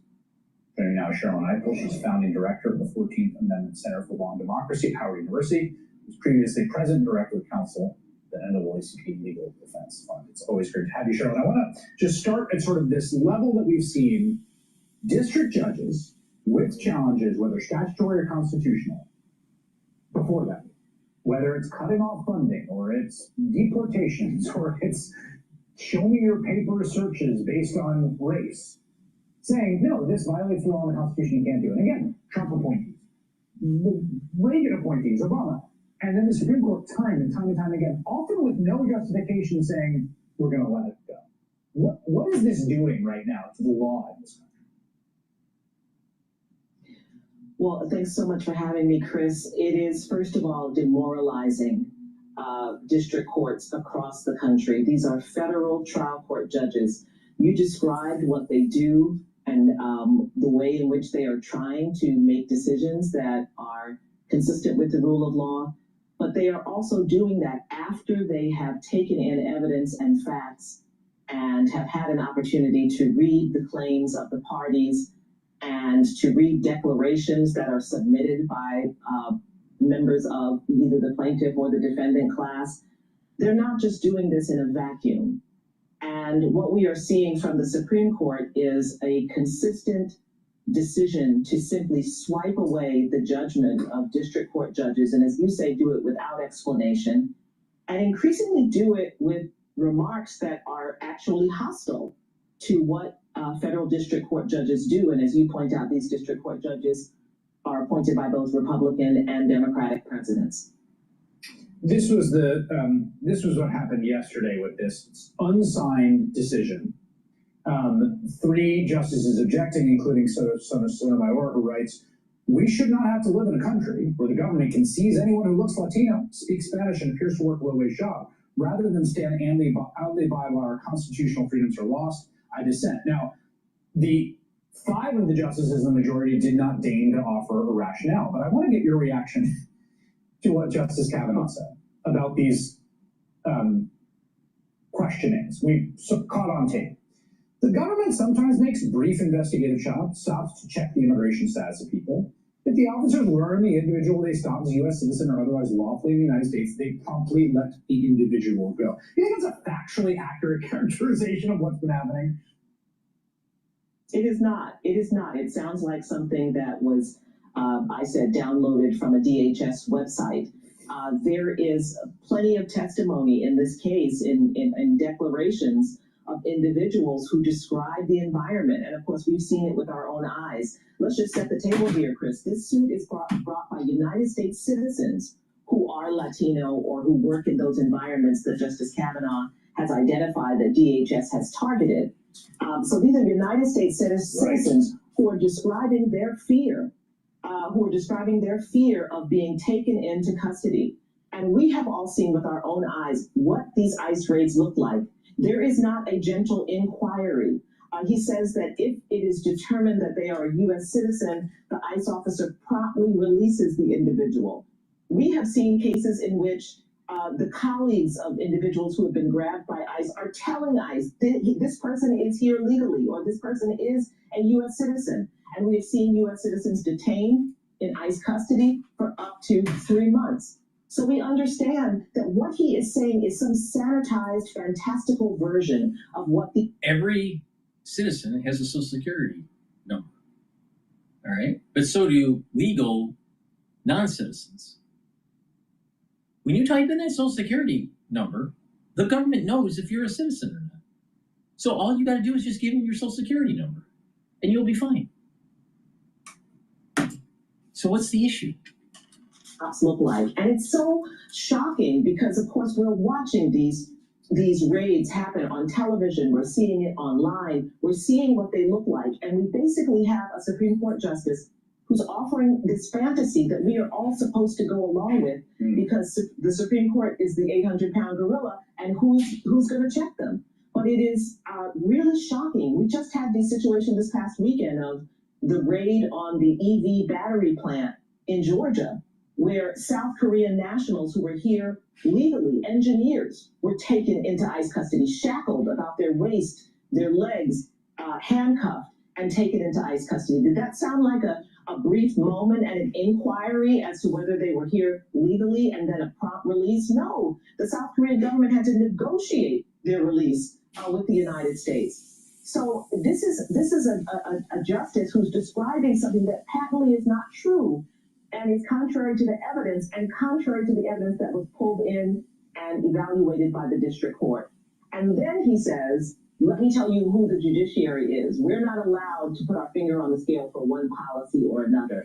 It's a gaslighting that I find so appalling. And for Amy Coney Barrett to say we're not in a constitutional crisis means that she is essentially calling her three colleagues, Justice Ketanji Brown Jackson, Justice Sotomayor, and Justice Kagan, all of whom have described the critical constitutional consequences of the way this conservative majority is behaving as rising to the level of constitutional dimension. They are profoundly concerned about our democracy. So even to dismiss it in the way she did in her book talk is disrespectful of her colleagues. There's something really unfortunate, frightening, scary going on the Supreme Court right now. And it means that the actual justices that are supposed to have the lens of conservatism in their interpretation of the Constitution, heaven forbid that it goes against the grain of the liberal, because it's scary for them. You want the United States to be run by a bunch of fucking liberals, or would you prefer it to be run by a bunch of conservatives? Which one do you think is going to be more productive? Which one do you think is going to provide more opportunity for the citizens? Which one do you think you want to be guiding the country in war? Fighting the CCP? You want to have liberals that align with the CCP? Or do you want the conservatives that actually align with the Constitution? Let's just have DEI. Part of what they are doing is trying to pretend that we are not seeing what we are seeing. Unfortunately, we have three justices who know them, who sit in those rooms with them, who are prepared to tell us what is going on. Yeah, that's well said. We are seeing what we are seeing. No matter what people try to tell us, Sharon Eichel, thank you very much. Another bullshit segment from MSNBC. All right, let's listen into Bloomberg and their take on Kirk. This is absolutely, your emotions and what you're saying are absolutely appropriate. And at some point, we need to come together as a country and say, enough. I'm getting texts from Democratic and Republican senators, Republican and Democratic House members. I'm hearing from the people in power and the frustration and the anger that they have towards people who make political statements, who seek to use this to forward an agenda is simply atrocious. The first thing you think about is the loss of the family. The second thing you think about is the loss of the country. It doesn't matter whether you agree or disagree.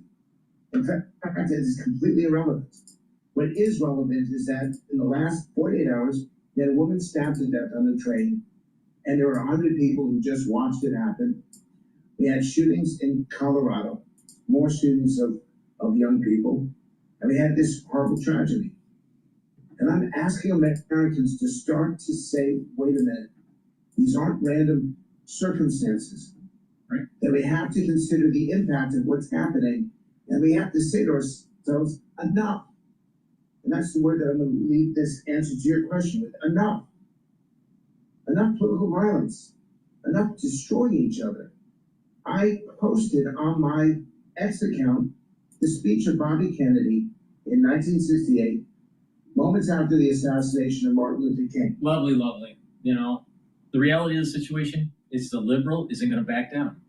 So the conservatives need to be the sheepdog. Got to be the sheepdog. Wake up. Got to be the sheepdog. Because the ultra-liberal isn't going to back down. Wait until there's more further violence in the Middle East. Do you think that there's going to be protests going on in the United States? Of course. Everything that Trump does to try to get the illegal aliens out of this country, the liberals are protesting it because they think that illegal immigration is fine. Think that makes the country safer?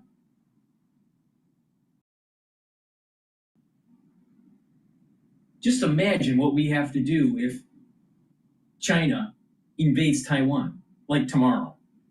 You think the liberals are going to be aligned with Trump's defense strategy? Probably not. See, the problem is ever since the Vietnam War, the crazy liberal has just been gaining ground.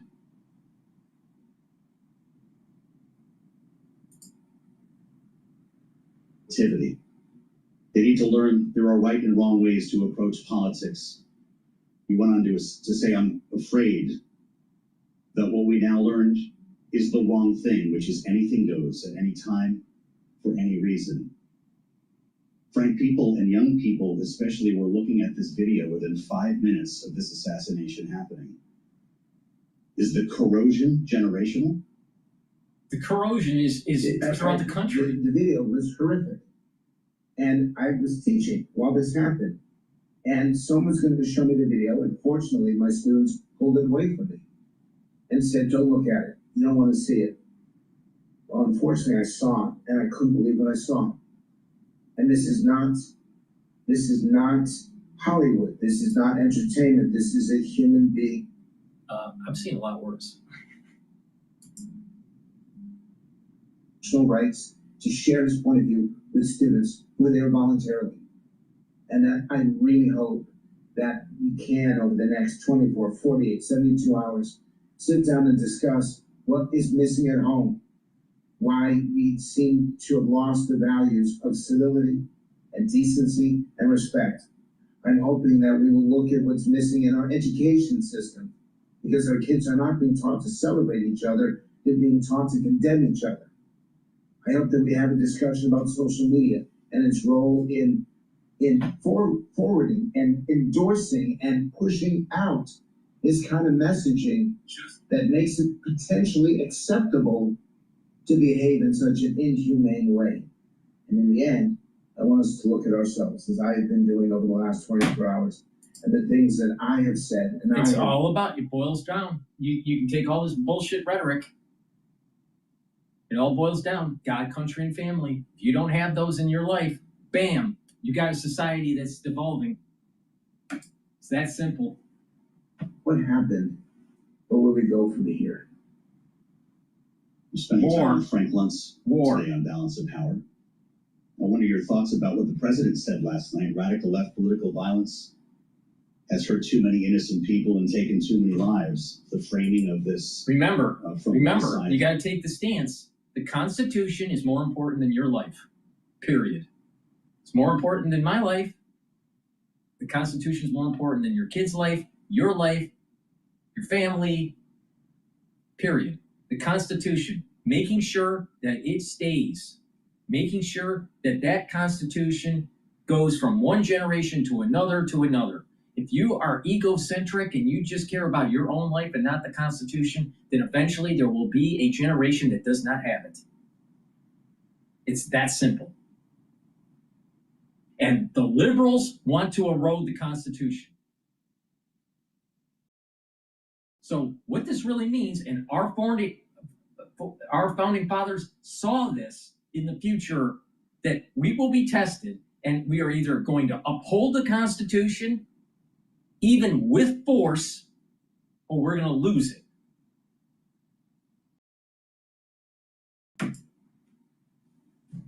People, and the reason why I always do your show, and I've got a commitment that I have to get to momentarily, I always do your show, always, because you have never asked an offensive question. You have never asked a question that's political or divisive or toxic. You have never behaved this way.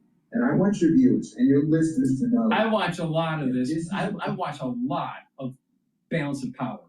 I play it almost every day on my show. And guess what? The host on the show is always demonizing Trump. Never, ever does he say anything positive. He's part of the fucking problem. That we only speak the truth, even if it helps somebody else. Because in the end, we will be a stronger country, and we will grow from this horrible moment if we affirm the importance of the truth, and if we don't, then this is only the beginning. Yeah, we're going to war. I'm telling you, war is coming. Called you, Frank, and I just appreciate your honesty and candor today, and thank you for hosting the show. This guy right here, this guy is part of the problem. Part of the problem right there, because he can't say anything positive about Trump. To have Frank Luntz with us on this day of days. And it's common in DC circles because he wants to be able to call and get a senator or get a representative on his show or get some sort of talking head. And if you're a pro-Trumper, you're not going to get that. You got to toe the line. You got to be kind of like either right in the middle or, Trump is really a mean guy. You see this all the time in Harvard. You probably see it at work.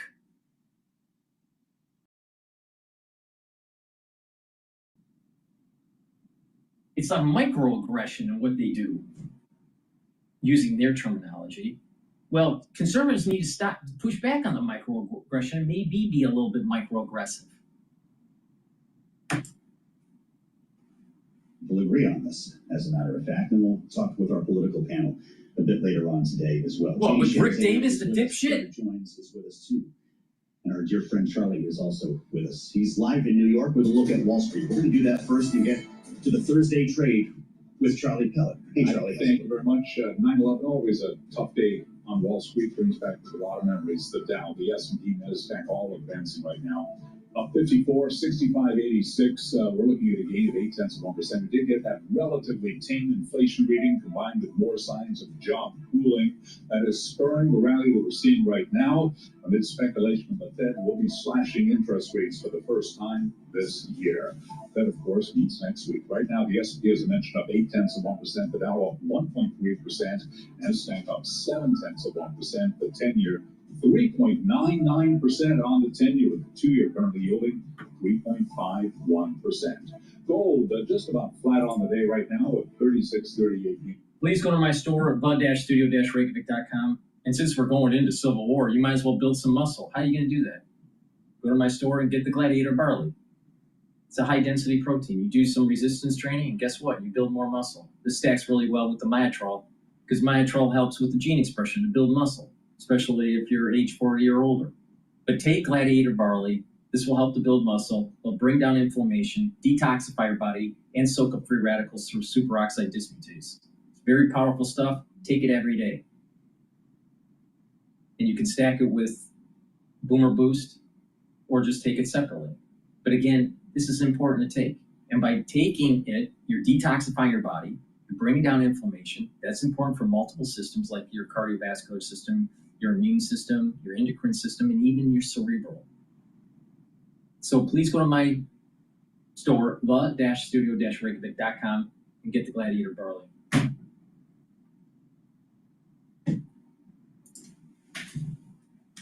Charlie Pellet, he'll have a lot more in about 15 minutes as we work our way through each hour. We check in with Charlie to keep tabs on markets, and so far it's been a pretty impressive move today. Once again, people start calling the top. Just hold your breath for a moment as we consider the aftermath of the assassination of Charlie Kirk. We're going to be talking about this a lot today on the program, as we just were with Frank Luntz, one of the first people, and certainly the first lawmaker I had a chance to speak with after this news broke last night. Senator Mike Rounds, the Republican from South Dakota, was coming on to talk about any number of issues, but not this one. And we got into the prospect of political violence and what some believe is the real need for additional security for members of Congress. Here are his thoughts.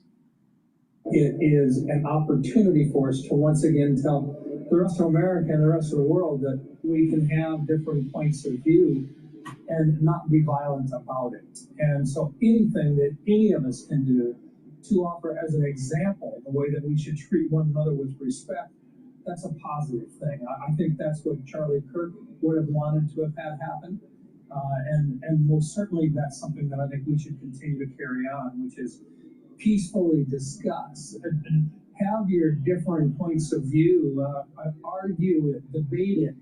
It's healthy for America, but our founding fathers wanted that to be done in such a fashion that we could still be one strong, unified nation, even if we have different points of view. And there's nothing wrong with having different points of view. Well, I appreciate your point of view on that, Senator. We were looking at some polling from Ipsos from back in July that asked voters about political extremism and threats to our democracy. This poll with Reuters showed 27% of Americans ranked political extremism as the most important problem facing the U.S. How about you?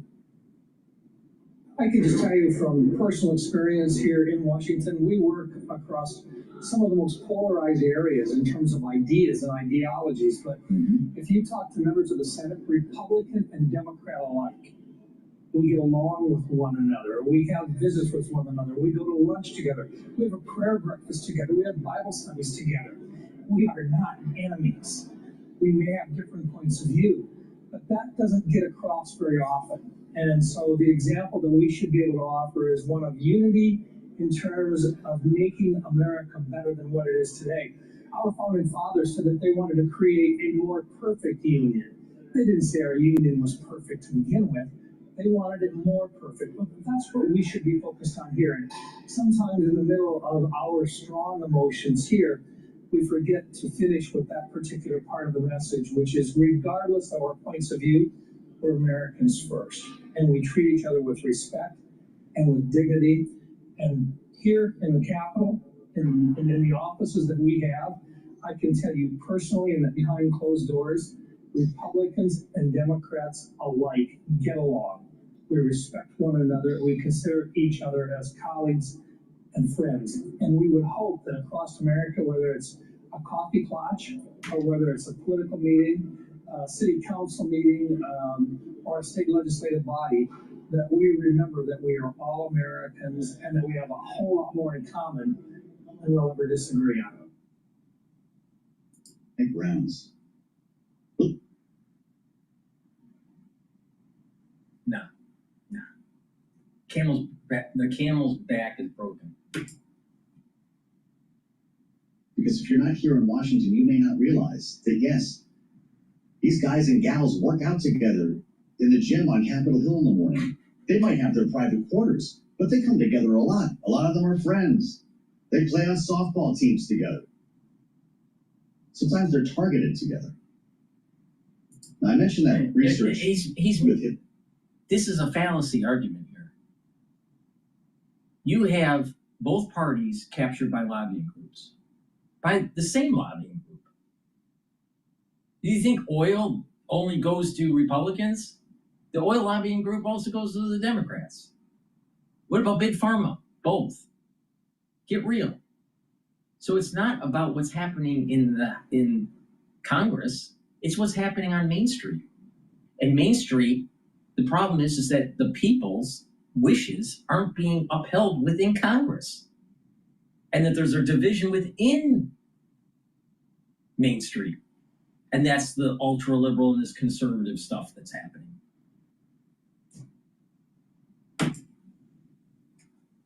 That Republicans and Democrats are fairly even on when it comes to their worry.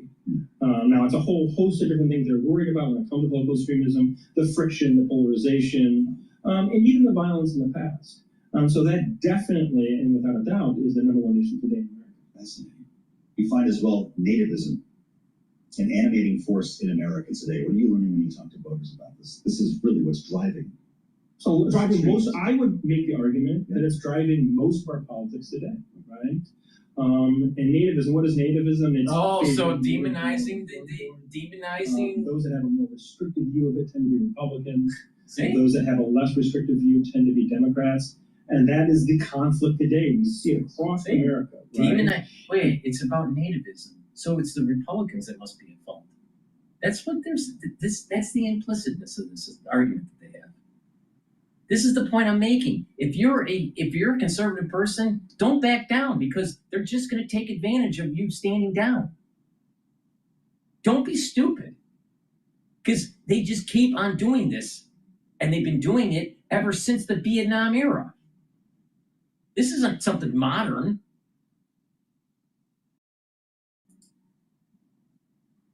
A bomb. You say horrible things about the guy you just worked out with in the gym.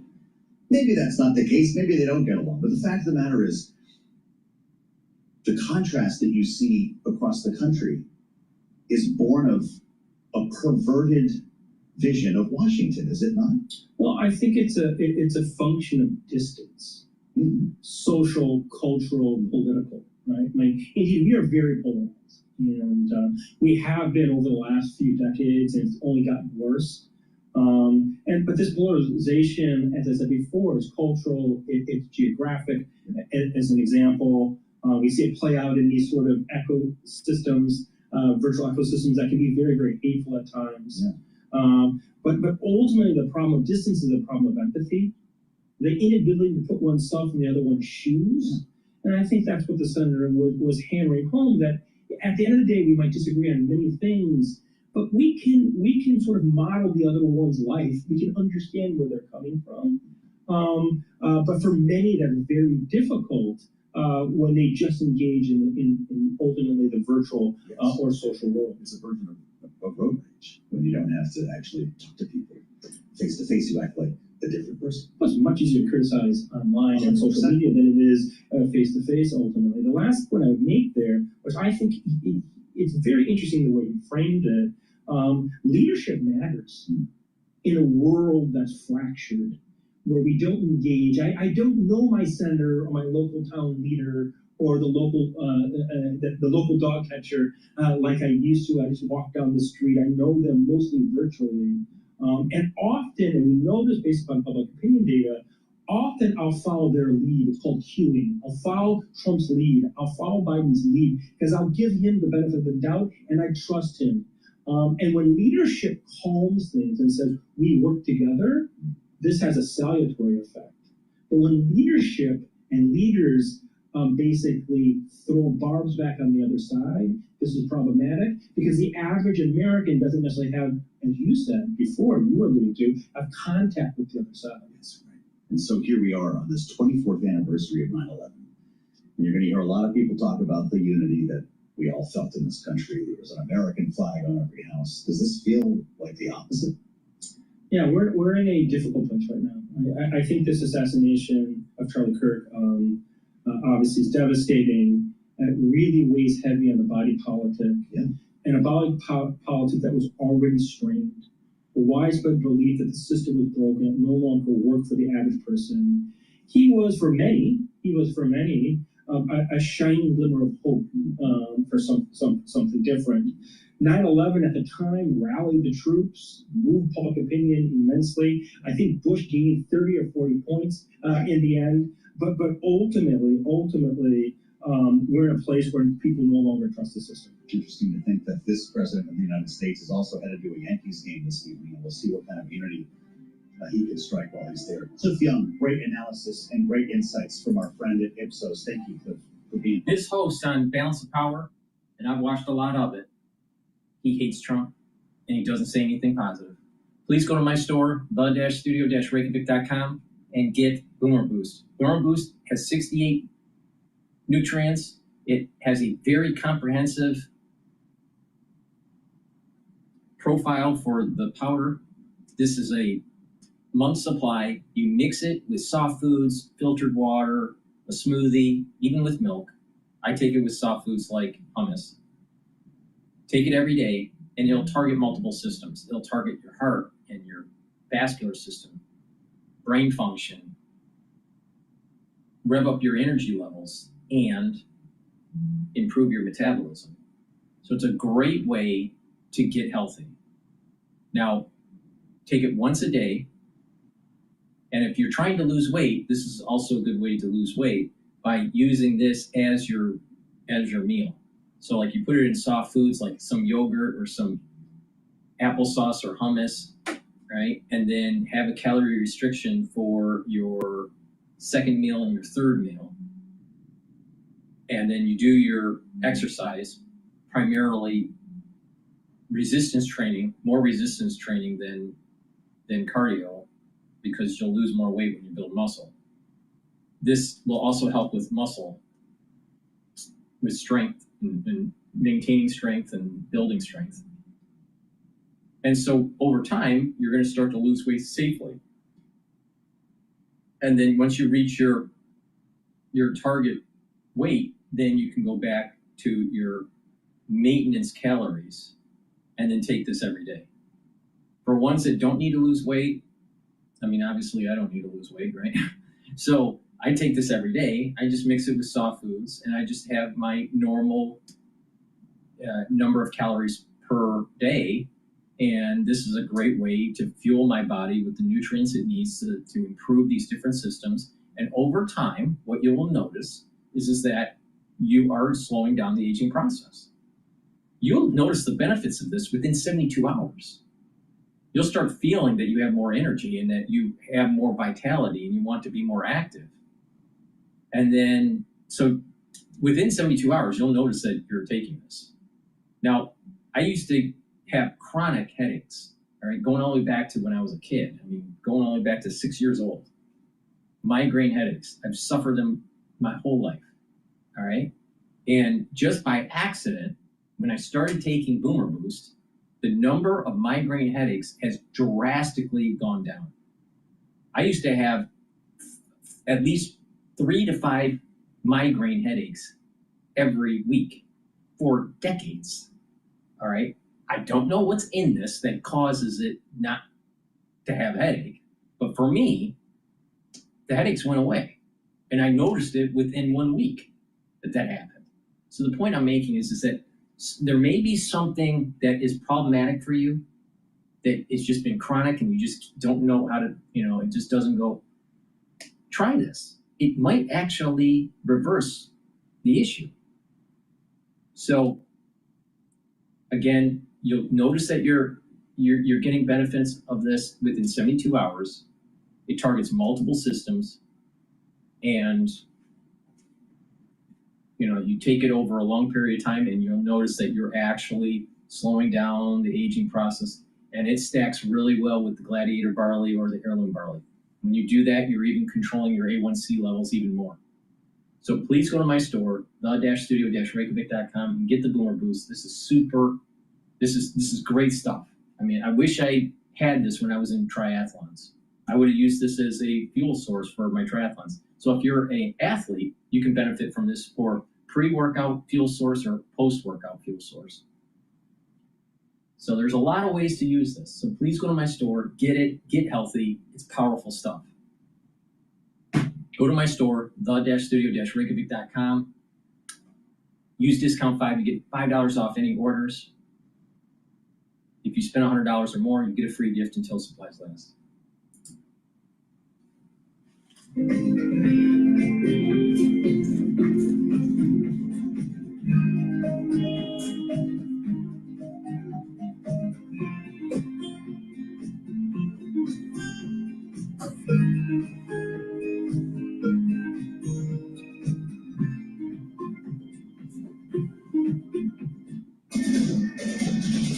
It's globally on Wall Street. We do check markets all day long here at Bloomberg. Stocks and bonds rise as this morning's data seal a September Fed rate cut. S&P up 51 now to 65.82. We're looking at a record there, up by about 0.8%. The Dow up 585, up 1.3%. S&P is off session highs, but still holding close to a record. We've got NASDAQ up 0.6% right now. Our Max 7 index pushing higher by 0.8%. The 10-year after this morning's data, 4.00%. The 2-year, 3.51%. Gold down $5 the ounce, down 0.2%, 36.34 right now. And West Texas Intermediate crude is down 1.9%, 62.46 a barrel. Bitcoin at 114,577, up by about 0.8%.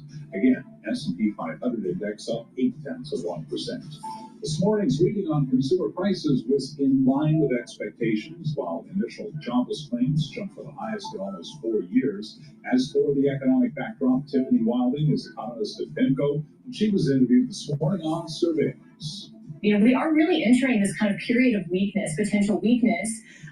We'll see some fiscal supports that are offsetting the tariff effects, but they don't kick in until, the beginning of 2026, so call it February, March, when consumers are starting to get really big refunds for retroactive tax cuts. But until then, we're really kind of in this period of weakness.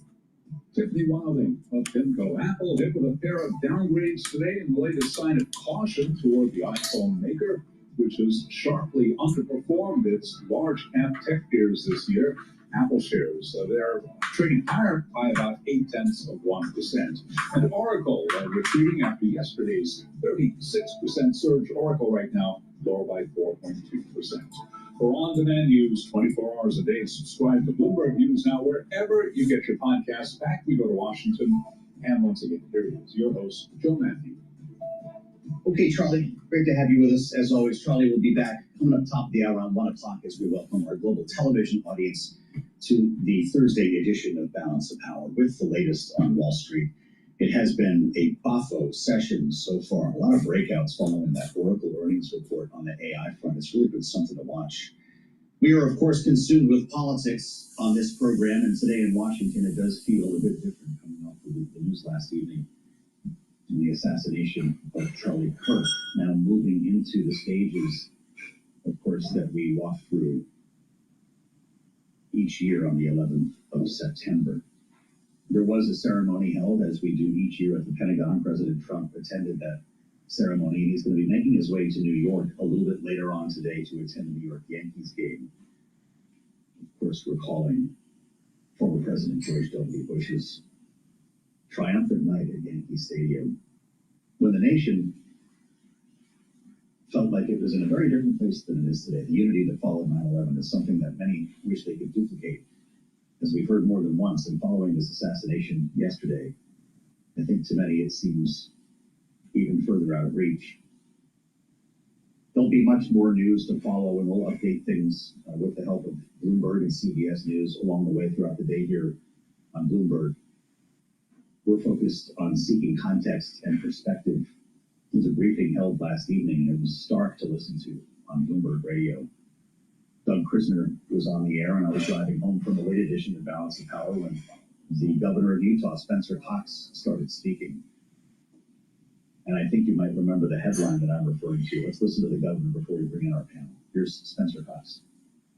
I want to be very clear that this is a political assassination. We are celebrating 250 years of the founding of this great nation. That founding document, the Declaration of Independence, that this great experiment on which we embarked together 250 years ago, that we are endowed by our Creator with certain unalienable rights. The first one of those is life. And today, a life was taken. Charlie Kirk was first and foremost a husband and a dad to 2 young children.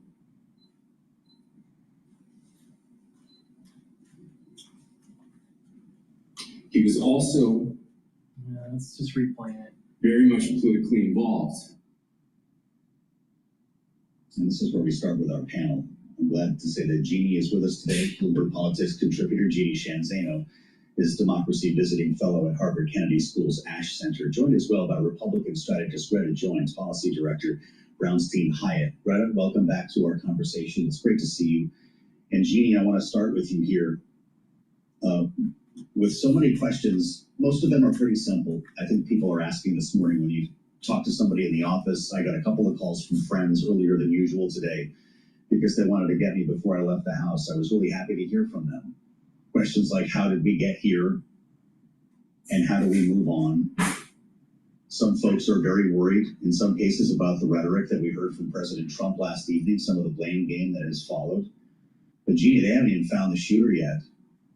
And I wonder what you think the proper conversation is to be having right now. What questions are you asking? I think the proper conversation is, of course, to extend our condolences to Charlie Kirk's very young family and to celebrate the work that he did.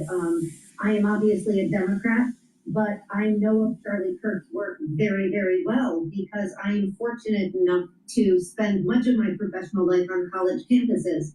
And you can hardly have been on a college campus in the last 10 years without being introduced to Charlie Kirk in one form or another.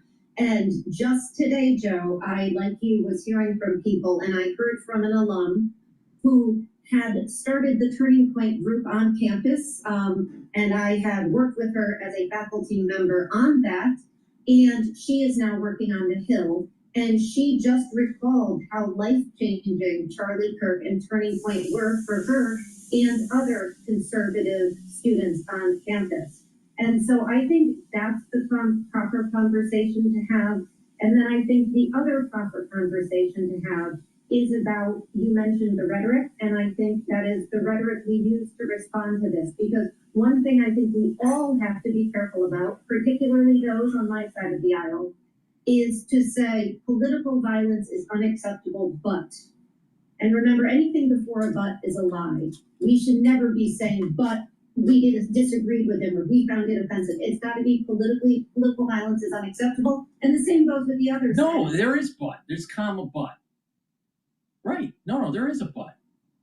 You try to have civil discourse, but when you have a group of people that are eroding your constitutional freedoms, and you have you have a judicial branch that's not protecting because it's been captured by a group of people that want to erode the Constitution, then there is no other recourse than war. That is civil war. When there's no recourse. So there is a but. Now it's a fat tail event. Let me just not say a fat tail event. It's a low probability event, but it's a high impact event. But there is a but. It's a rare case, but there is a but. What do you mean there's no but? I mean, do you not have a history of society in general in any culture? There is a but. What are you talking about? There's no but. So the question is, how much are the Constitution to be protected? When he was basically a teenager, to the engagement and the movement that he started. And I think that as we move forward, his legacy, he would certainly want to be his family and his faith. And I think it's just, as Republicans, I think we're trying to reconcile that. Wrong. It's not about the family. It's not about the faith. It's about protecting the Constitution. Like I keep on saying, this is where everybody gets it wrong. The Constitution is more important than your life. Period. God, I just can't stand these people. They're not even educated. All right, let me rewind so I stop interrupting because this is live. So I have to rewind it here. Do you worry this is an inflection point that leads to something worse or something better? I don't know. I think as you talk to Republicans today, the anger is palpable. Charlie's enduring legacy was certainly his commitment. It's going to get worse. It's not going to get better.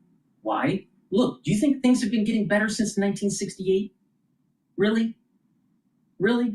You think things are getting better? Civilly? No, it's not. Even the universities are captured by a bunch of hippie liberals. And to engaging with and discussing things with the other side. And I think what is so frustrating is, here as a Republican, is hearing from those on the far left, and certainly not my partner here on the panel today, really encouraging and mocking the. But Jeannie hates Trump. We play it every day. How she demonizes Trump all the time, 24/7. And she demonized him so much as a representative from my own university. She was elevated to Harvard.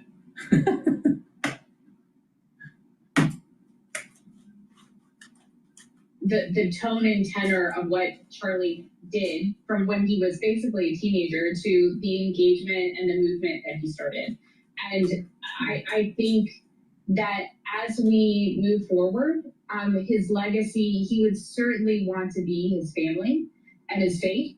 And I think it's just, as Republicans, I think we're trying to reconcile that with how frustrating and vilified I think we feel that Charlie was unfairly for many years. Let me prove to you why your family and you and all that isn't as important as the Constitution. If that was the case, then every single soldier that has died in war, in protecting this country, and moving the ball forward, has died in vain. Because they're just doing it for their family. They're not doing it for a higher purpose, to allow for another generation to have a document and a government that is for the people, by the people.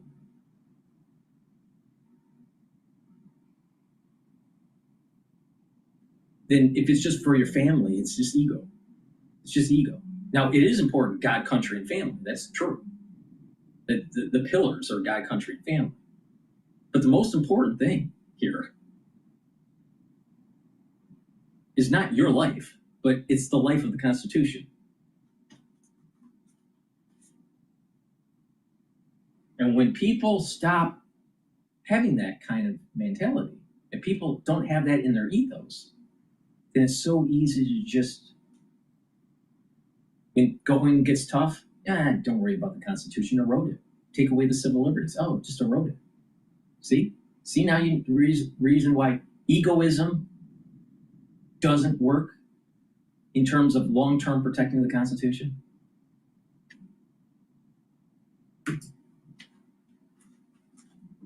It is, it's a challenging moment for the country, but I think that, frankly, conservatives' feelings on this point, I think are valid. Mm-hmm. You know, there were a lot of progressives who felt vilified by some of Charlie Kirk's comments as well, which I'm not going to spend a lot of time exploring on the program here. Greta, I just wonder your thoughts on what we heard from Congressman Don Bacon today, Republican from Nebraska.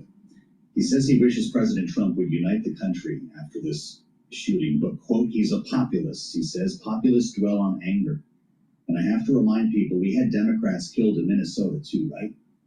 Does he have a point, Greta? Frankly, I don't know Congressman Bacon well enough to sort of comment on like where his thoughts are and where his feelings are in this moment in time. Just on the fact that Democrats have been targeted by political violence as well. I think, the comments that we're hearing on both sides that political violence is a terrible thing are accurate.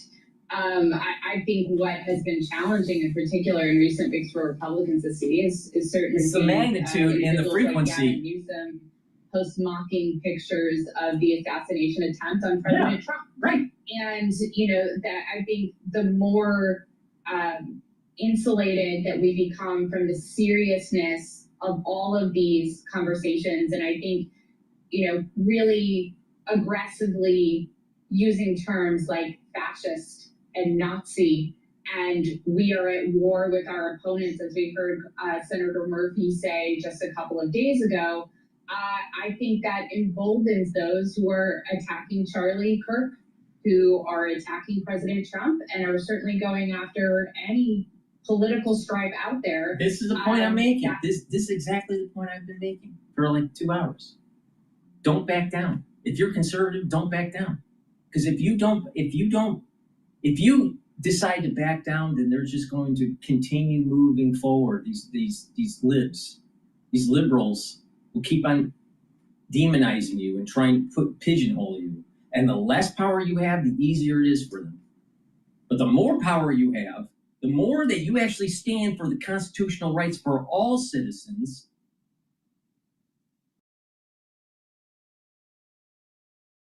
legal citizens, the more power you're going to have. They want you to back down. Don't back down. Why? If you're conservative, don't back down.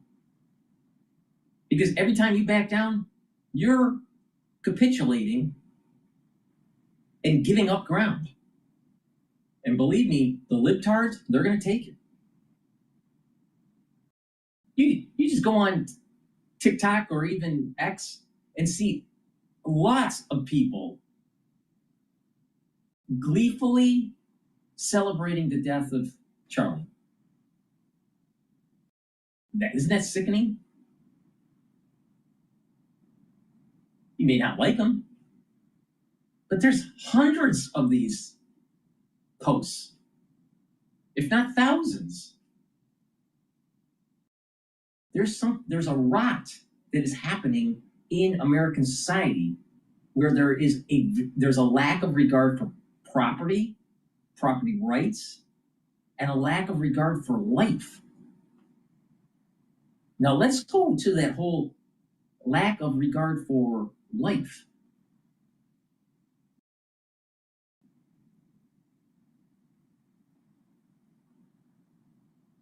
You have the liberals continually pushing for, let's kill the baby. Let's kill the fetus. It's my right. It's my body, my choice, right? Didn't seem like we had too much of a choice in 2020.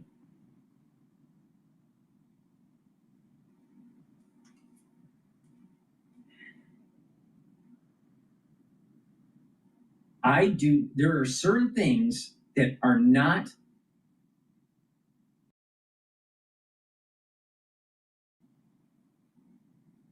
coplanar to the Constitution. There are certain ideologies that are not coplanar to it. And because they're not coplanar, then you have to fight back.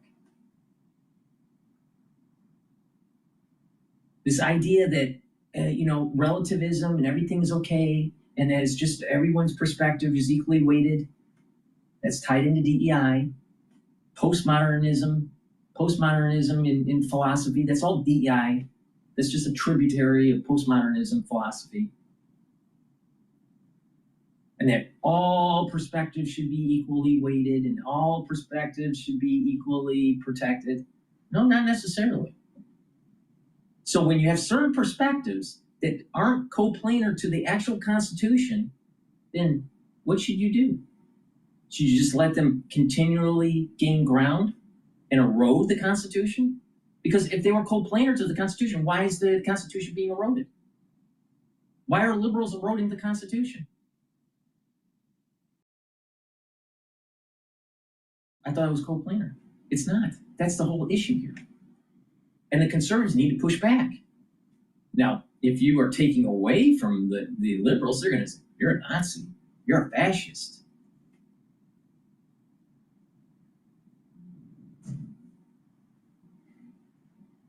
Ultraliberalism needs to die in this country. That is a challenging moment, for sure. Well, of course, Jeannie, we remember in June, the Minnesota Speaker of the House, Emerita Melissa Hortman, was killed in a shooting at her home along with her husband, Mark. Her fellow Democratic lawmaker, State Senator John Hoffman, and his wife were also shot and wounded.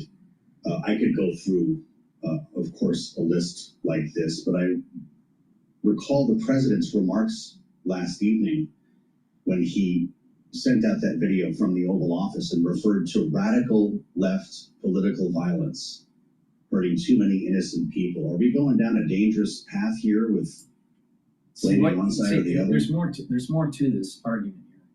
Right? It's important that he's bringing this question. It's not just the liberal and the conservative polarization. It is representative government not representing the people because they've been either captured or they're on the take by the lobbying groups. And when the people don't feel that they're being represented in government, both sides, conservatives and liberals, are going to have anger that boils up, and a fringe group within these different subcultures will end up going after the representatives. This is a microcosm of what was happening during the French Revolution. The French Revolution was obviously more violent. You know, the guillotines, you remember that? But this is a microcosm of it. When you have representative government on the take and only paying attention to powerful interests and not the will of the people, when there is this division of the haves and the have-nots, or I'm reading a book here, not to go off on a tangent, but The Haves and the Have-Yachts, which is an excellent book. But the reality of the situation is that there is an economic division that's taking place within society. And there's anger because the representatives are not fixing the fucking problem. So don't be surprised that the representatives get bumped off, because that's exactly what happened during the French Revolution. So it's a little bit more beyond conservatives and liberals. It's also powerful interest groups controlling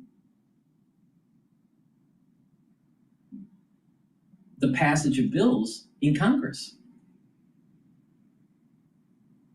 We're not reaching a Nash equilibrium. And so the only way to deal with this is either just to cut off the power of the lobbying group and to have the representatives be beholden to the will of the people. The ones that actually vote, not just give the money. Or there's going to have to be a civil war. And our founding fathers saw this. They saw that there will be a time that you're going to have to do this. And on the other side, you're either going to lose the Constitution or you're going to strengthen it.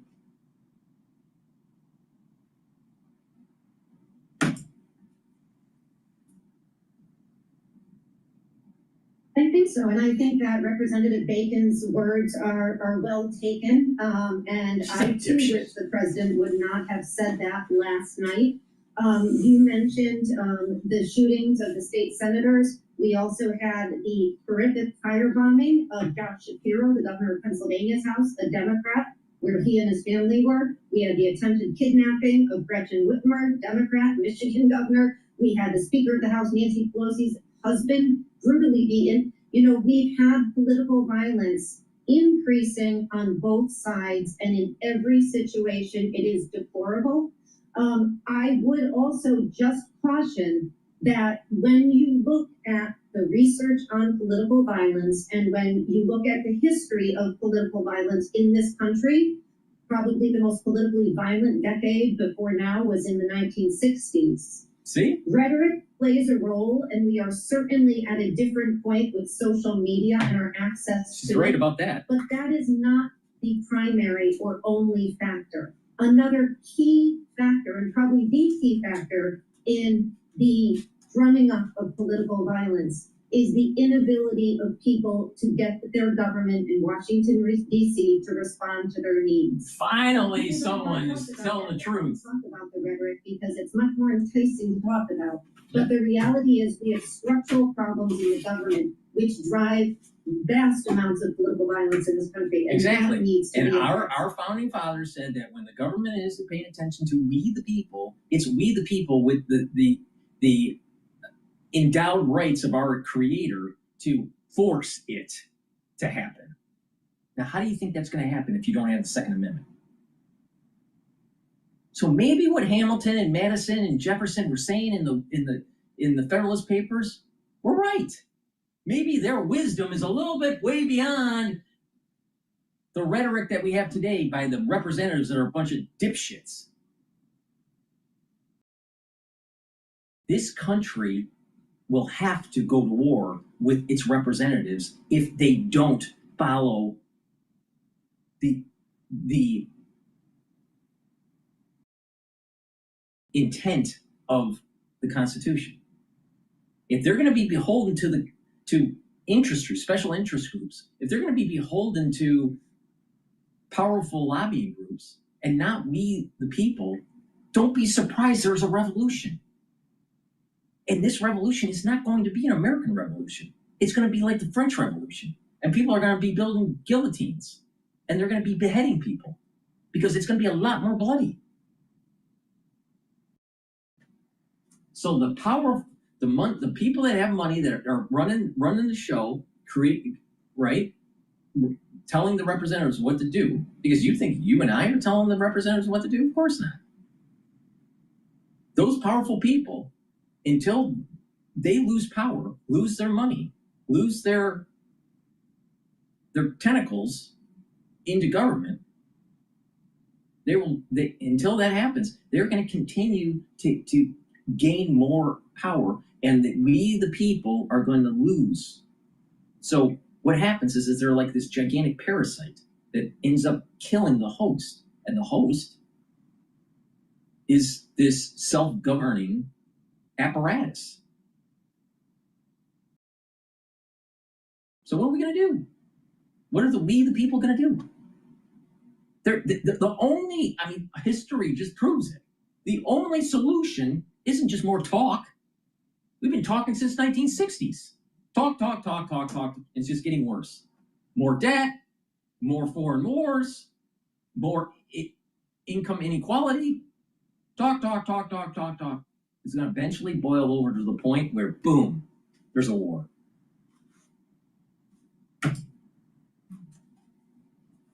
And on Charlie Kirk, I will just say, to echo a bit of what Greta said, he was this person who loved to go on college campuses where we celebrate free speech and engage with everybody. And he did so with joy. And I'm always reminded he was joyful right before the horrific shooting yesterday.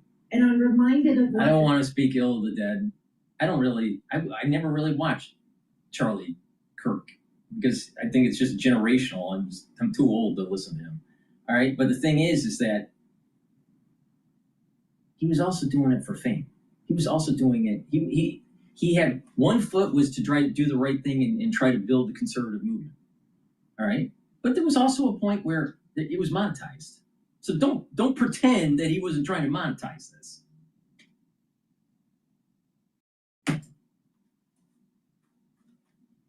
God Save America said, the Democrats need to find some joy in their party, because you can't have a party without fun and joy, Joe Matthew. And that is what Charlie Kirk brought to the party of the GOP. And that is why so many young people were attracted to him. And again, unless you are surrounded by young people, it's hard to know that. That doesn't mean all of them, because there's vast progressives and liberals who didn't like him. But Charlie Kirk had fun, most fun, more fun, just like his mentor, Rush Limbaugh, engaging with people who disagreed with him as he did those who agreed with him. So there was a joy to him that we should not forget. And Democrats want to emulate that on the left. They haven't been able to, because there's only one Charlie Kirk. But that is something important to keep in mind about his prowess and what 31, 32 years old he was able to bring. There's only one Charlie Kirk, but everyone's a Charlie Kirk now. Now the question is, are you going to stand up for your constitutional rights? Because there's a powerful group of people that wants to silence you, just like they silenced Charlie. You going to stand up? You going to stand up and actually protect the Constitution? Are you going to stand up and realize that your life is not as important as the Constitution? Or are you going to just be self-centered? Because if you're just self-centered, this whole system that we have is going to collapse.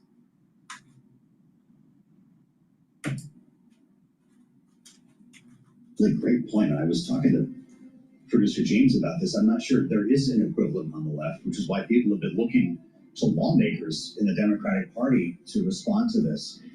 Ginny Shanzano, great stuff, and Greta joins. Thank you so much for your honesty and your analysis. Our panel will be back in our second hour. As I mentioned, we'll welcome our global television audience to the conversation. Congressman Brian Stile will join us. Just remember, this guy has said almost every day that he's on Bloomberg that Trump is a bad guy. Now, he'll say it with a little bit of class, but he always insinuates it. He's a very condescending individual. Please go to my store, the-studio-reykjavik.com, and get the C60. C60 is a very strong, very potent antioxidant, 1,000 times stronger than vitamin C. It'll soak up free radicals, help with the health of the mitochondria, your energy will improve. It'll help with your immune system, your endocrine system, your vascular system, brain function, help the health of the neurons. Super important. It helps with cardiovascular health because it's soaking up free radicals at the vascular level to prevent the oxidation of LDL. And if you prevent that, then guess what? You have less plaque buildup. So please go to my store, take a teaspoon a day, every day, preferably on an empty stomach, but take a teaspoon every day. You can get it in extra virgin olive oil, avocado oil, or MCT coconut oil. You can get it in a 2 ounce, a 4 ounce, or an 8 ounce configuration. Take it every day, take a teaspoon a day. I've been taking this since 2016, all right? I'm in my 50s. And C60 is part of the anti-aging protocol that I have. In a nutshell, the foundation, the multivitamin, and the probiotics. The 4 pillars, Max 35 or cleanse to boost up that immune system. The second pillar, the C60 to soak up free radicals. The third pillar, the turmeric, the ashwagandha, the lignans to help with the immune system by bringing down inflammation, but it also helps your cardiovascular system. And Boomer Boost to rev up your metabolism and increase your energy levels. But you're also targeting multiple systems with Boomer Boost. You're targeting your heart, your vascular system, musculature, and your brain function.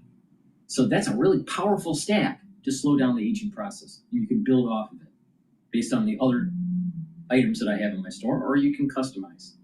But the point here is to get healthy. You think the government is going to take care of you? You think the crazy liberals are going to take care of you with just issuing out more dollars for Medicare and Medicaid? Meanwhile, your healthcare costs, if you're working for a company, your monthly contribution for your insurance keeps on going up, while the health of Americans are continually to decline. So you're paying more, but you're getting less coverage and you're getting less outcomes from it. Or are you going to take charge of yourself through individualism, not collectivism, but through individualism and actually get healthy? You want to save a ton of money at the societal level, like tens of billions of dollars, maybe $100 billion, maybe more a year? People get healthy so they don't have chronic diseases like diabetes, heart disease, and cancer. That's the way you do it. Because most of those are self-induced. Please go to my store, the-studio-reykjavik.com, and get the great products that I offer. Please subscribe to all my channels. All the links are in the description of this video. Help support the work that I do. It's about individualism instead of collectivism. It's about maintaining the Constitution versus individuals that want to erode it. Thank you for listening and have a nice day.